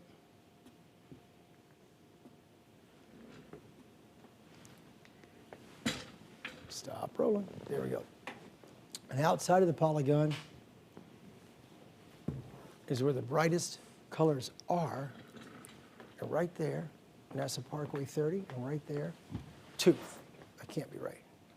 There we go, 47. That's more like it. That makes sense. 47 mile per hour. Yeah? Yeah. Right up against 30. Okay. I get it, but I think that's outside the polygon, so I'm not sure what they're seeing, if that's it, or what it is that makes them believe it's going to recycle and blow back up. But either way, we're going to sit here and continue with them until 8 o'clock tonight. It's only 15 more minutes. Hopefully this will die down enough at that point that we can say goodbye to the tornado coverage. What about hailstone tracker? Let's go into. It looks like, Thomas, right on the southern end of the warning. It's very subtle. Yeah. It's just right on the. So I would think that, what would they do? Hailstone tracker puts them here. Here. There's where my largest hailstones are. There and offshore. Half inch here, not much inside the polygon. So inside the polygon, I don't have a lot going on. South side of the polygon, maybe we do. Lightning strike in here. So always follow the lightning core and follow the hail core and try to figure it all out. Velocities here. No, I see nothing bright. Maybe here. Is this what they're trying to look at? I don't know. But either way, not a whole lot going on that makes me believe that there's a big tornado threatening ground land there. You see it bubbling just a little right there. NASA Parkway East, maybe that's what they're looking at. Still no chatter, Jonathan, nothing more? Nope, that is exactly what they're looking at. Yeah, right there. Right in that zone? Yep. Okay, well then we'll stick with it. We've got nowhere to go, and hopefully you at home are still putting up with it as we roll our way into the almost 8 o'clock hour now. We've been on with tornado coverage for more than an hour and 20 minutes. We've not had any confirmed touchdowns. We've had warning after warning after warning, and this one does continue. Wait, did it go away? Did they kill it? Okay, so now they just said, yeah, canceled. All right. Just like that. Producer, are we ready to go back to programming? Absolutely. I know you're tired of me. Love you at home. Thank you for staying with me. If you did, I really appreciate that. If you're just tuning in, then you missed it. We've been on with tornado coverage for an hour and 20 minutes now. We've had not one, not two, but 3 and 4, if you count the reissues, maybe 5 tornado warnings in the last hour and a half. Tonight we have not a tornado watch box, but a severe thunderstorm watch box for all of you except Sumter County till 10 p.m. And we have more moisture to put it with later tonight. I'll be here till 2 a.m. If we have any more tornado warnings, we'll jump right back on. Right now, we want to go back to regular programming. I'll see you if you need me.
All right, hey guys, we are back. If you are still with us, had to step away from the streaming software to go on the television as we broke in because there were 3 tornado warnings.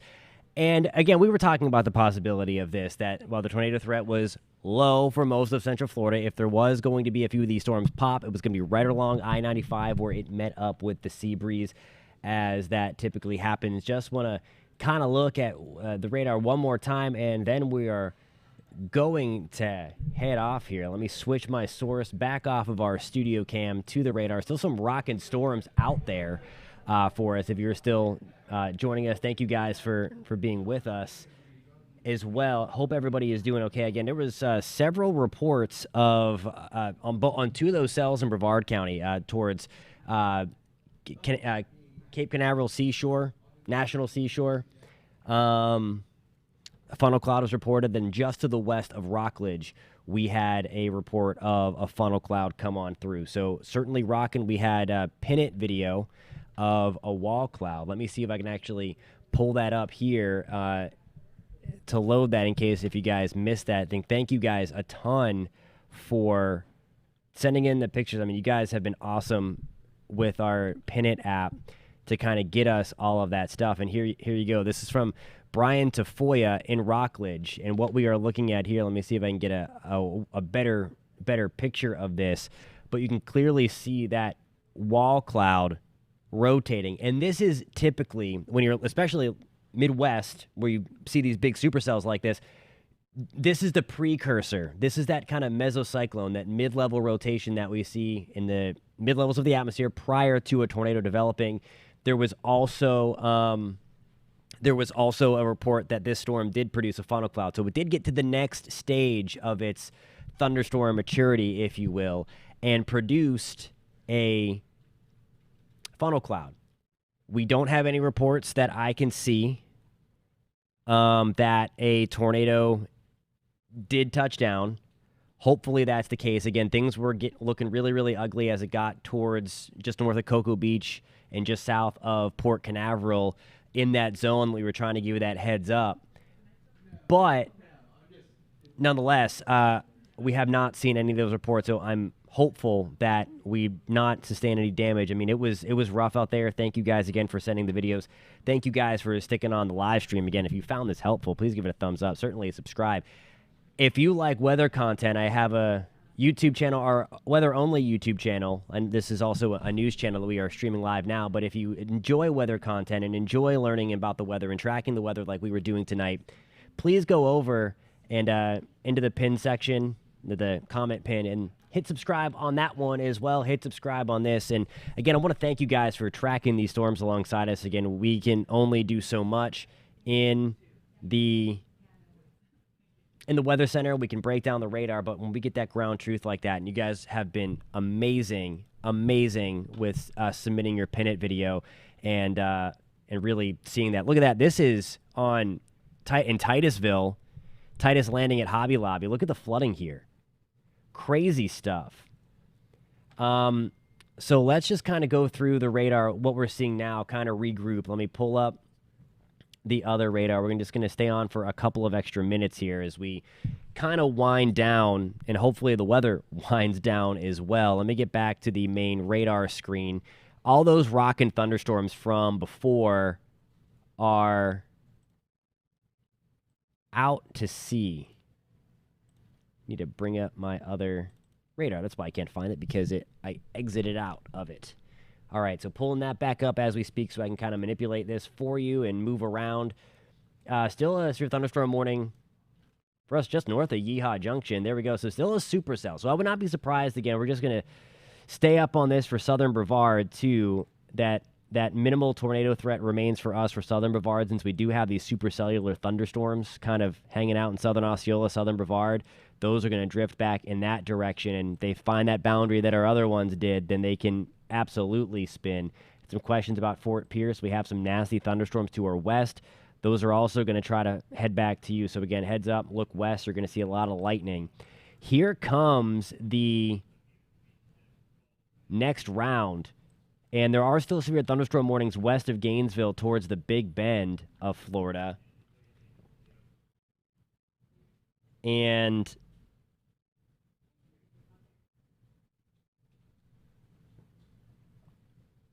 through the Big Bend of Florida, that's going to be towards Dixie County. Let me turn on the radar here. So while this is all, I mean, look at all the lightning out over the Gulf of Mexico, Gulf Coast of Florida.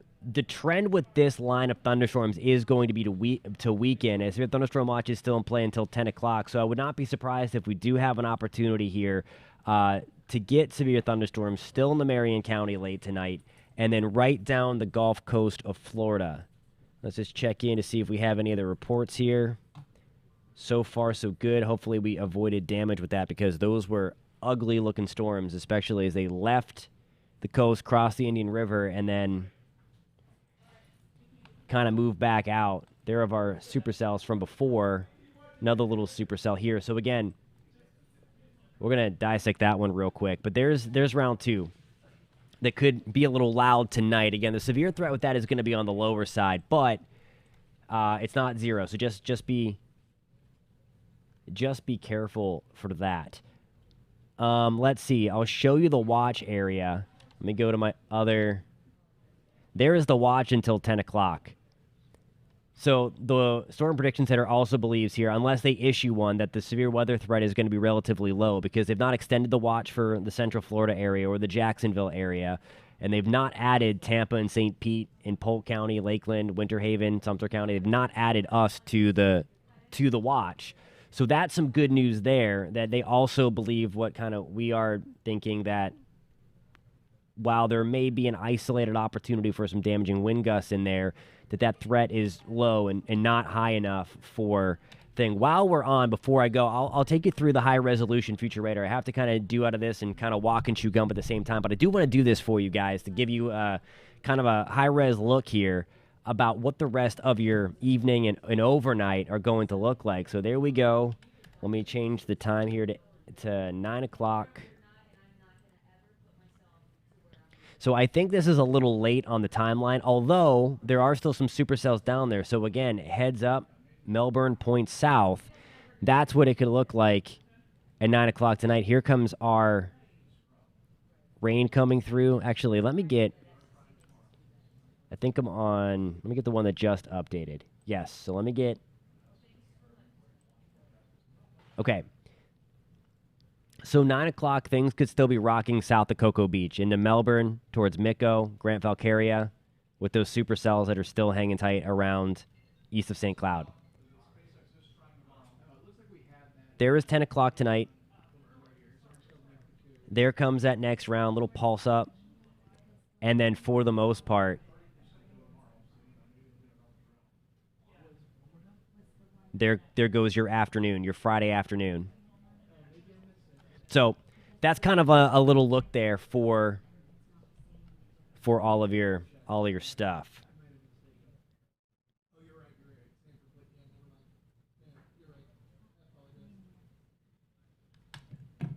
Alrighty, guys.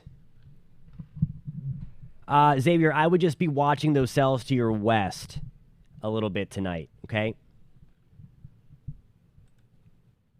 For the severe threat, pretty much yes, but the thunderstorm threat, no. There's going to be that second round that's by the Big Bend, like around midnight-ish, and then overnight tonight. So you might hear thunder and some heavy rain as we approach midnight and then through the early morning hours of Friday. So all that stuff.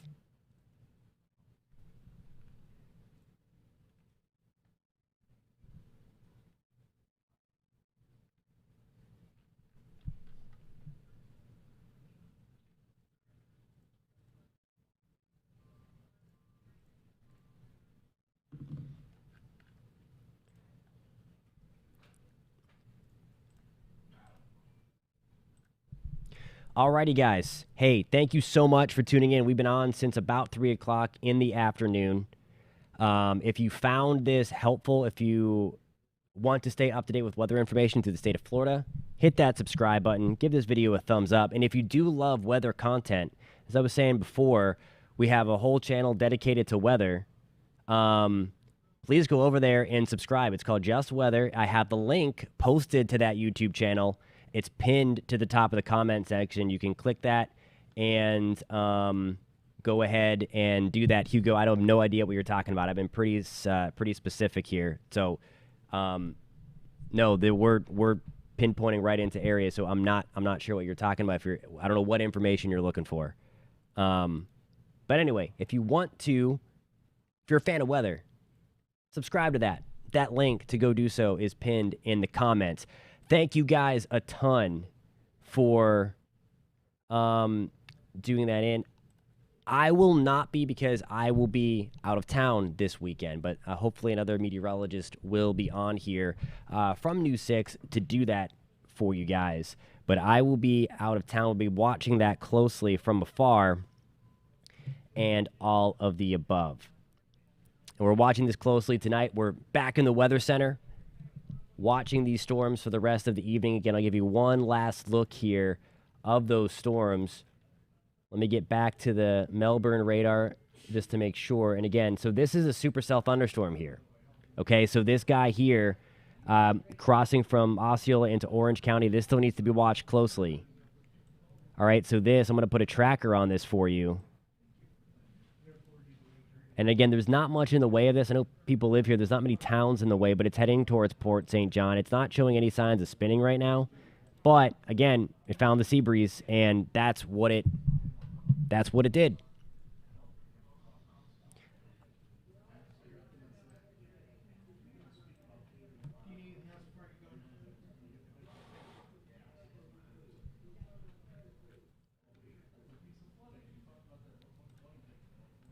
Marion County, we're going to get more storms coming in tonight. Let me back up this timeline for you. And there we go at Thursday tonight. Those storms are still rocking to your northwest now, but they're going to fade a little bit. But there's going to be some thunder likely in those in as well. And I think, Hugo, I just saw your comments. My bad, buddy. We are talking about the watch for all of Central Florida, minus Sumter County. I'm not exactly sure where you are tuning in from, so I can't get specific because there's a lot of counties in Florida unless you tell me where you're watching from. So if you do that, if you're still on, please let me know, and I can do that. Thank you for the report in Palm Bay. Let me, before I go, let me just check that out. There is your storm in Palm Bay. All right, so hot off the press, a new tornado warning was just issued. This is going to be for Orange and Osceola County until 8:30, and that was for this guy here. We just looked at some broad rotation, so I got to run to go back to the studio. We are going to keep this live here as we just let you go. So a new tornado warning in effect. Let me switch the sources back, and then I'll be back to say goodbye. This tornado warning's popped up in Brevard, Volusia, and Seminole today. That's Tom again. And the storms Let me get this an comment even off the earlier screen. start Let me tomorrow. get this full screen. I'll pinpoint when to expect the we're gonna biggest get back threats at it. We'll catch you in a little bit on News 6, guys, and on this stream. Stay on the stream. What?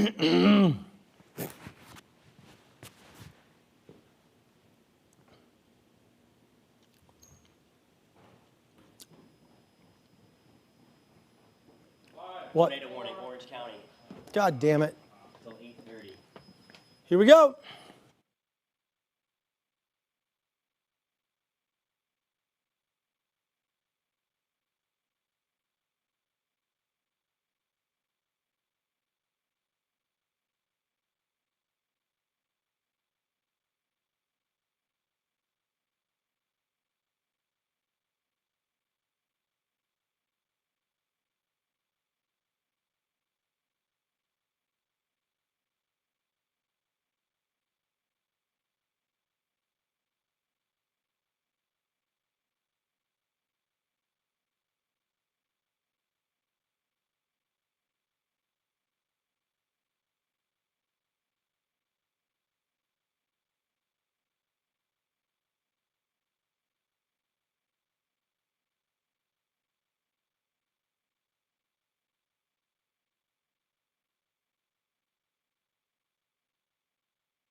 It is max 1. Not on the air yet, just test. Yeah, don't, whatever you do. Right. Get rid of that shit.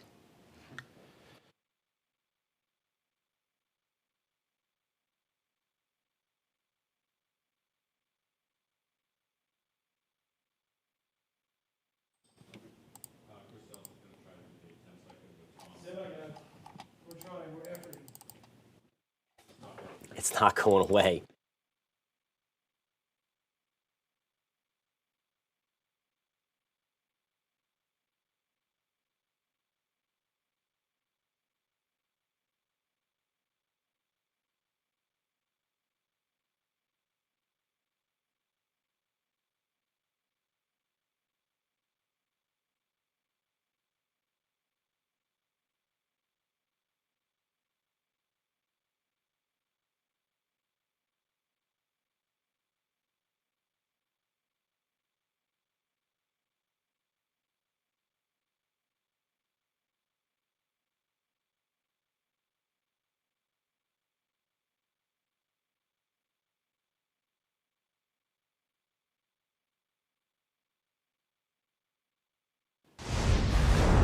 Hello everyone, I'm Chief Meteorologist Tom Sorrells. Here we go again. This time it's Orange County. It's eastern Orange County, out here just east of Narcoossee. You see what's going on. It's part of the zone here.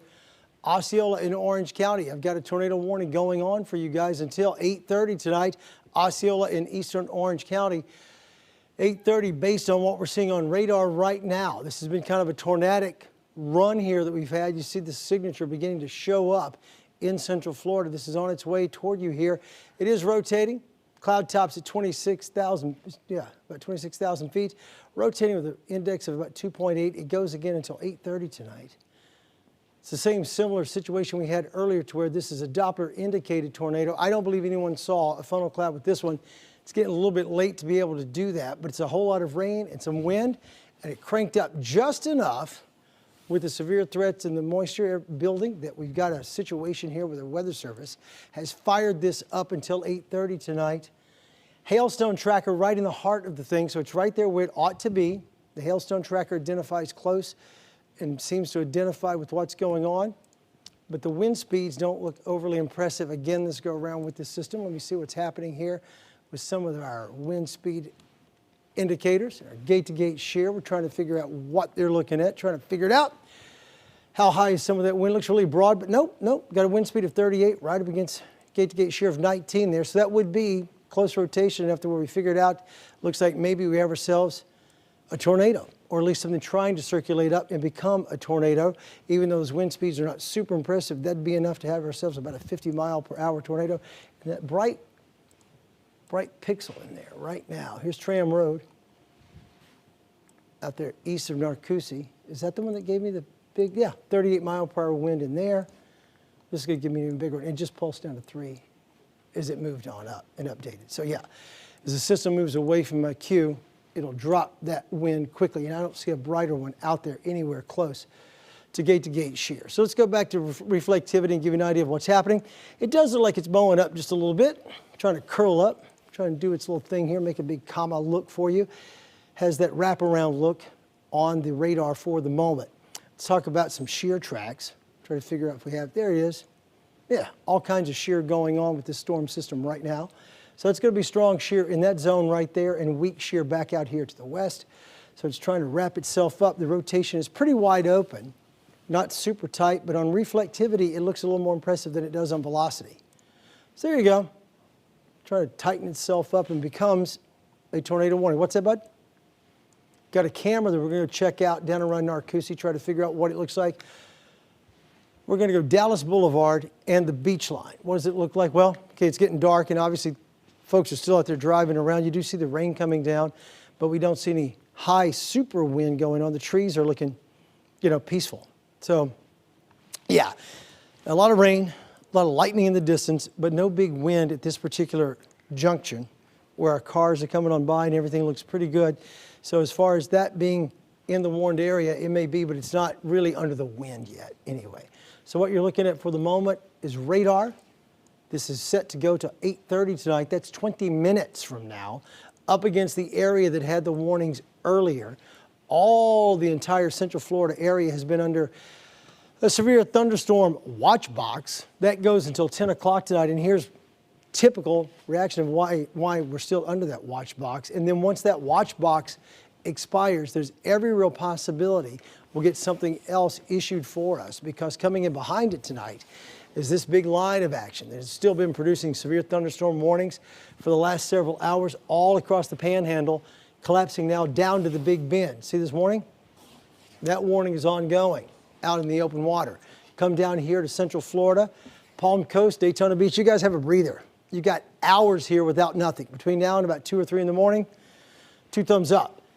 You get south of Deltona down close to Titusville. I don't think these are going to blow up. I think this atmosphere has been worked over and you're stabilized. But right in here, we didn't get nearly as much rain today. And we've got just enough rotation ongoing with this that the National Weather Service has decided they have ourselves a tornado warning. The velocity, again, doesn't look overly impressive inside here at all. I'm seeing, there's a bright pixel just outside of the polygon again, kind of like the last time we were talking about the tornado warnings, right in there. No, it's the wrong one. Let me see if I can move this around. Trying to figure out what they're looking at. Obviously, we have gate-to-gate shear here, but it's not super impressive. The brighter the color, the higher the wind speed. And so I go looking for the bright, really bright reds, the really bright greens, try to figure out what's happening with them. There you go, 68 mile per hour wind there. That's impressive. You bet it is. And right there, what is that one? Come on now, give it to me. 68 mile per hour wind there, 25 mile per hour wind there. So that gate-to-gate shear is pretty impressive. It's not tightened up totally pixel against pixel, but as you look at that, Jonathan, that looks impressive. What are you seeing over there on the scope? Yeah, it does. So yeah, we're kind of dissecting this. We're kind of almost taking an X-ray of this storm that Chief Meteorologist Tom Searles was looking at, and basically showing the same thing here. We have some broad rotation. They're not right up against each other. We're not seeing a big tornado vortex signature that would highlight to us that we do have something imminently producing at this time. Again, for reference, here we go, the Osceola-Orange County line. This is the beach line cutting across Orange County. I want to take you a little closer in here. And again, as Tom was showing you, a little bit of the darker reds indicating where we do have the stronger wind that he was showing you, the lightning strikes, of course. Just want to give you a closer heads up. If you're living or watching from Tram Road, again, make sure that you are in your safe place as we kind of highlight some of the roads across Osceola and Orange County here. As we pull back out, there is the 520 for reference. Here's Wedgefield. Again, we are outside of this, so the main threat here is going to likely stay to the east side of town here as it kind of moves towards East Orange County. So this is an early heads up for us into Port St. John. If this does hold together, this is going to be working its way gradually in our direction in about the next 30 to 45 minutes, give or take. Cocoa Water Plant Road, we're imminently, though, in the next 10 minutes or so. South Taylor Creek Road, we're also under the gun for this. Here is the 520 again. And again, just make sure that if you're watching us from any of these areas that you are taking this seriously and that you are getting into your safe place as we speak. Again, as we continue to wait for more of these radar scans to go around, they come around every few minutes. We'll get an updated look at this storm, and then we can determine if this is going to be strengthening or weakening. And again, update timeline for you into Port St. John as this kind of works its way gradually off towards the east, jogging a little bit to the north. So just an early heads up again in Sharps, Cocoa, Port St. John. We are not in that tornado warning at this time. This is not extended to Brevard County, but if this were to be extended, we would be under the gun for that. So this is just an early heads up to just make sure you're paying attention just north of where we were talking about earlier with that earlier tornado warning for us into Rockledge, again, that we had the reports of the funnel cloud for. Here is the latest radar scan. You saw the sweep. It still has that iconic hook there as it's right on the Osceola and into Brevard County line. As we take this a little further, I want to go back to where we just were to look at to see if the velocity, every now and then when that scan comes through, it takes a second for the velocity part to kind of catch up to the reflectivity. That is all the colors that you see on the screen there. You see that kind of updating there right now as we speak. Still nothing screaming with this latest update here on the velocity side. Tom, I don't know if you were seeing anything differently over there with screaming? No. Okay. I got some winds, but I got 26 mile per hour wind. I've got 15, I got 8. And they're not close to one another. It just updated. You finish up and I'll show people what I'm talking about. Yeah. So reds and greens next to each other. That's what you don't want to see on radar. It is broad. They're not completely butted up. But what the red means here is the wind blowing away from the radar. The radar is situated out in Melbourne, Florida. So the radar is seeing the wind going that direction and then also in that direction away from the radar, meaning that there is some spin. So we're likely in the process here of maybe a wall cloud developing. That's that first part. We've already seen video tonight of those other cells producing that wall cloud. That's the first step. Then you get the funnel. And then, of course, if we have the rest of the ingredients to get that circulation on the ground, then you would have the tornado. But right now, it looks like that is on the broader side, Tom. Yeah, it looks really broad to me, but come take a look at some of the wind speeds we were picking up. Now, if you were with us earlier, I was talking about wind speeds outside of the polygon that look super impressive over here. The brighter the color, that's easy for me to pick out. Oh gosh, you get bright color. How fast is that wind? 54 mile per hour, yeah, 53. But then you come closer to where the core of the system is, inside the polygon where we're warned, and the gate-to-gate shear doesn't look nearly that impressive. But it's a broad rotation. You've got high wind coming this way, and all of a sudden, this going the other way. And so all of a sudden, we have our tornado warning. I think it looks better on the reflectivity. Yeah, that looks like, a donut hole right there in the middle. And that would be where our tornado would be. So that looks really impressive on the reflectivity, even though the wind speeds didn't capture your attention really quick. That's a hook echo. It looks all hooked up. That could really be something. There's Tram Road again, just to the east of where this storm system is going. So it's rolling this way toward you there on Tram Road. Rainfall rate, it's going to be impressive in there, I got to believe. Back up just a moment. Go inside the storm. Hailstone tracker. Yeah, rain 8 inches per hour. Tells you straight up there's some hailstones in there. Severe threat right now. Yeah, hailstones are there. ½ inch. Rainfall rate 2 inches per hour in there. And again, that's Tram Road. So if the storm is happening on reflectivity, right about here, see the radar echoes and the core in here, running right up against Tram Road right now. So it's aloft, I believe. No one has seen it. We don't have a report of anyone spotting the funnel cloud or it making touchdown. But for the moment, if you're watching from over in that zone, right on the orange Osceola County line, there's Nova Road. You know this area pretty well. Here's the Cocoa Water Plant Road. And then the polygon ends just as we're getting ready to cross over, get on out of here, and hit the zone where you get ready to cross over into Brevard County. So that's that one little spot that has a tornado warning right now. There's another thunderstorm coming in right on the bottom side of that, on the tail end of that could also produce some rotation right in here along 192. It's barely rotating though, and the hail size is less than an inch. So yeah, we've lost our skip marker here. So I really think this is calming down a little bit. There'll be load to kill it. We've only got 12 minutes left. So why would you, unless it absolutely collapsed on itself, which I don't believe it totally has yet. While we're waiting on that to happen, we've got 12 minutes left or 11 minutes left in that warning. Let's go down here along the coast, right down south here. If you're watching along the county line from Mico right down to Sebastian, I know we do have some folks in Sebastian that watch us off the air. You guys are going to get rocked. You've got a thunderstorm coming this way, still way out, but it's moving pretty quickly, so it should be able to move itself on over there at a pretty decent clip. That is not what I meant to do. I meant to do this, hit there. Boom, there we go. Should be in Sebastian about 16 minutes from now, and maybe on the outside of it, crossing the county line into Mico. It's not a severe thunderstorm yet, but it is packing a little bit of rotation, and it is pretty tall. So we'll continue to watch that, see if we can get in the southern part of Brevard County. 819 right now. About the same in here, yeah, 819 coming up on 820.